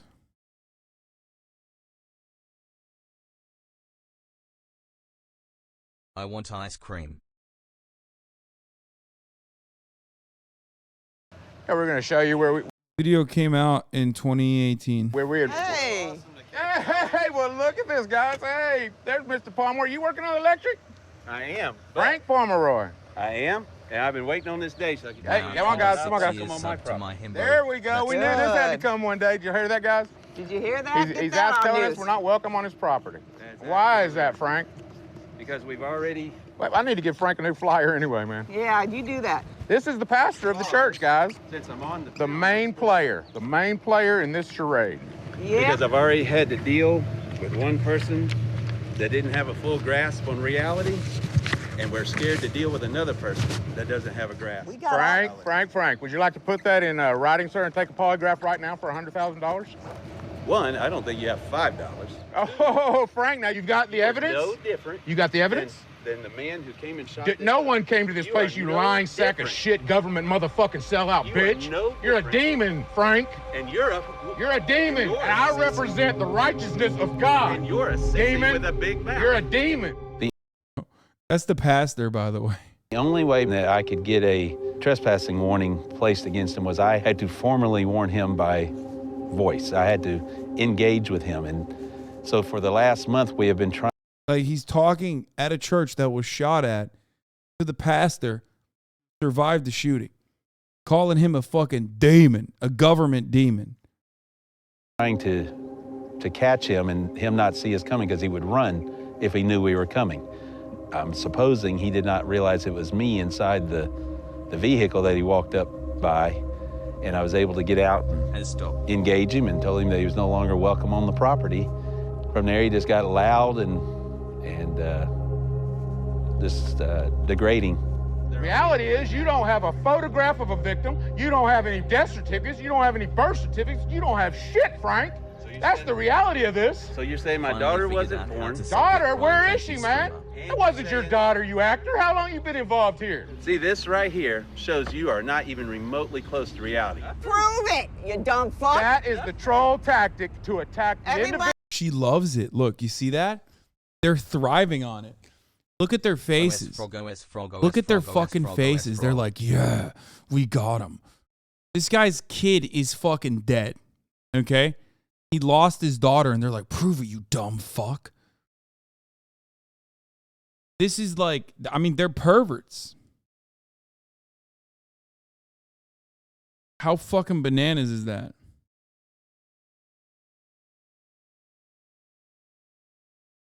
Okay, just because the merch is cool doesn't change what I said, okay? Shut up about how cool the merch looks. You're right, but you don't have to say it.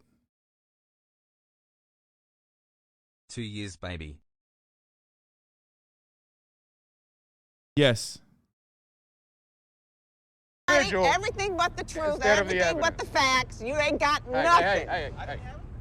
This man has made real threats. He's reaching out to people who are already going through a PTSD and are grieving and emotionally just hurting. It's not your First Amendment to threaten people. You're a sellout bitch that's getting paid, man. And you know what? You just can't handle that I'm going to expose you motherfuckers for what you are until the people hang you by the neck, man. You're going to hang, traitor. That I assure you. Do not touch me. Let me talk. Do you understand that? I haven't touched you. I have a right to make a citizen's arrest on any law enforcement officer that puts their fucking... Remember what I said? about how like psychotic these dudes are, and the moment that you like actually retort or pop off on them, they will get litigious on your ass so quick. Look at that. Yeah, he's like, I'm a sovereign citizen.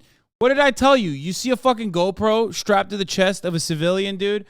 Understand that you are dealing with a sovereign citizen, okay? You're not dealing with a cop. It's worse than that. You're dealing with a wannabe cop.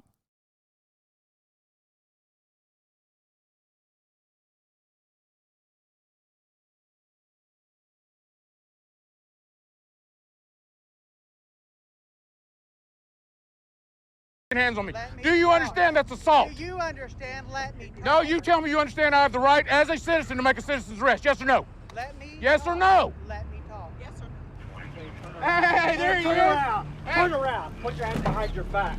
Did you? Put your hand behind your back. Now, what am I being arrested for?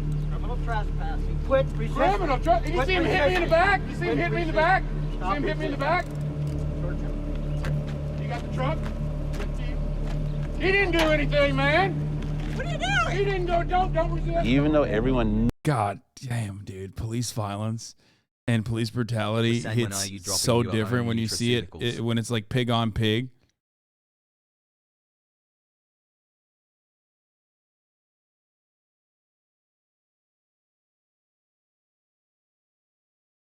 When it's pig on pig, it really does hit different. Thank you, Hassi, for the nearly 2 years of content. All the law enforcement knew that this had the possibility of getting violent until there was And they're squealing too, like little piglets. some type of infraction. There was no way to stop it. Now, luckily, yesterday, what happened without no one getting hurt. And this is the catalyst to get things rolling to where maybe now he will leave the victims alone at least. We'll be back, Frank. We'll be back. You count on that, Frank. You're not ever getting rid of the truth, Frank. In the past, I've called hoax theory a thought virus. There are people that benefit from these hoax theories, so they don't mind them because the hoax theories are pushing back against gun control. So it's there, and people have been infected with it. Hassle. The only time over the past 5 years that I've felt like I might want to just step away from this investigation is when I realized how much of my life it's consumed. Right? For the past 5 years, part of my life has been stolen with the hours and hours that I've invested into this research. And it's taken away from my life and my ability to be a good parent to my child. It's obsessive, you know? But I believe what I have experienced and what I know to be true. And the evidence that I've seen repeatedly points to the fact that this is contrived events that are not genuine.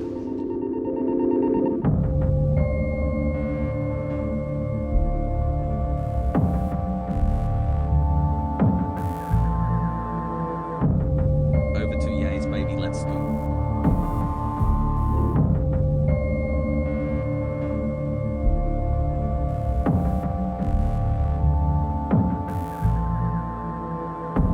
I wish he was right so that these people were still here. That's what hurts so bad, is like, you keep telling us that these people didn't die, that they just moved or something, and it's not true. And as much as we would all wish that, one, we were getting paid by the government, but two, we were getting our family members back like they never left us, it's just not how it goes.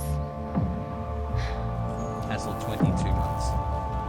Part of the reason why I spoke up so soon after wasn't because I was mentally stable, wasn't because I felt like I'd grieved enough. I hadn't. I still haven't. People grieve in different ways, and I think David was more active through his grief. I'm not sure he's processed it yet, but I think that's how he's dealing with it. This right here is where we had her last birthday party, was sitting right here. And her friends came and I cooked hot dogs right there on that grill you're standing beside right there for her last birthday party here. Absolutely.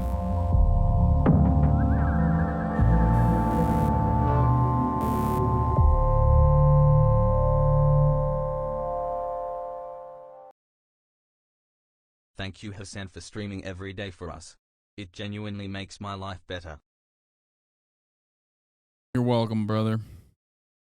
Mine too. Mine too. To a certain degree. Aware. New Mogul Mail. We don't have to watch every Mogul Mail. I want to watch the new the new Man in the Cave. There's a new internet historian.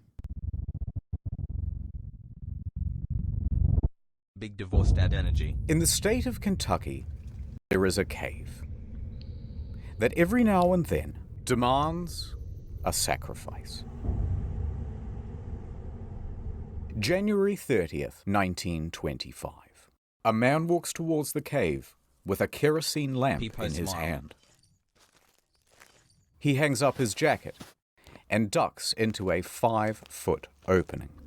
The inside of the cave is narrow. He has to drop down on his hands and knees, crawling through a passageway filled with jagged rocks and choking dust. Then down a chute he had cleared out months earlier.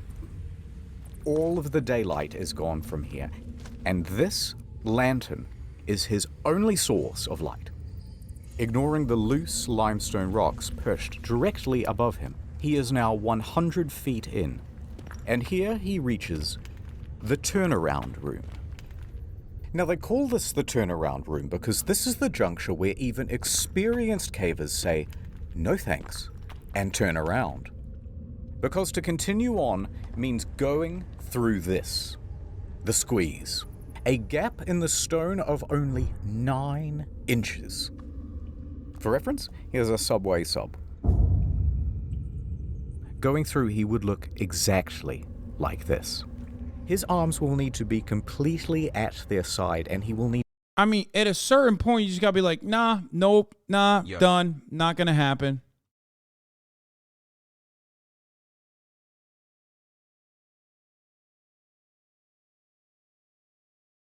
The moment that I have to like functionally dislocate my fucking shoulders to be able to fit into something is the moment where I'm not going to be a part of it. Also, shouts out to Johnny Harris.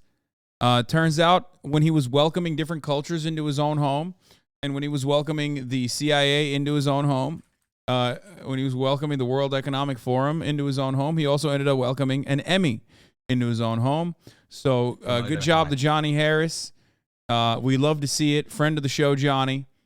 That's right. He won a motherfucking Emmy, boys. He won a motherfucking Emmy for his New York Times opinion. Here it is. Let's take a look. Munkor. I made it. I feel very out of place in this fancy room. I feel like I should be in a... I should not be in a fancy room right now with like tiger patterned chairs and stained glass, because I'm a dirty man and I need to quickly not be a dirty man. So I'm gonna go into that shower that I feel like I don't deserve. I'm too dirty for that shower. Don't let him in.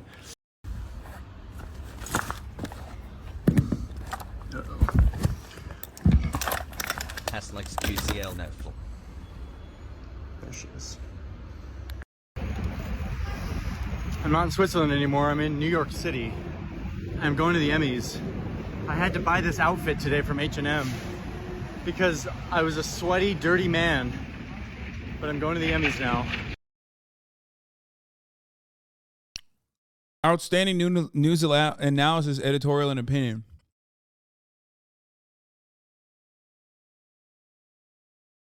It's for this important video I made last year for the Times. Really lucky to get to work with the amazing journalists there. Also, shout out to PC Holtz, who edited, animated, AP'd this. Liberal hypocrisy is fueling the American inequality.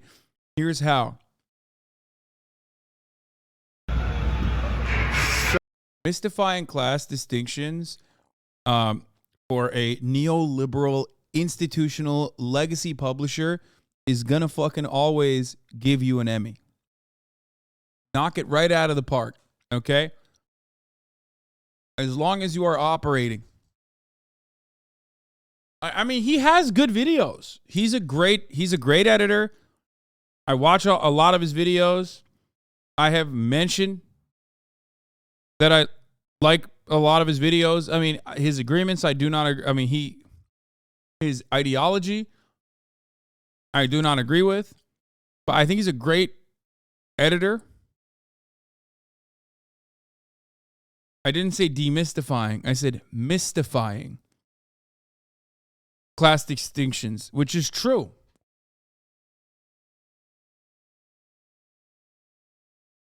If you had initiative, I could get you an Emmy within the year.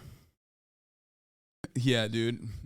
What are we going to do? Brother. Exclusively talk about veganism and how actually we should be able to do ethical capitalism through stakeholder capitalism?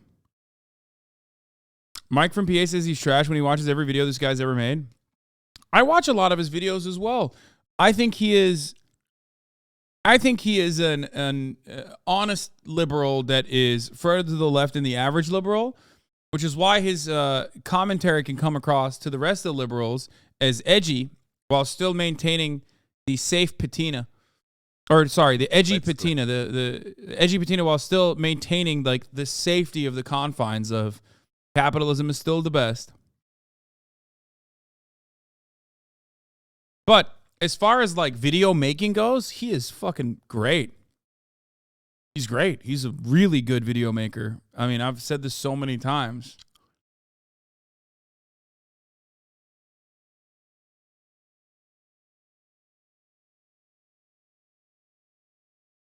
Are you getting the Emmy for the Liver King pod today, or will Ethan get it? Anyway, let's continue. So, I got an Emmy. Inside that bag is an Emmy. Yeah, and it happened. The video that I made with the New York Times last year won. And now I'm really tired. And I'm going home to go to bed because I'm so sleepy. But I'm excited that this got recognized.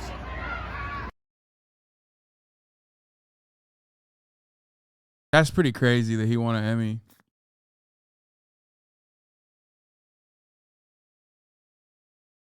Most people used to sell their Oscars, so they stopped making them out of pure gold.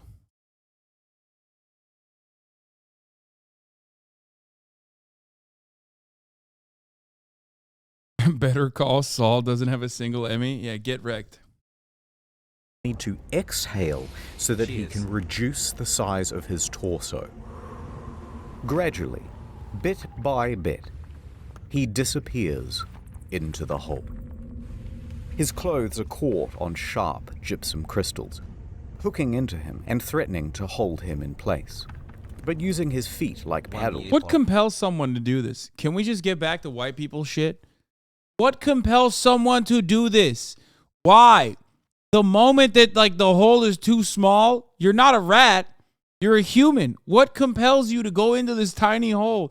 There's something wrong with people, man. He pushes through. I hope my GF He reaches a wider opening at the other side, then crawls forward towards a ledge. Illuminated here is a 10-foot drop. A rope is already secured around a boulder, which allows him to rappel down. His worn-out leather shoes touch the ground. This is as far as he can go, and it is time for work to begin. I mean, isn't he cooked at this point? He can't even go back up. What he is working on is another opening. At the moment, it's too small for anyone to fit through, but he will chip away at it until he can shove himself right through the other side. Because on the other side is this. The top of the hour ad break. That's what's on the other side. At the top of the hour, there's a 60-second ad break. If you no longer want to see those fucking ads, all you need to do is subscribe for $5 or for free with a Twitch Prime. By connecting your Amazon Prime account to your Twitch account, you get one free Prime subscription a month. Favorite broadcaster, the smoothest beta, the absolute best beta in the business. Right? What a fucking transition. Oh, mate, he's done it again. It Boone, thank you for the 10 gifted subs. Adnaval, thank you for the 5 gifted subs, mate. It Boone, thank you for the 10 gifted subs, mate. Allowing a total of 15 people to no longer see the ads. Here's the 1-minute ad break coming to you now. Fly Guy with the 10 gifted subs. Here's the 1 minute I break now. This is why they call me the masturbator. Because I'm the master debater. A magnificent and... This is why you won't get an Emmy? That's hurtful. That's hurtful. I don't think that's the only reason, though. otherworldly cave structure that will be irresistible to tourists. Wait, what the fuck? What the fuck is this? Top of the hour bot? Dankies, 9 chatters rated this ad segue a 3.8 out of 10. Good attempt, Hossie Sag. 52 chatters rated this ad segue an average of... What just happened? 12 months of enlightenment. Thanks, Arjan. Arc to Freedom, thank you for the 5. Get the subs. What the fuck? How long has this been going? I haven't even noticed it. It started at 9.9.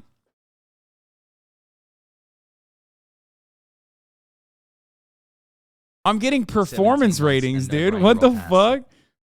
Incredible, Hossie. Glad.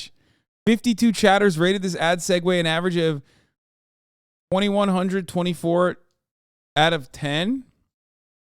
Incredible, Hossie. Glad. 31 months. Amused.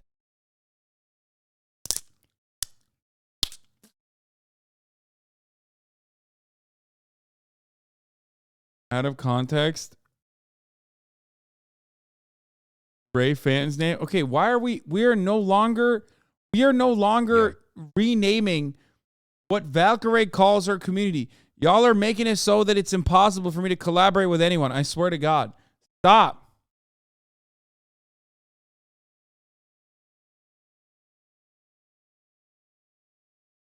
Quarterly performance ratings for Hasan. Thanks for the hours of education and content has. Every day for months, he has been removing rocks from this crevice. To him, wait, how did he get out? This is all just routine. So he eases further into the gap. Carefully, he contorts his body through. Rocks compress the sides of his torso so close that his arms are pinned to the side of his body. He once again paddles his feet to inch down. Then, about halfway, he stops. The lantern. It's starting to dim. 27 months. He will need to go all the way back to the surface to refuel the thing. He sighs. He slowly shuffles back out, pushing the lantern with his shoulder. Then, oh no. Ding, crack, darkness. He has knocked over the lamp. You're in the rookie hole, dude! And it has broken. Now, the man didn't panic. He had been caught in the dark before, and he could make his way back by feel alone. So he continues worming out, leveraging his foot against what he thinks is the cave wall. But that is not the cave wall. That is in fact a rock protruding from the ceiling. As soon as he puts his weight against the rock, it breaks loose. A solid piece weighing 15 kilograms lands directly on his ankle. It aches. But he's okay. It doesn't feel as though his ankle is broken, just badly bruised and caught underneath the rock. So he shuffles to move the rock away. Suddenly, gravel. A lot of gravel. It falls onto his feet, right, he's dead. His legs, his torso, and the weight of it all forces the wedged rock deeper into the gap underneath his foot. Pinned. He tries to push forward. He cannot. He tries to inch backwards. He cannot. He is stuck. Dead. This is Sand Cave. This man is Floyd Collins. He is trapped in absolute darkness, 60 feet deep below the earth. All of his limbs held in place at the very bottom of this. No. I mean, see, here's what it is, okay? I'm sorry to say this, but you fucked around and you found out, okay? Fucked around and you found out. I can't, for the life of me, figure out a way or a reason to do that, okay? You literally fucked around. Why would you fuck around like that?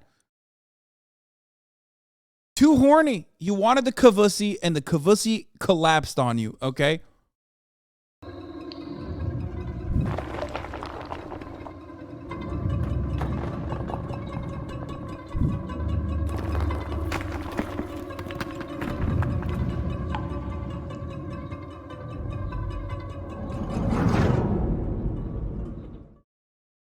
But before I tell you what happens next, ad time. Speaking of people trapped in a cave, World of Tanks.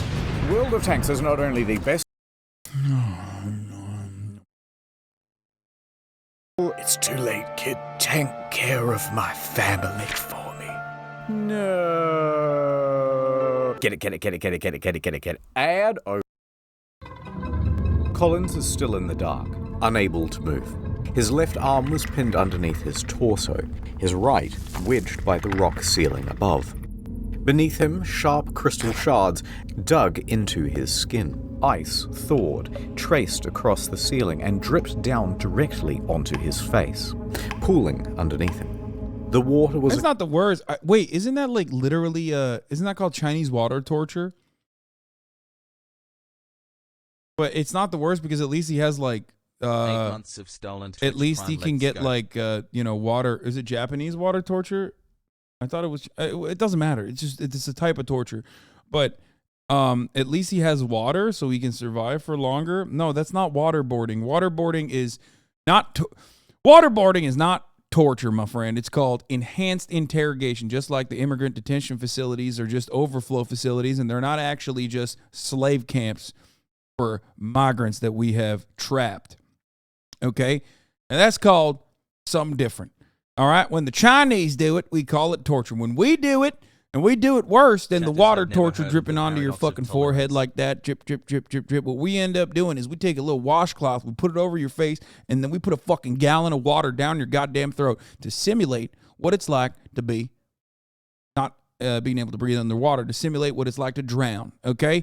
Now, that's called enhanced interrogation, and it was very much a failure across the board. Not a singular piece of workable intel was conducted under the American espionage activities that they did at black sites, which no longer exists is what the government says, but they still certainly do exist. Even the Chicago Police Department had one, that they had an operation under Rahm Emanuel's mayoral rule, but that's an entirely separate subject. Let's get back to the video itself. A consistent 54 degrees.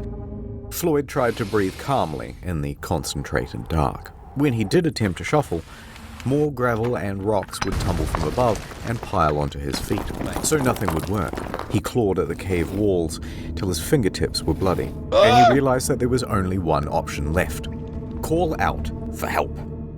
But wait. Who is Floyd, and why did he even go into a dangerous cave? Floyd has been exploring the caves of Kentucky since he was merely 6 years old. And as he grew up, he gained a reputation for being a very daring caver. He would dive into some hole on one side of town and emerge miles away on someone else's property. Conspiracy Theory Thursday, literally not a single thing I said was a conspiracy theory, for the record. But I think you know that already because you're saying waterboarding and you're saying Guantanamo. Sup? He grew up and he became... But that's understandable, chatter. American war crimes are so horrific that a lot of normal people are like, there's no fucking way they're that gruesome and brutal and awful. Also, Cancer can wait for the Queen. Thank you for the 5 gifted subs. Cancer can wait for the Queen. You're right about that. And if it can't, then guess what? RIP to the Queen and RIP to you as well, my friend. Thank you, though, for the 5 gifted subs. Here is the continuation of the fucking video. Embroiled in the Kentucky Cave Wars. Now, there's way too much to go into here, but the summary version is, there's this huge network of interconnected caves called Mammoth Caves. It's actually the largest cave system in the world. And there's a city right in the middle of it. Cave City, real name. So of course, there are dozens of cave entrances on private property all over the place. Now, farmland in this region has very poor soil, and things do not grow well here. So, cave tourism as a source of income quickly became the prominent thing. However, a problem. There are a very large number of caves, but there are only a limited number of tourists. So competition rapidly escalated. visit my cave. No, visit my cave. Big signs were erected saying, tourists, come to me. Mine is definitely open. Mine is the best. But then competitors would respond by saying, hey, by the way, we're open, but don't go to that one over there. It's really shitty. In fact, it's dangerous. This kept going further. By the end, they were blocking off the trail to each other's property, beating each other in the streets, and hiring people called cappers who would dress up as policemen and tell tourists, no, you can't go in there. That one? No, it's illegal. Despite the fierce competition, Floyd found a cave on his property and he started advertising it to tourists. Of course, very few came. All right, he thought, what if I found something really special and unique? Then surely people would have to come to my cave to see it. So he kept exploring and exploring. Bro, Kentucky is so funny that there is just literally nothing. So they're like, bro, look at this cave. Man, these people really had nothing going on in their lives other than... Can't go in there. They had nothing going on. They had this and racism. You know what I mean? Which kind of makes sense. Like at that point, there's just, you have this, you have look at the cave, and you have look at racism. And he started advertising it to tourists. Of course, very few came. All right, he thought, what if I found something really special and unique? Then surely people would have to come to my cave. A cave is the absence of stuff in the ground. A cave is nothing. Literally. Look at this hole I found. It's like a 5-year-old, dude. Look at this hole I found. Cave to see it. So he kept exploring and exploring until he found this hollow. It was filled with big gypsum crystals, and when you were in there, it felt like a completely alien world. But it was barely accessible. This small tunnel is the only way in. Hassle. He would need to dig for months to open it up to tourists, but he knew he could do it. Back to the competition. They knew the value of this cave. They knew the potential, they wanted it for themselves, and they wanted Collins gone. One time, 5 of them just wandered onto Floyd's property and demanded he hand over the lease. 1 year. When he refused, A nice hole you got there would be a shame if somebody plugged it. And by somebody, I mean me. They just started beating the shit out of him. This only stopped when Floyd's brother, Homer, marched out with a shotgun and chased them all off. But Floyd was not deterred.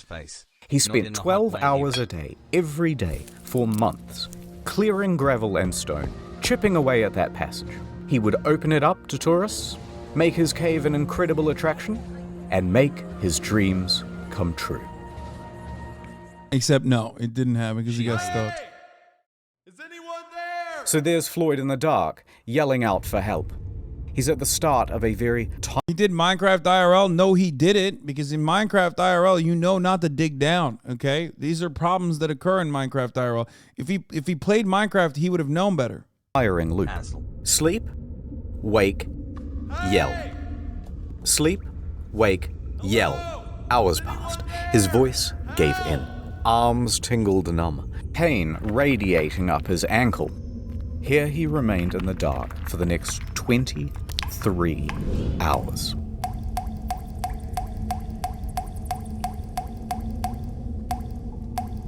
Quickly you might wonder, how come no one's come for him after 23 hours? Well, Sand Cave resides on a 200-acre farm. There are several homes on this property with other families. One of them, of course, is Colin's house, where Floyd's father, Lee, resides. Now, Lee and Floyd constantly get into fights about how to run things. Lee wants his son to concentrate on farming, and Floyd wants to concentrate on cave tourism. Arguments would often get heated. And Lee was also a bit of a drunk. It was doubtful that he would even notice if his son Floyd was missing. Also not helping things, Floyd regularly lodged at 2 other homes on the farm. So when he didn't return to one host, they would presume that he was staying with the other. And, even worse than that, he had recently spent 30 hours in a cave. So disappearing for this length of time wasn't seen as abnormal. Regardless, around the 23-hour mark, a few locals started to suspect that, hey, something might be wrong, and they went to check up on him. And here, they spotted his jacket, still hung up. Unusual. They went deeper. However, there was only one person small enough to make it as far as the turnaround room. This was a 17-year-old Jewel Estes. He refused to go into the squeeze, but it was close enough to call Collins' name. Floyd! And Collins yelled back.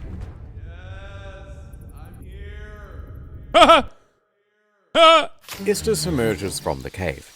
Okay, we know he's trapped, and we know where he is. So, locals started to gather outside. Out of my way, say a bunch of men who would each show up and take turns heading into the cave in an attempt to reach Collins. But once they reached the turnaround room... Nope.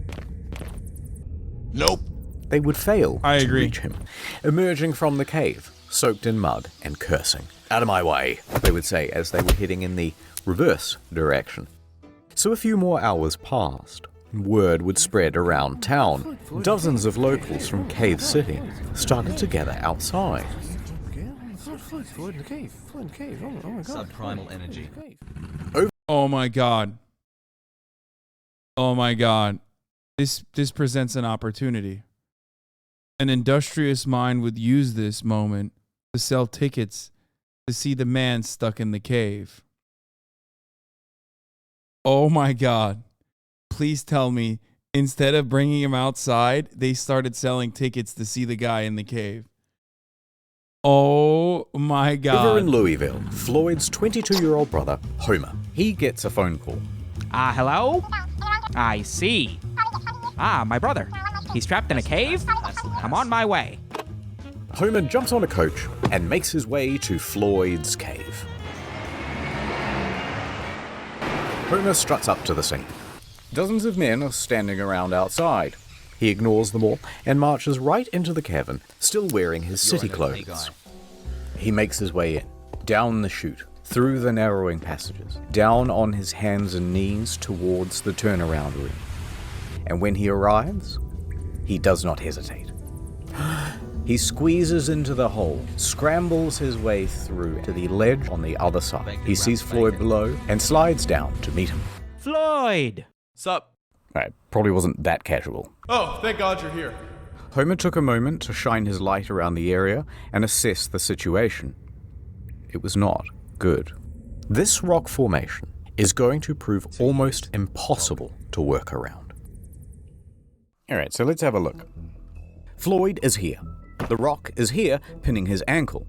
He's surrounded by rubble, and there's a pocket of gravel above him ready to fall. However, because this opening is so small, there are only two viable ways to reach into Chatter's saying Saddam, you guys are so stupid, but also true. This is exactly how Saddam evaded the American Department of Defense, okay? It does look like the Saddam hole. Floyd and that gravel. Option 1, the most obvious, feet first. But if you do this, you have to kind of squat, and your own torso obstructs access to the rubble. Otherwise, option 2, come down head first. That will give you better access, but you're trying to move hundreds of pounds of gravel upside down. Worse yet, I don't understand why they're not using excavation tools at this point to like make the hole larger. Barely an inch around Collins on either side, so good luck getting your arm down near Floyd's ankle to actually free him from the wedged rock. Homer calls back to the less daring rescuers standing behind him. 1925? Yo, that's crazy. They didn't have a shovel in 1925? Or like a pickaxe? Or any kind of blunt object to be able to like knock the dirt around? That's so crazy.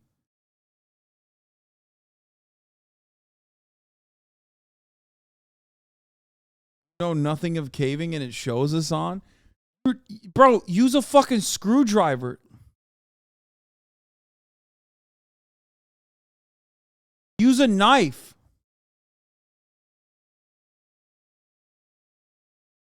Anything. A fucking rope. Were ropes invented in 1925? Did they have ropes? Were they already invented?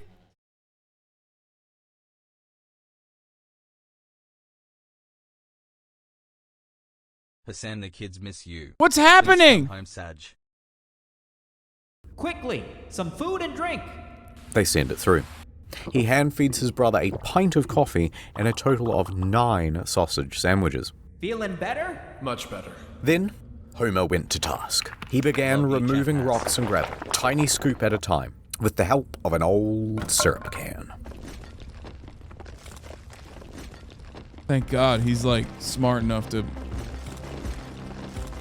For the next 8 hours he toiled, first with hands, then, once enough was cleared, using a crowbar to scoop behind his brother. Scraping away. Luckily, crowbars and cans were invented in 1925.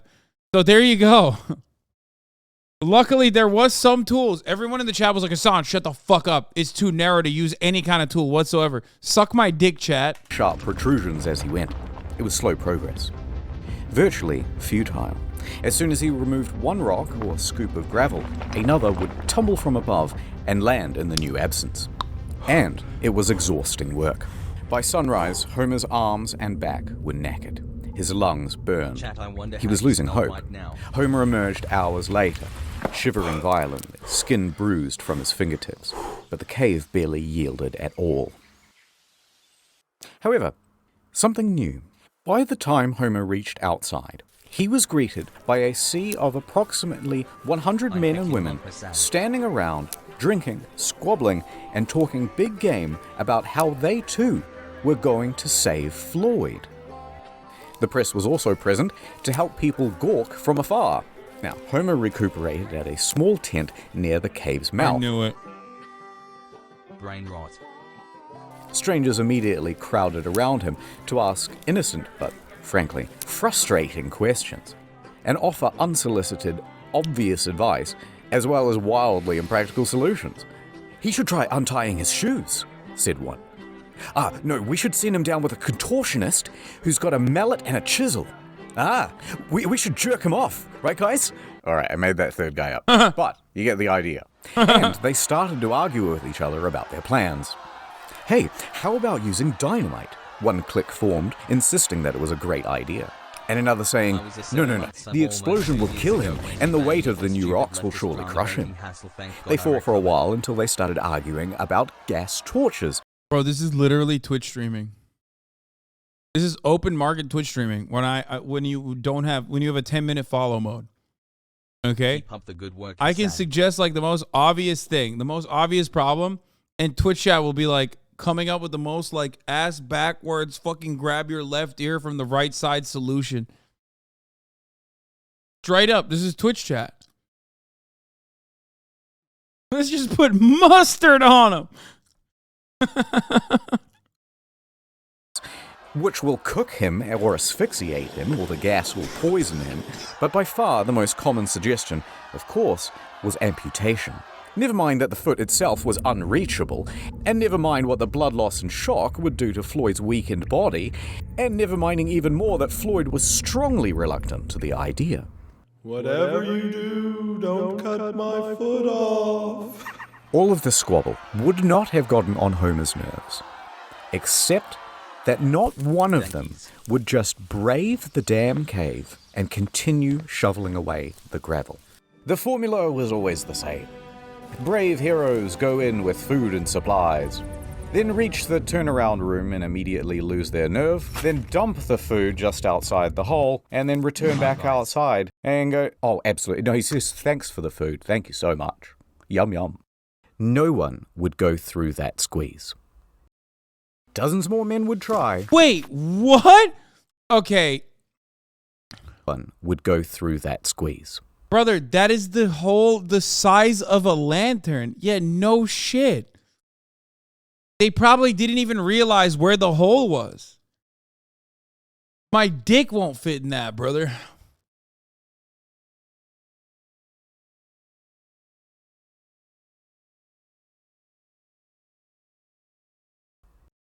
Dozens more men would try. All of them would fail.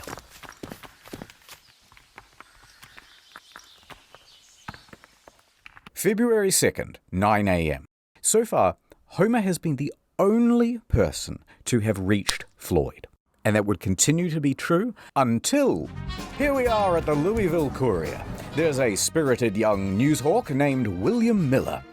He's talking to his boss, and he's trying to convince him that it's a great idea for him to cover the story of the man trapped in the cave. Listen up, boss. I'm hearing talk of a man in a cave. He's stuck down there, and I want to get down there too. Get to the nitty-gritty, you hear? This is an opportunity for some good PR, Miller. I'm in.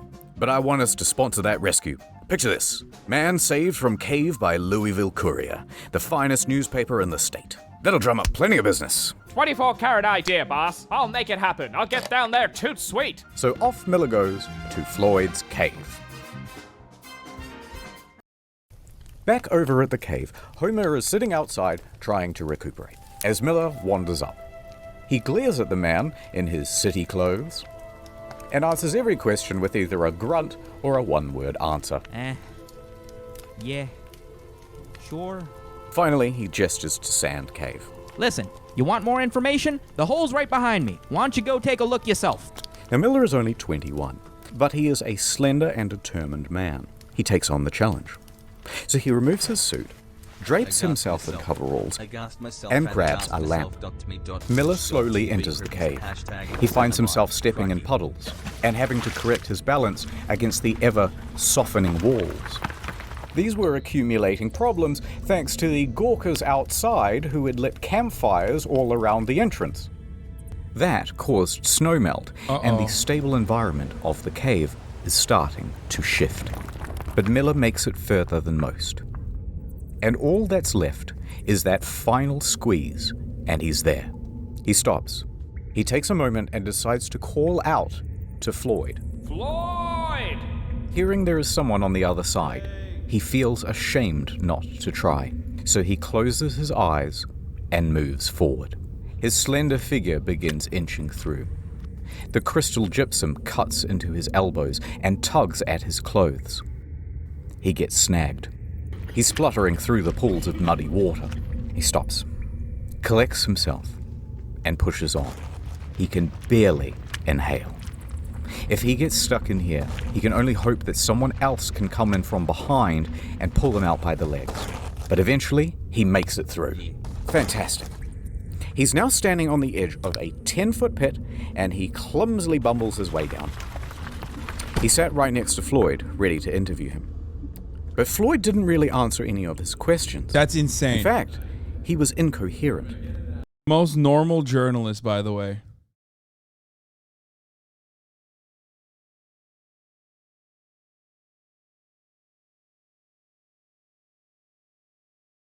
Most normal journalist is like, I came down here to interview you. Yeah, no, save you? Nope. Imagine being stuck in a fucking cave for like multiple days. But then also on top of that, now you have to literally listen to a fucking journalist with content brain. At the moment, he is sitting in a pool of water that is 12 degrees, slowly sapping his body temperature. He is dying from exposure. The cold is diminishing Floyd's mental faculties, and he can barely make sentences. So Miller took a few mental notes, and he left.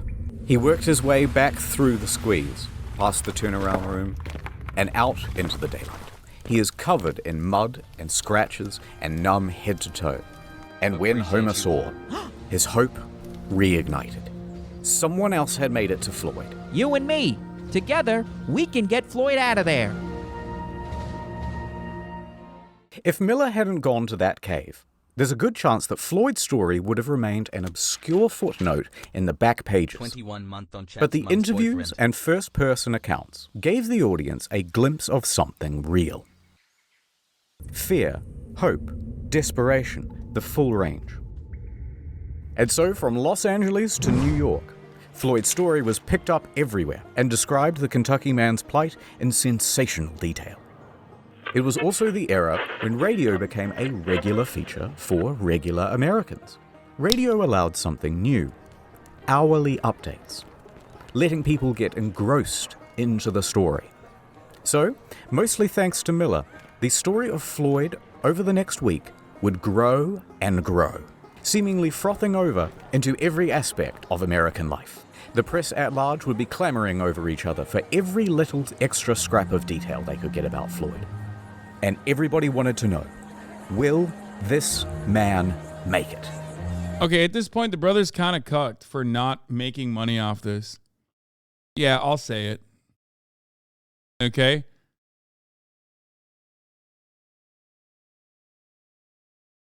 Like, come on, bro. Everyone wants to know. Everyone wants a piece.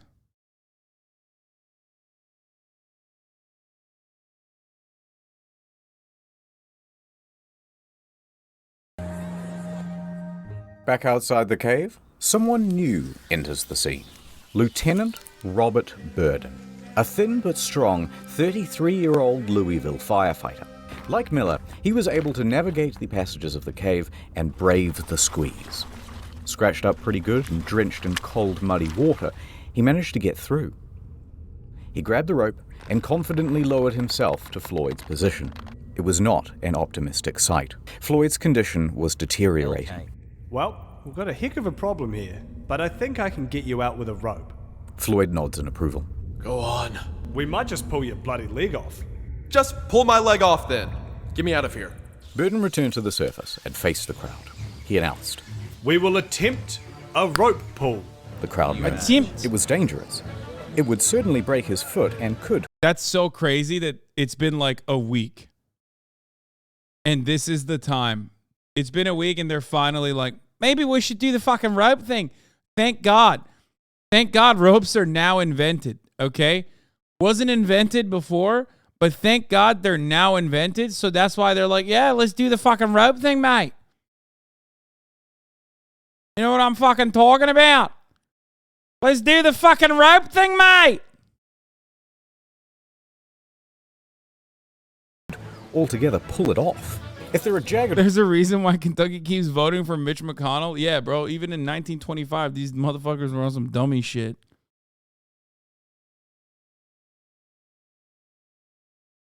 Rocks, you'll fill it, the poor man. Amongst the crowd, a doctor stepped forward. A rope pull could stretch his internal organs and cause them to rupture. You'll kill him. But Floyd is dying of exposure down there. The situation is becoming desperate. Burden put caution to the side. The time for strategy is over. Bro, Kentucky invented fried chicken and that's it. Since then, nothing good, okay? They got one W in a history of like, 500 years of just like dumb shit, okay? Now we try brute. I guess bourbon too. Tubbo! I DM'd you and you didn't DM me back when I said, do you want to do... Oh, you did DM me back. Never mind. I said, sure, man. But then we started the Internet Historian video.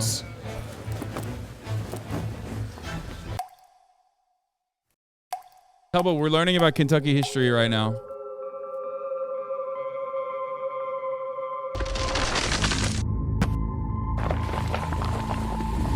What?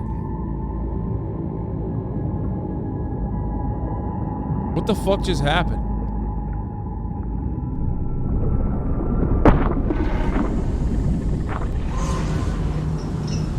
Okay, this is made up, I think.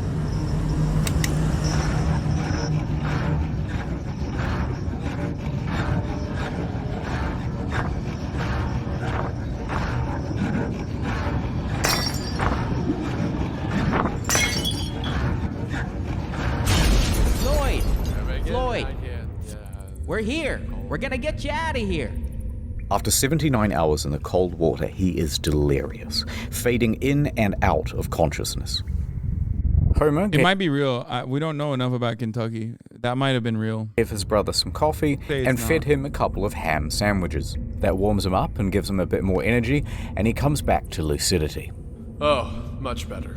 I'm gonna put the special harness around you. Burden and Miller, they're here too. We got 3 more boys right up the cave. Honestly, the most respectable brother in existence. Like, Marat would have left my ass down there and probably would have made money off of me.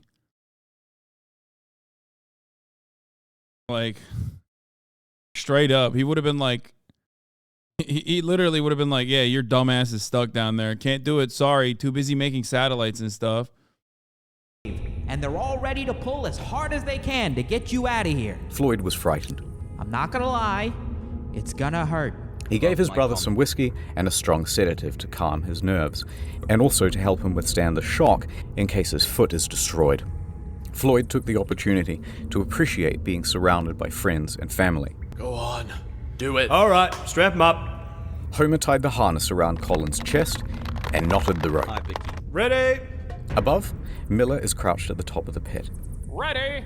Burden clenches the cord from further up the cave. 3, The rope goes taut. 2, Do it. 1. Oh! Instinctively, Floyd gasps. The force of 6 men pulled against the clutches of the cave. Floyd began to scream. His body was being pulled up from the rubble. The gravel was beginning to shift. Burden clenched his teeth. Pull harder! Floyd screamed harder as well. Now, Floyd was trapped in a supine position, but the direction of the rope caused an upwards force that wrenched him vertically. His torso was being compressed and Wait, bent that's sick. He's getting taller too. That's like a lengthening surgery. Win-win. It's a double whammy. That's what we call it in the industry. against the ceiling of the trap. It would kill him. Floyd's screaming intensified, and through gasps was begging them to stop. The screams filled the echoing cave, but it did not stop. The agony continued. On and on, with no progress. Enough! Enough! You guys are killing him! Homer pulled in the opposite direction to give his brother some reprieve. Somehow, Homer mustered the strength to altogether wrench the cord from the other men's hands. The rope went slack. Homer, Floyd, and the rope lay limp on the cave floor, panting and exhausted.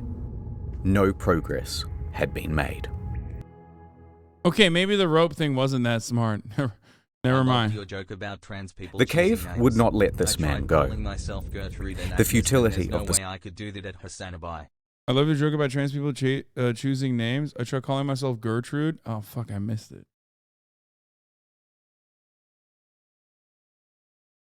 Where is it?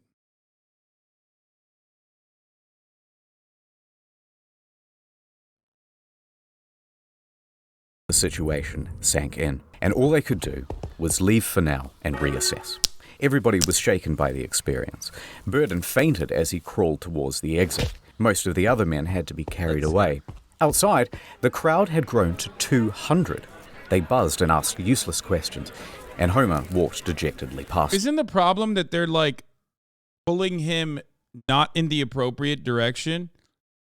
Like if they were pulling him first in this direction and then up, right?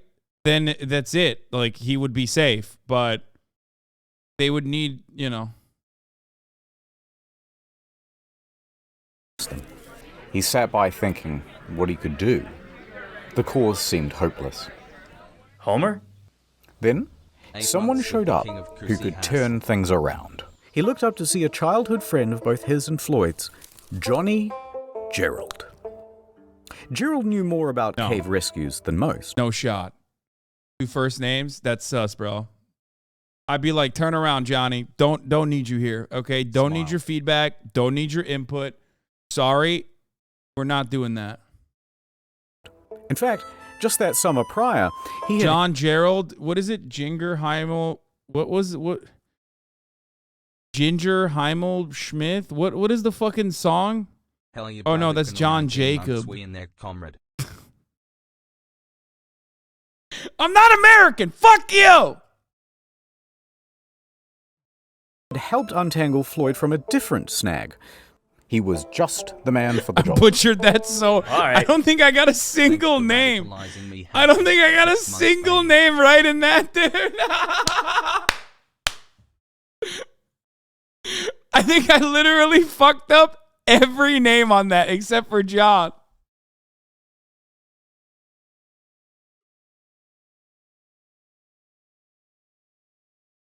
You know, John Jangle.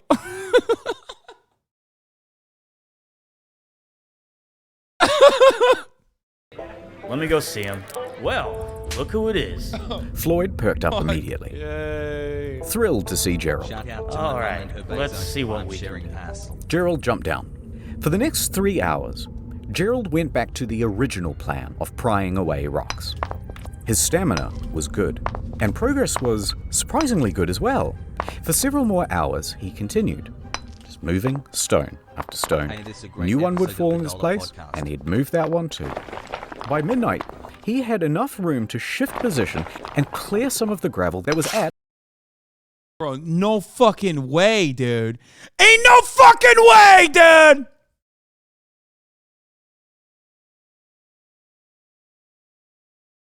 entering Dua Lipa and exiting the Daily Show?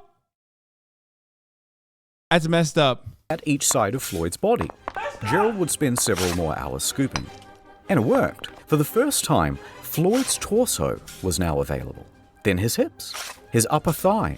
For the first time in over 90 hours, Floyd was able to wiggle his arms, his hips, and even that trapped right leg, though it was very painful to do. In that one session, Gerald managed to move a half-ton of rock, but there was still a lot more to go. And that rock by his foot was still holding him in place. By 2 a.m., Gerald was spent. He needed rest, and he was ready to head back outside. Floyd, tomorrow, you're gonna be a free man. Now here you might think that things will become straightforward. They did not. Now that space had been cleared, Burden became convinced that if he could get down that passage again, he could free Floyd with another rope pull, fate deciding with both feet or just one. But when Burden tried to enter the cave again, he was sternly rebuffed by the locals. They were playing gatekeeper. They had been specifically instructed to not let anyone in, and they were especially opposed to Burden making another rope pull after word spread about the disaster of the first attempt. He tried to reason with them. Let me try the rope pull again. It'll work this time. They wouldn't let up. Instead, they shouted obscenities and shoved him in the other direction. Gatekeeping ass chat, dude. These are literally Twitch chatters, okay? Straight up. Meanwhile, Gerald and Homer are incapacitated with exhaustion, and Miller was busy filing some paperwork for the Louisville Courier. Nobody else had the ability or the authority to take action, so Floyd spent all of that morning alone. Hello? Is anyone there? Where is my Help? Hey! Anyone out there? Word spread about Floyd. Miller's reporting had been picked up by the AP Newswire, and they distributed it amongst their hundreds of partnered newspapers. For Miller, it would be the biggest moment of his career. But he didn't stop to pay it mind. He spent the day hatching a rescue plan. Miller descended into the cave and set to work. When he entered, he found that the team before him had strung light bulbs all through the cavern, leading all the way down to Floyd. Very handy. A bulb was also put around Floyd's neck to keep him warm and make sure that he was never again left in the dark. Miller popped down to Floyd. Ah, Floyd, fancy seeing you here, buddy. Reusing that syrup tin, he started offloading gravel into buckets. Those buckets were then passed up and down the cavern. And so it went on for the next 2 hours. Miller stopped for a break. He took some bread, milk, and whiskey, and sharing it with Floyd, they started to get... Okay, am I fucking insane, or do they just not drink water back then? Like, every single piece of... Like, they're like, hey, okay, here's a cracker and some milk. Here's some whiskey. Like, the first thing that they offered him was coffee. Like, when his brother Homer came up and was like, well, here you go. Here's some coffee. In the jungle XQCL. Did they not invent water yet? What's going on in Kentucky? Get to talking. Floyd had been in that cave for over 100 hours now, and seeing everyone working together, Floyd was overcome with a sense of hope and relief, and so he began spilling his heart out to Miller. Here is what he is quoted in the newspaper. I believed I would go to heaven. I can feel that I'm to be taken out alive and with both my feet. I kept thinking, what would happen if the rock above me would fall? At Hasanabi, It caused me to shudder. Chicken tenders. I kept thinking to drive my mind to something else, but it wasn't much use.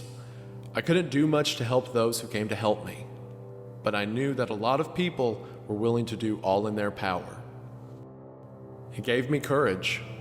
Tuesday morning, I thought to myself, 4 days down here, and no nearer freedom than I was on the first day. How will it end? Will I get out? I couldn't think of it. I have faced death before.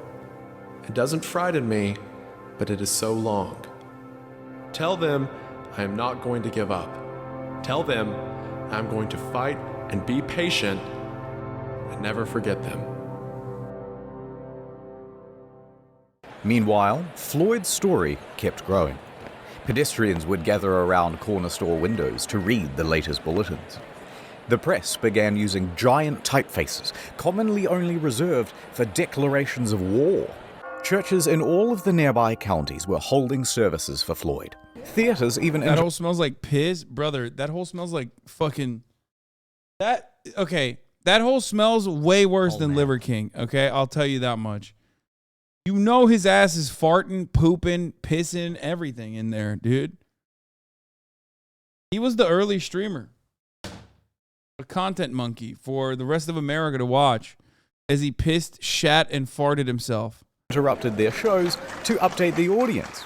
Now, at the time, President Coolidge was in charge, and his Secretary of Commerce was a geologist, Herbert Hoover. Now, Mr. Hoover followed the story very closely, and so it was likely that the president did too. Even Congress paused session to ask about the latest news from Sand Cave. By the end, the Floyd Collins incident would explode into the third largest non-political story between World War I and World War II. Oh my God. All of this excitement brought an inundation of people to Cave City. Old population, 690. Yawn. New population, 10,000. Oh my God. Hotels ran out of food. Residents turned their homes... This is like when Soda Pop moves to Austin and then everyone's like, damn, bro, I'm trying to fucking get a piece of that. ...into makeshift hotels, charging sizable premiums to let people nap in their bathtubs. The banks quickly ran out of on-hand cash, and 4,500 automobiles impatiently sat backed up for 2 miles from 20 different states to drive onto the Collins farm and turn their pristine green pastures into swampy parking lots. It's kind of wild that people were like, damn, dude, this story's so popping, we got to go to Kentucky. Like, I would not go to Kentucky, even if this shit was popping off. You know what I mean? I'd be like, people were so bored back then, dude. I swear to God. We know white supremacy was playing a fundamental role in American history and societal development. But honestly, I had never considered that, like, racism out of boredom could have been one of the other reasons. Until I saw this. People were so fucking bored that in the middle of, no TikTok back then, in the middle of like World War I and World War II, they were like, yo, let's go check out this cave in Kentucky. Pogo. Pogo. It's like, all we're doing out here is racism and the Great Depression. Let's go take a look at this. Check out this man in the cave. Content while I'm at work or gaming at home. Deep below all those tourists, there's Miller, trying to free Floyd. Alright, a little bit of setup. Floyd, Miller, some remaining rubble, rock. For anyone to lift the rock by hand would be impossible because Floyd's body obstructs the hole. Miller grabs a crowbar and shoves it through the gap. Now he's going to lever it off Floyd's foot. Cool. The crowbar is now wedged against the rock. Next, he takes a jack. He positions it on top of the crowbar. So also, at this point, like, he probably is like a skinnier man than he once was. You know what I'm saying? He's probably like a smaller person. That it will be forced against the ceiling. However, problem. That jack is too big. You can't jack gravel. It doesn't fit. Miller yells up the tunnel for a smaller one, but this took some time. And when it arrived, too small. Won't reach the ceiling. But instead of sending for another one, Miller takes 2 blocks of wood and bolsters them underneath the crowbar. Right, so the crowbar... It's been 4 days? Dog, you think you can... Wait, no it hasn't. It has only been 4 days? I thought this was like a week at least. What do you mean 4 days? Oh, it's hour 108. Oh my God. I thought it was like at least a week. Okay, you still can lose a lot of fucking weight in 4 days, especially... Bro, they're feeding him like 4 hot dogs a day and coffee. What the fuck do you mean? But even then...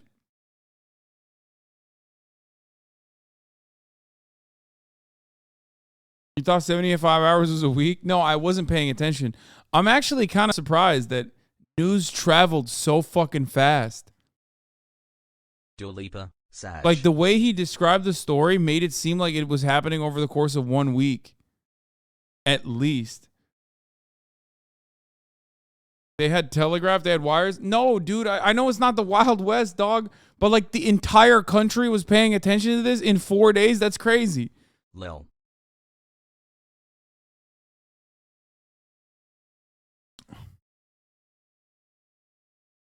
They mentioned it being in the news for a week. That's where that came from. Yeah, I feel like he did mention that. Crowbar now sits higher, it fulcrums against the blocks, and the jack is sitting on top. All Miller has to do is expand the jack, which he will do using this spanner, holding it at the very tips of his fingers. Sounds easy. It's not. But that's the plan. Let's get him out of there. He turned the wrench, the jack expanded, and the crowbar took strain. The whole thing slid apart with a pang. Floyd wasn't hurt, but Miller was contorting and exerting his whole body from back to fingertip. They tried again. Same result. Miller tried a new angle. Maybe this time. The jack pressed. The tension increased. And this time, the rock moved. It fucking moved. With each turn. Bro, they should have just jammed that thing directly into his leg and cut it off at that point.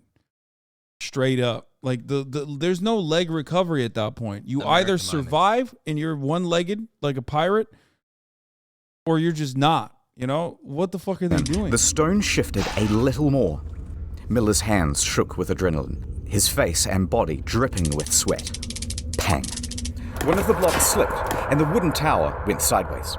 The rock painfully slammed back down on Colin's foot. You'll get it next time, Miller. Try again. Miller did. Again. And again. Adding blocks, taking them away. New crowbar position. Changed the jack position. Every angle. How do you think they amputate the foot at this point? Like, bro, please come on. Dude, what do you mean? I don't understand how they don't amputate the foot. If they cut his foot off, he'd be smaller. So he could live to fit in smaller cavosies. But I'm sure that it ended up being no big deal. Or the best. I feel like, does he even have blood going to his feet at this point? You know what I mean? Like, homie's had that thing on his leg for 4 days. Yo, sometimes I take a poop for like 20 minutes, okay? And I lose feeling in my foot, okay? This motherfucker's been down there for 4 days with a 20, 30-pound weight on his leg. Like, it's gone already. You know what I mean? Like... All while Floyd was there, cheering him on. Yay. For the next 4 hours, he tried. No progress. Miller was exhausted. He couldn't do this on his own, but he was the only one slim enough to get in through the gap. The group decided to concede for now and return to the surface. They would take just a small break, but it looked to everyone like there was a clear way to get this man out. So Miller and Burton crawled back through the mud and the whines of the cave. As they made their way through, the cave was visibly sagging. The ceiling seemed lower. Parts were harder to navigate than before, no. especially now with their bruised and purple hands. But they made it outside to the fresh, early morning air. And here is where they're greeted with a new sight. Dozens of soldiers. The National Guard had arrived. In addition to the National Guard, a new figure was joining the story, Henry Carmichael. Now, Carmichael was the general superintendent of the Kentucky Rock Asphalt Company.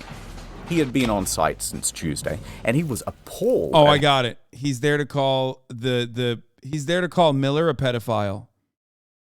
That's it. I was waiting for this moment because, like, you have to have like a rich guy come in and call one of the people who is making an earnest attempt a pedophile and then get away with it. I assume this is the moment, right? Like, he's going to go in there and be like, you're a pedophile, fuck you, after making like a fake attempt. How primitive the rescue attempts had been. Shortly after Miller and co. had exited, Carmichael sent 2 men into Sand Cave to assess the structure's stability. They soon came back with a report. It was not good. Near the final squeeze, large cracks had formed. The ceiling was beginning to droop. Alright, so the following is a recounting of events from one of Carmichael's men, Casey Jones. Casey and another worker spent about an hour in the cave, surveying its condition, looking at the boards, the ceiling, the stability of the walls. He continued deeper towards Floyd. He was fighting against his nerves. The shifting of the rock pinged his every instinct to flee. But he heard Collins moaning ahead, so he pushed himself on. He managed to make it through the squeeze and he arrived at the 10-foot pit. Seeing Floyd trapped, he tried to ignore the pebbles that were tumbling behind him. Please, come down.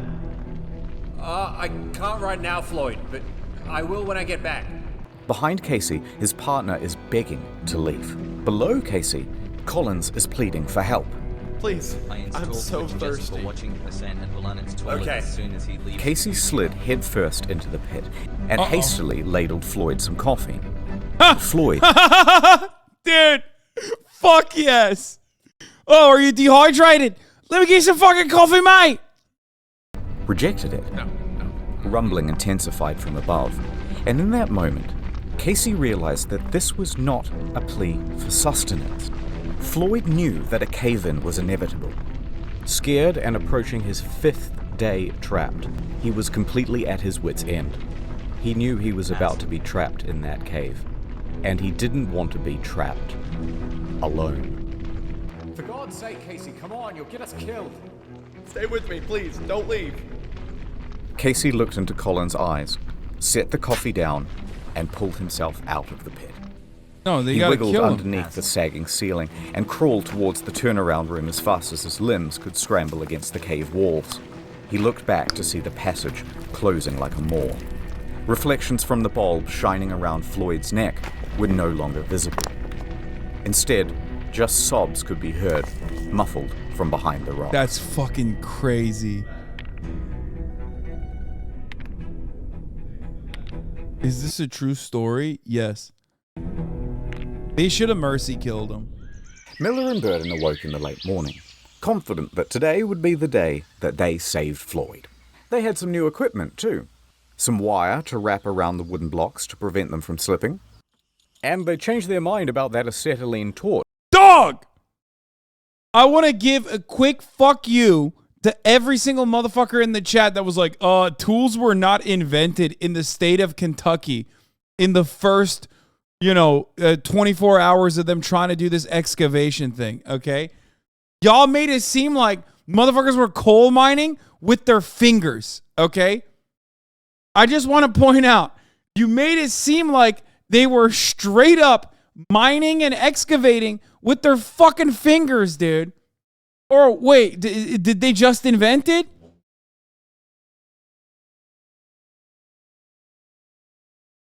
Did they just invent it on that day, you think? They'll use it to burn away 2 rocks that had previously blocked their way. But when Miller got to the turnaround room, all of that optimism left him.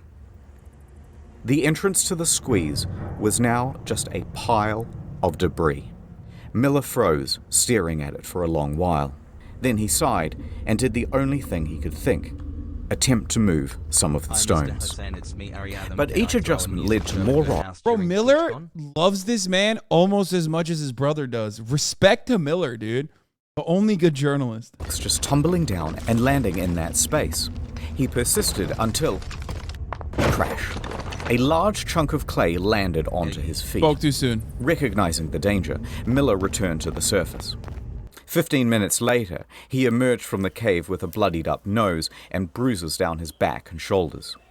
Burden caught sight and races over to him.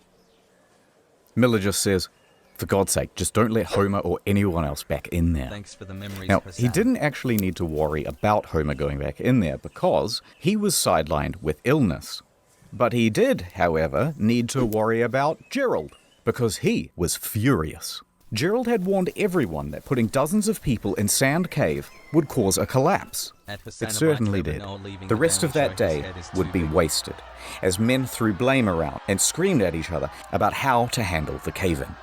And Floyd... They were also screaming about how to handle the top of the hour ad break. Because at the top of the hour, there's a 60-second ad break. And if you no longer want to see those fucking ads, all you need to do is subscribe, which you can do for $5, or you can do for fucking free. For the Twitch Prime, that is. Or you can get gifted a fucking sub, mate. Right. Yeah, Thomas fucking Shelby, yeah. It's alright. It's fucking alright.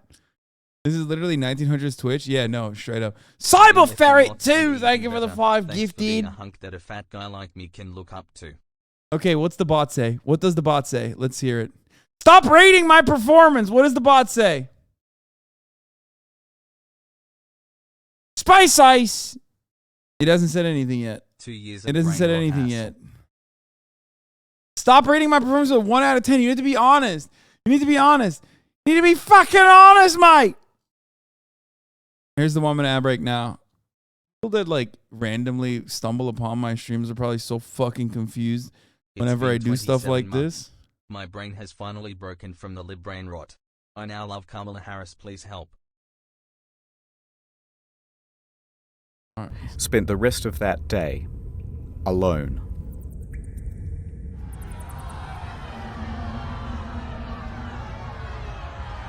The surveyors continued checking the cave throughout the day. By the evening, Carmichael had ordered everyone to an assembly. Gerald took the floor. He was going to try one last daring rescue. He boldly announced his plan and an ultimatum. Listen up. Love it here. There's death down there. The walls and ceilings are crumbling. Unless you're determined to take the biggest chance you ever took in your life, tell me now and stay outside. Next, they told all the Gawkers to get the fuck out of the cave, clear off.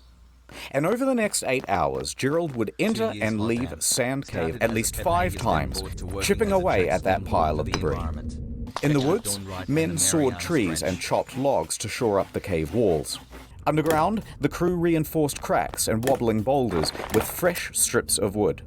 Gerald assessed that about 4 barrels of rocks would need to be moved, and piece by piece, they made that happen. Steadily, they managed to move enough rock to allow Gerald to get within earshot of Floyd. Hello? I need food. Bad news. We can't reach you. But hold on. We're coming. Stone by stone, they continued. Holy fuck. Top of the hour bot. 448 chatters rated this ad segue an average of what the fuck? Incredible, Hossie. Hoggers. That was a crazy debate. Continued. After a few hours, the light of the bulb around Floyd's neck was peeking through. A couple more hours, enough room for Gerald to squeeze through. Okay, that's enough. Floyd, I'm going for now. But when I It's gonna be really sad when he just like get him out and then he dies immediately after. get back, I'm gonna get you out of there. Exhausted but still determined, Gerald crawled back up the cave and marched to the men huddling outside. Gather the equipment, and in an hour's time, it's gonna be me and Floyd coming out of that cave. Gerald entered Sand Cave for his final time. The walls had been reinforced, but mud and water was accumulating everywhere. He waded through it and pressed on past the danger of the sagging ceiling. With determination on his face and a grease gun clutched in his right hand, he scrambled towards Floyd. But before the final squeeze, he stopped. It was all gone. The cave ceiling had crumbled once again. Gerald stared motionlessly at the pile. Then he began to yell. Floyd! A rock disconnected from the ceiling and tumbled onto Gerald's head. Luckily, just a small one. He rubbed his scalp and called out again. Floyd! This time, a moan. It rumbled from the other side. Fearing that his friend was slipping out of consciousness, Gerald willed himself against the cave, launching the debris behind him with force. He ignored the pain from being struck on the head and clawed at the stone pile. He carried on this way for several minutes, until a sharp, heavy rock dropped from the ceiling and landed squarely on his back. No more than 15 minutes later, Gerald returned to the surface, defeated.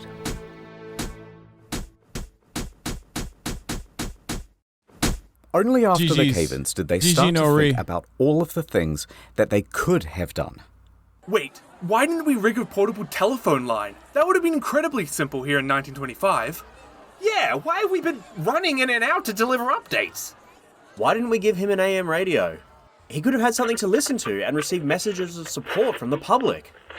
Wait, why don't we rig up a tarpaulin so we could lift his torso up so he wouldn't be slowly dying of exposure? Oh God, why didn't we run a feeding tube? That's also a technology we have in 1925. All too late. Now what? The one route to get... Not a single one said, why didn't we give him water? Why did we keep feeding him sausage sandwiches and coffee and whiskey and milk? 1 week in the to cave Floyd equals 1 year is sub. closed. Fucking, like I said, man, Kentucky, they invented fried chicken, and then everything else since then has just been a major L. They took L after L after L. Forever. That meant two options.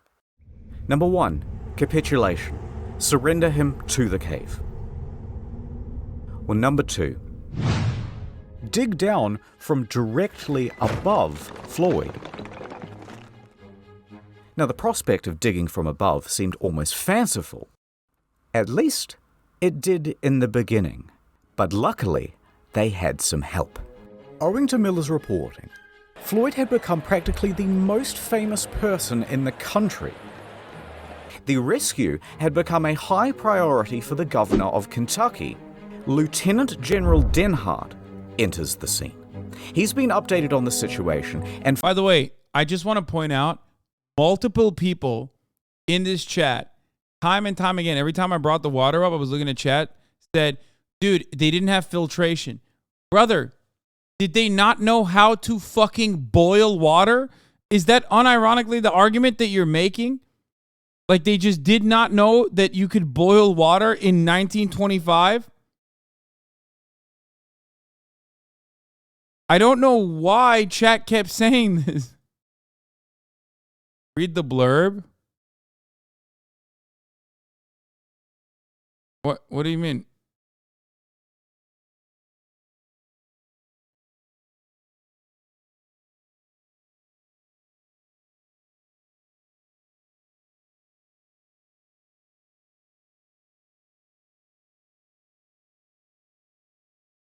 Yo. Chat is literally so dumb. It was the fucking 20s. Your grandma was getting fucked so hard back then. Oh, this one. Lieutenant Governor Henry Denhart. He'll go on to murder his girlfriend, Verna Taylor. He's brought the trial, but the results is a hung jury. Before his retrial, Verna's brothers tracked him down and shot him to death. They were all acquitted. What the fuck? following shortly behind him is a small army. Just Kentucky things, dude. Of miners and engineers. He declared to the despondent crowd, "Gentlemen, I am here on behalf of the governor. The purse strings of Kentucky are open.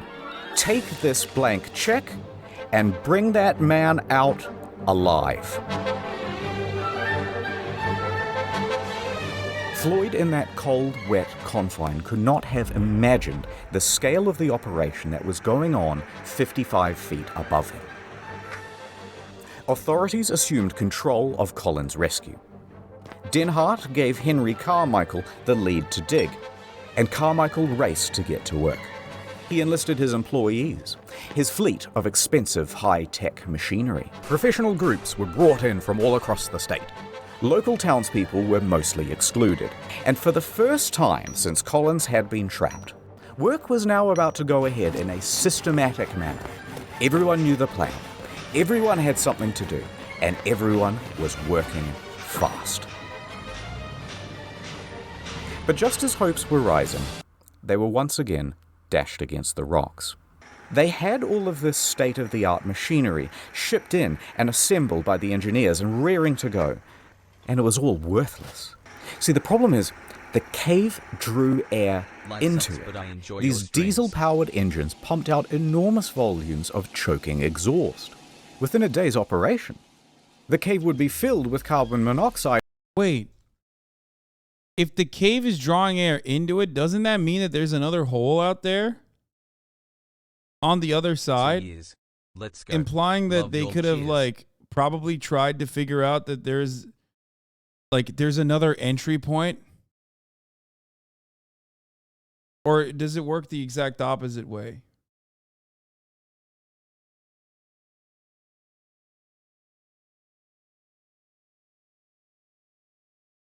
And Floyd would be dead from asphyxiation. just as quickly as solutions would arise, the cave would parry them away. It refused to let this man go. So engineers and miners had wasted hours assembling everything, only to realize that they had to pack it all up and cart it away. Because the digging of a 55-foot shaft would be done with picks and shovels. Carmichael didn't know much about caves, but he knew a lot about quarrying, and he estimated that his team of 75 volunteers could dig and dredge at a rate of 2 feet per hour. If they worked around the clock, they would be digging directly into the spot where Floyd lays within 30 hours. Now, was it possible that Floyd could survive for another... Wait, wouldn't that like unsettle the rock system 30 and then hours? Possibly collapse on him? Absolutely. Let's go. The first ton was moved, and at first it was easy work. Just dirt and clay. Carmichael understood well that this was a race against time, so he watched the men closely, and if they seemed to be slowing down, even a little, they would be yanked out, and immediately a new worker subbed in. Nonetheless, the pace slowed. By 10 feet, the shaft narrowed greatly, which meant that only 2 men could work at a time. At 15 feet, they hit boulders. Pickaxes went in, and a system of pulleys and buckets had to be used to cart the rock out. Tracks were even laid to ferry the refuse to a dump site. Time passed. Hours passed. Night went to day. The day was hot. This was yet another problem, because it's early February, there's tons of ice still in the ground, and its exposure to the fresh midday sun meant that the walls of the shaft were softening and the ground becoming sodden. The pace of digging slowed. It was now only half a foot per hour. Most anyone could do was watch helplessly on the sidelines and pray. Interestingly, though, there were a lot of people on the sidelines. Floyd wouldn't have believed that the space above him had turned into a literal carnival in his honor. Vendors showed up to sell hamburgers, hot dogs, and souvenirs. Families sprawled out over blankets to listen to hymns from local church groups.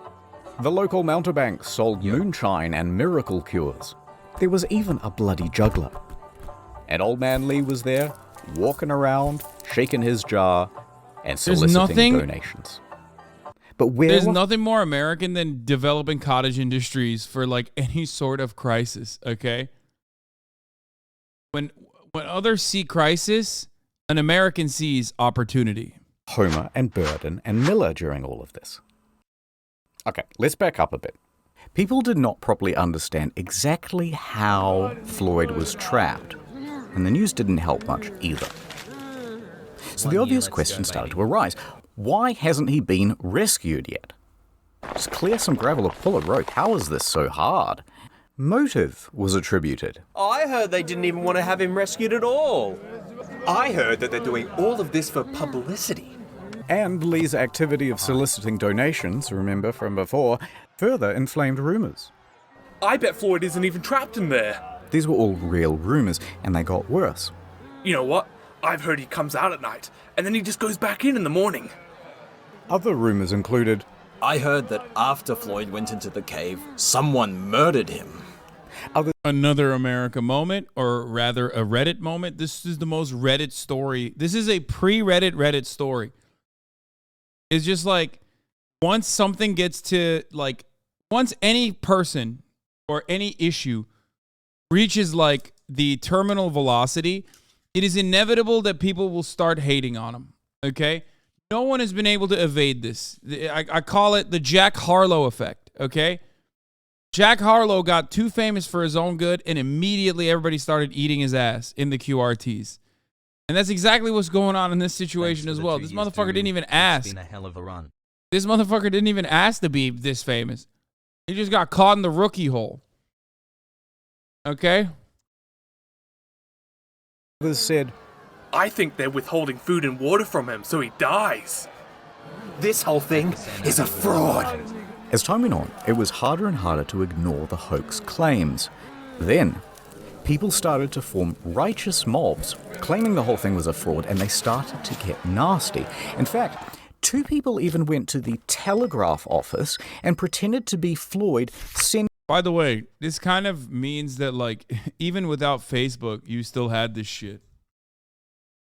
Word of mouth was enough for people to just unironically create brigades and you know, false victimhood narratives, crisis actor narratives. Like, it's just an American thing. I don't even know if you can get ahead of it at this point. Turns out it was us. We are the problem. Sending telegrams to his mother. Here's what it said. Quote, "Please contradict statements that I am buried alive in sand cave. Stop. Tell mother I am all right. Stop. Am coming home. Stop. Floyd Collins."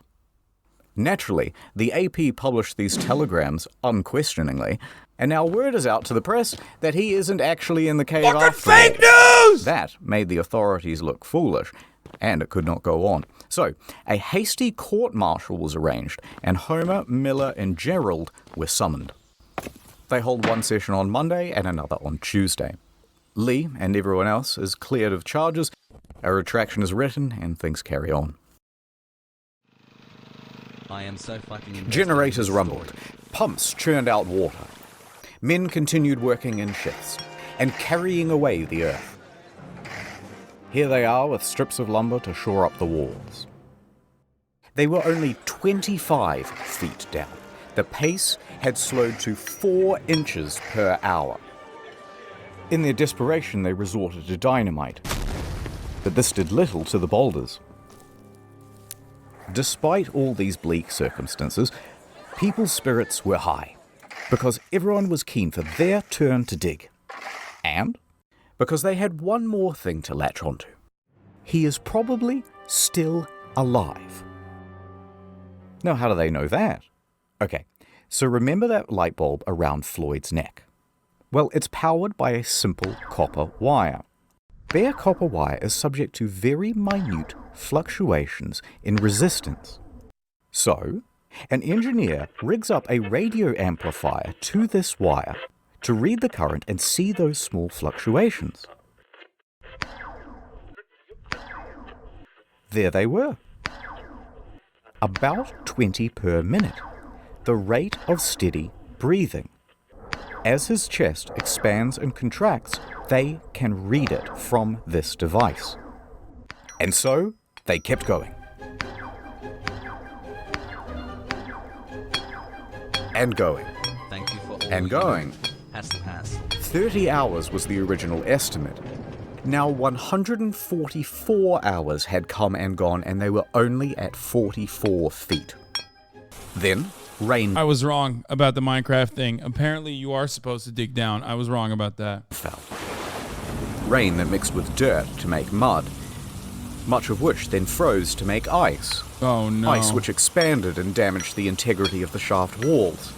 Slowing down with every hour, they continued. Many more hours passed, and they were getting close. But it was now 15 days since Floyd was first stuck in that cave, and people had mostly lost hope. That excitement in the newspapers was tempering down. Visitors... Bro, even back then, the news cycle died at a certain point. 15 days is what it took? That's kind of crazy to suspect. That, like, people were just like... That's kind of crazy that they just fucking ended the news cycle. I thought, like, because they're so bored, it would go on for way longer. Began clearing out from Cave City. Many still held on to hope, but their final lifeline, that light bulb, had burnt out. And it wasn't possible to do any more readings on the radio amplifier without it. No one knew if Floyd was still alive. Another 51 hours would pass before... They were like, damn, bro, racism is way more fun than this, and, like, we don't need to be as invested. So they went back to racism. Finally, they reached the 60-foot depth. I'm in! Chisel! A chisel is handed down. At 1:30 p.m. on Monday, February 16th, Sand Cave would open once again. For 17 days, Floyd had been trapped underground. stuck in the same position. He's just a shadow 4 at that days point. without heat or light. 12 without food or water. But maybe the dripping of the cave water had provided him with some sustenance? No, that's water. It's a Kentuckian's nightmare, dude. That it'll kill you.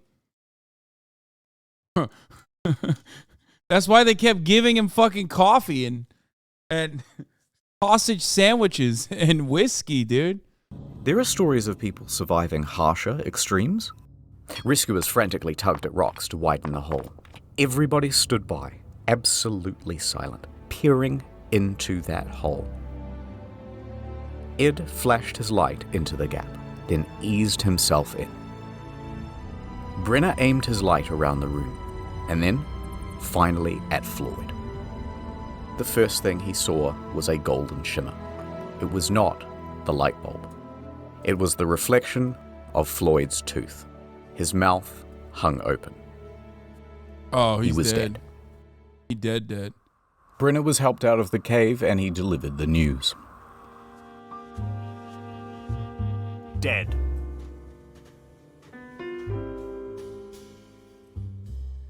A coroner would later state that Floyd succumbed to exposure and that they had missed him by just 3 days. About the same... Okay, bro. I mean, dude, they missed him. Okay, it wasn't a near miss. Okay, I'm just saying, 3 days. Okay, he fucking died. Then it's not like they missed him by 3 hours. They missed him by 3 days. You missed. You swung and you fucking missed. That's not. Yeah, there was a major whiff. Okay. Time that the light bulb had gone out.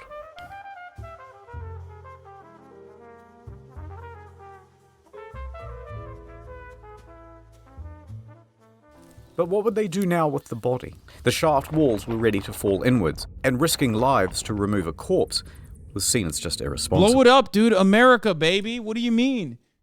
Blow it up, turn it into a tourist attraction, make Homer make some money off this shit. R.I.P., but like, come on. So the following morning, officials made a decision. Floyd would be entombed where he lay. The cave would keep its victim. Now, this did not sit well with the family, but what could they do? The next day, they planned the funeral. The town emptied of people, and the shaft with Floyd at the bottom was refilled with soil. But that's not quite the end of the story. But if you hung on for this long, keep holding on, because things are going to continue to get interesting. What? But first, let me do a wrap-up of where everyone is and all that stuff. Context. The Collins family already had financial hardship. Locals saw Old Man Lee scouring the rescue site for glass bottles. But the owner of the land, B. Doyle, and supposed friend of Floyd, was wholly unsympathetic. He erected a sign on the highway which said, 200 yards away, the body of Floyd Collins. That's what I'm talking about, baby. Let's go. Capitalism. Then he began charging tourists 50 cents apiece for the opportunity to gander in. Also, this is a missed opportunity. Like, they should have been doing this while he was alive. They should have been doing this while he was alive to like get him to talk to Floyd and shit. Then you could have charged them more than 50 cents. You could have charged them $1 a piece. The hole. It's 100 years later. B's dead. Let's call it even. Also, remember those claims of Kentucky being an open purse? Crazy. Well, the state reneged on the deal. They refused to pay many of the rescuers, and most of them went home without any compensation. What? Some of them did make some money out of the situation, though. They lucked into vaudeville gigs and roamed the country, giving their first-person account. Miller, however, received an astonishing offer, a $50,000 contract from the Chautauqua Lecture Circuit, equivalent to the better $810,000 in 2022 money. That's crazy. part of $1 million in today's money. He declined. He continued to work at the Louisville Courier-Journal. Dude, what is up with this guy? He's like the last honest journalist in America, and then everything went downhill. That's crazy. He declined $50,000. The following year, his coverage of Floyd's story earned him the Pulitzer Prize. Now, the brother, Homer, he needed money and he agreed to do that vaudeville circuit. He stood on stage and regaled the audience about tales of his brother, their childhood, and the tragedy. But Homer made it known why he was up here on stage trying to get money. He had a mission. I kept thinking of Floyd lying in the muck, where he had suffered beyond our power to imagine. I would never have peace of mind if he remained there. He wanted the money to dig Floyd up and get him out of that cave. A couple of months later, he had it. All right, so back to Floyd. Okay, GoFundMe. By the way, I'm just saying we have all of these things. We've had all of these things in place. We still have all of those things. Nothing has changed. America is still permanently in 1925 Kentucky. That's crazy. Gonna move on from that. Let's keep going. April 17th, 1925. 7 miners showed up to the scene. They began to dig. Within a week, they had arrived at Floyd. And this time, they approached from the other side of the rock formation. That way, they could remove the rock pinning Floyd's leg. They lifted him up from his tomb and laid him down on the fresh air. I'm going to retweet it. Above. April 26th, 1920. You're going to get banned, by the way, for that, anti-piker. Most likely. I should probably not retweet it because you might get banned. Fucking fake news, brother. 25. Floyd was set to rest in the family cemetery. A stalagmite had been set as a headstone to mark out his plot. And there he lay. No, that's not actually where it ends. Okay, this is where it gets weird. 2 years later, 1927. Times have been tough for the Collins. So Floyd's... Wait. Sorry. 1925. Floyd was set to rest in the family cemetery. A stalagmite had been set as a headstone to mark out his plot. And there he lay. No, that's not actually where it ends. Okay, this is where it gets weird. 2 years later, 1927. Times have been tough for the Collins. So Floyd's dad sold Sand Cave to a dentist named Dr. Harry B. Thomas for $10,000. Now, Homer begged him not to, because at the time, the government was starting to buy up tons of land in the area and turn it into national parks. They had to pay at a very competitive rate. But Lee was becoming a bit old and senile by this point, and frankly, it's doubtful that he cared about Homer or Floyd or anyone else for that matter. It's 100 years later, he's dead now, let's call it even. So, the point is, in this land sale with Thomas, Lee agreed to a very odd clause. And that clause said, everything on that property belongs to Thomas. And should he wish, for example, to exhume a dead body and re-embalm it and put it on display in something really tacky like a glass coffin inside a cave, maybe, then that would be his prerogative. Lee signed, yes. And Thomas did exactly that. Doyle made Floyd's corpse a tourist attraction. That's right. Okay, we're back to being boring. We're back to people so bored that they're doing unimaginable things, okay? Unimaginable cruelty. The value of life is lower than it has ever been. What the fuck? Content was unhinged in the 1920s, man. They were just like, fuck it. Look at this dead body. Come check it out. 2 bits of gander, come and wonder at the incredible dead man who died in a cave. But to add insult to injury, it worked. Visitors returned to Sand Cave to gawk morbidly at Floyd. Within a few months, Thomas had turned Lee's failing farm into a successful business. Now, the rest of Collins' family is horrified. They try a number of times to get Floyd returned to them, including through the legal system. But somehow, incredibly, the judge ruled... I love that, dude. Contract law is so fucking open and shut. It's just like they're siding with capital at that point. They're like, nope, that's just business. You sold off the body, my friend. In Thomas's favor. And so, there he lay for the next 2 years. To meet my parents finally.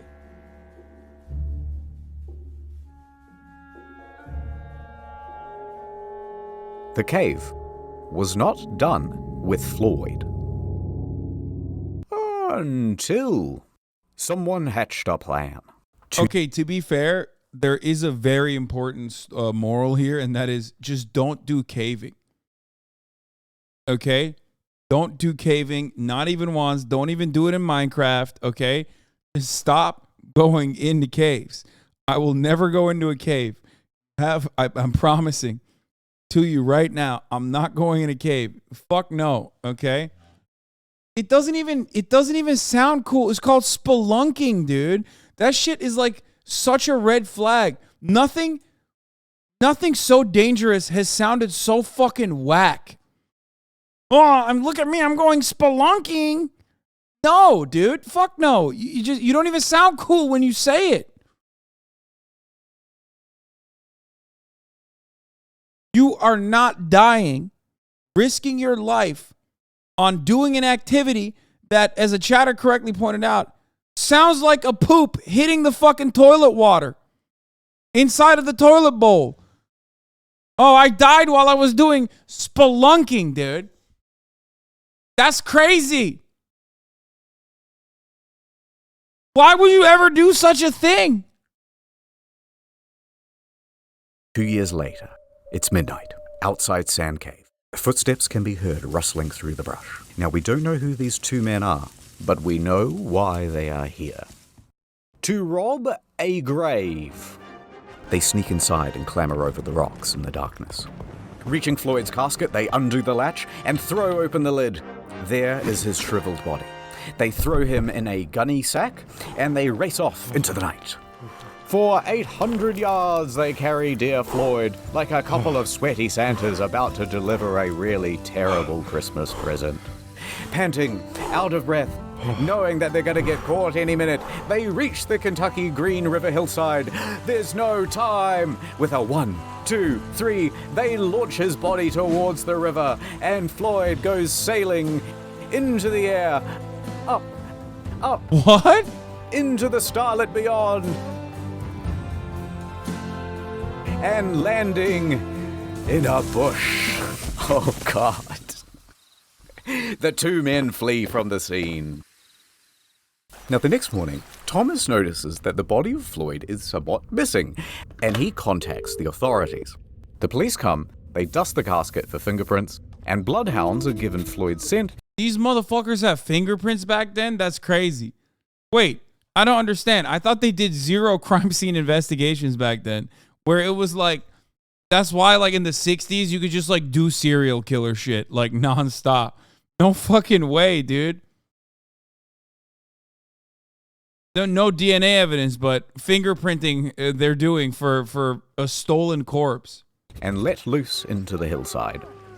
A few hours later, they managed to find him, a tangled up mess near the river, but this time with a leg missing, that same one that was trapped under the rock. So, despite his protest, it had been amputated. Neither the leg nor the culprits were ever found. And while it would be nice to think that this was some well-intentioned duo that did this out of the kindness of their hearts to free Floyd, it's much more likely that it was an act of vandalism because Floyd was simply too much of a hot tourist attraction. The following day... Bro, the competitive caving industry in Kentucky was no joke, dude. The cave mafia, they were going crazy, okay? They were doing unimaginable things, man. Holy fuck. Including desecrating a dead body. Floyd was cast back into the cave. Back into his box. And it was covered by a metal lid, surrounded by a metal chain, and locked with a padlock. He was now more trapped than he had ever been. This cave had spun fate once again to make sure that its victim would never leave. How was he not just bones? They embalmed him. They literally fucking they pulled a Lennon on his ass. They like basically, you know, they turned him into a walking attraction. And so, time passed. Floyd's body would continue to decay. The rot from his body would eventually rot the casket too, and every decade or so, it would need to be replaced. A few years later, he was no longer on display. But even then, he remained in that box for many more years.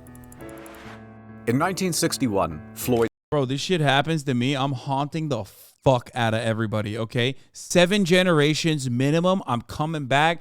First, I'm doing quirky little things like, ooh, you just misplaced your keys. I'm one of those like whimsical ghosts, okay? And then later down, I get more and more vicious. Day in, day out, dude, okay? First, oh, you lost your keys. Guess what? Now I'm like moving stuff around the house. You're like, what the fuck? Oh my God, it's a ghost, okay? And then I'm starting to drop large items on top of people's heads while they're sleeping. Final Destination style, okay? Full-time job, dude. I'm not going to heaven. God could be like, hey, Hasan, we're sending you to heaven. I'd be like, nah, dude, I got some unfinished business down here. I am so fucking vindictive, dude. You don't understand, okay? I'm dropping anvils on motherfuckers' heads and shit. No fucking shot. I'm going to sit there for 7 fucking generations cursing every child that comes out of that fucking family. Yes, back in the 20s, God had a mid-Atlantic accent. That was what the accent was for everyone. That's just how God spoke back then. It was like, oh, it's crazy. Hasan, come up to heaven. We welcome you. I was like, nah, fuck that. Floyd's Cave was purchased by Mammoth Cave National Park, and it was closed to the public. There would be no more visitors. The entrance itself to Floyd's Cave was closed with a steel gate and bolted, then welded shut. But the Collins family never gave up objecting to Collins' body being left in the cave. And here is where the story ends. In 1989, at the Collins' request, the National Park Service ventured into Floyd's Cave, continuing on a more than 60-year tradition. A team of people worked over the course of several days to remove him from the cave. They took him out, left the cave, locked it behind them, and laid Floyd to rest at the Mammoth Cave Baptist Church Cemetery. After 64 years in Sand Cave, he is now finally at peace. Is he? End. Is he though? Because I don't think he's at peace, man. Thank That's you crazy. to Wendigoon as Floyd. If you don't let me out, I'm going to hire a gang of hitmen to come to your house and kill your family. Samito as Homer. The BTS meal McDonald's bag that has I'm McDonald's hungry. and BTS. Shut the fuck up and eat some BTS, bro. Ordinary Things as Miller. I'm enthusiastic, but would ultimately duck out the back exit. Rusty Cage as Gerald. Wait. Ordinary Things is the only person I've ever seen wear a VR headset and not look like he's crying. How is he capable of doing such a feat? Very, very impressive.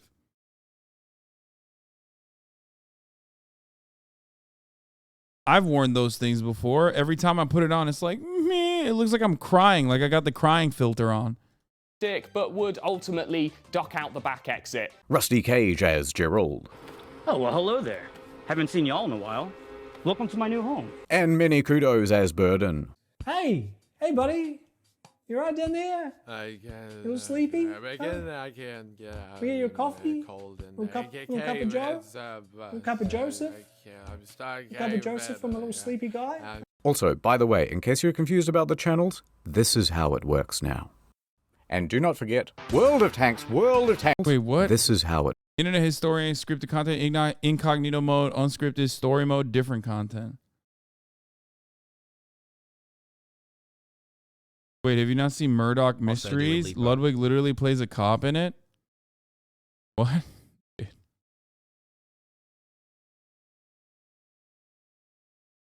All the channels do this in stream? No, man, I'm not doing. I move myself just like this and curl up in a ball. And then That's a lot I need to move my butt behind me so my head remains in front. If this rock would move. Stupid rock. There we go. Just like this. Right? Woo! You're right, this is the worst death. Why can't I? John Jones, move forward, move my butt behind, like this. You see? And then you move your legs behind. Balls to the wall, halal. No, thank you. Nope. Not touching that.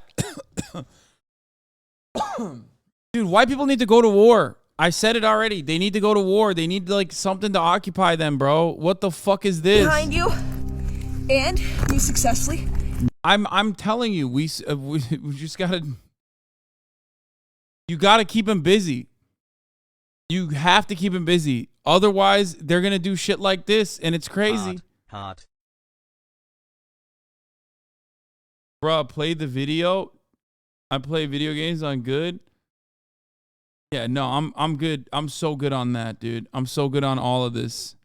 I mean, straight up. That was a great video by the internet historian, #1 on trending right now, Man in the Cave. What a fucking crazy banger, dude. That was an hour long. And originally I was going to play some fucking Valorant, but I'm so tired, dude. I don't know if I can. Like, I feel like if I did. Tubbo's in the chat, too. Now I feel bad. I feel like he was just, like, waiting. You know what I mean? Oh yeah, that's the Nutty Fuddy. In the Florida, if you're Wait, located in the Florida area, stay home. Do not. It's not safe, guys. It's not safe. Oh, I love you guys. Stay safe. Stay safe, guys. Wait, I gotta make sure you get home. I gotta make sure you get home, bro. I'm home, bro. Hey Kai, just sending this donut to let you know this. We good.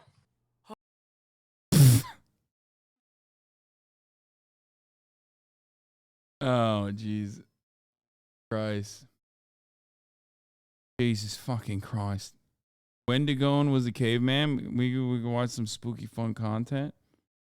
And maybe. But not right now. I'm fucking tired. I'll do it tomorrow. Do it tomorrow. Tubbo in there, is he mad? Tubbo's saying. Said Keck W. Okay, he hasn't said anything in 10 minutes. Okay, don't make a move. Don't move, chat. Love you, bud. Yeah, I'm going to hit that last 3-minute ad break here, boys. Okay. How did Liver King smell? No one move. Oh, shit, he's in here still. Fuck. Tomorrow, I will be doing Forged in the Fire. Tomorrow, I am going to be doing Forged in the Fire content. Last sub-ed month XD. Okay? That's right. I should have watched some Forged in the Fire content today. With Valkyrie, we're going to go and do blacksmithing. We're like going to straight up make weapons. Okay? Hassle, hassle, hassle. That's right. Will it kill and will it cut? It's back. Straight up. Real life. It's taken a year to make this happen. So, you know, I'm very excited for it. We're going to start at 12 tomorrow. On my channel, yes. Please tie your hair back when you do. Unless the Valo starts before 7:30, his ass is not playing at Tubbo. No, I'm just like, you know, it takes a while. The reason why it took so long for me to play Valorant, or at least I get to this point today, was because I did the Liver King thing.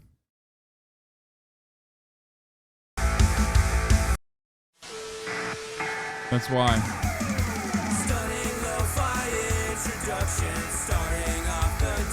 Why isn't it working? Why can't I don't know why I can't fucking full screen now. I don't know what the fuck's going on.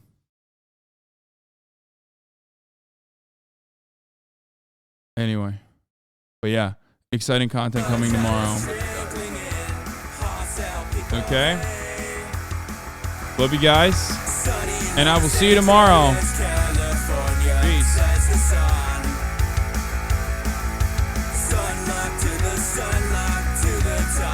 It's just begun. There he is again. Hasan is streaming. Hasan is streaming. There he is again. Hasan is streaming. Hasan is streaming. Review in the P.O. box. Uncle Yuka's face. Sudden Discord agitprop. Grey Nicks take on race. Tiny Bernie Sanders, LGBTQ and force.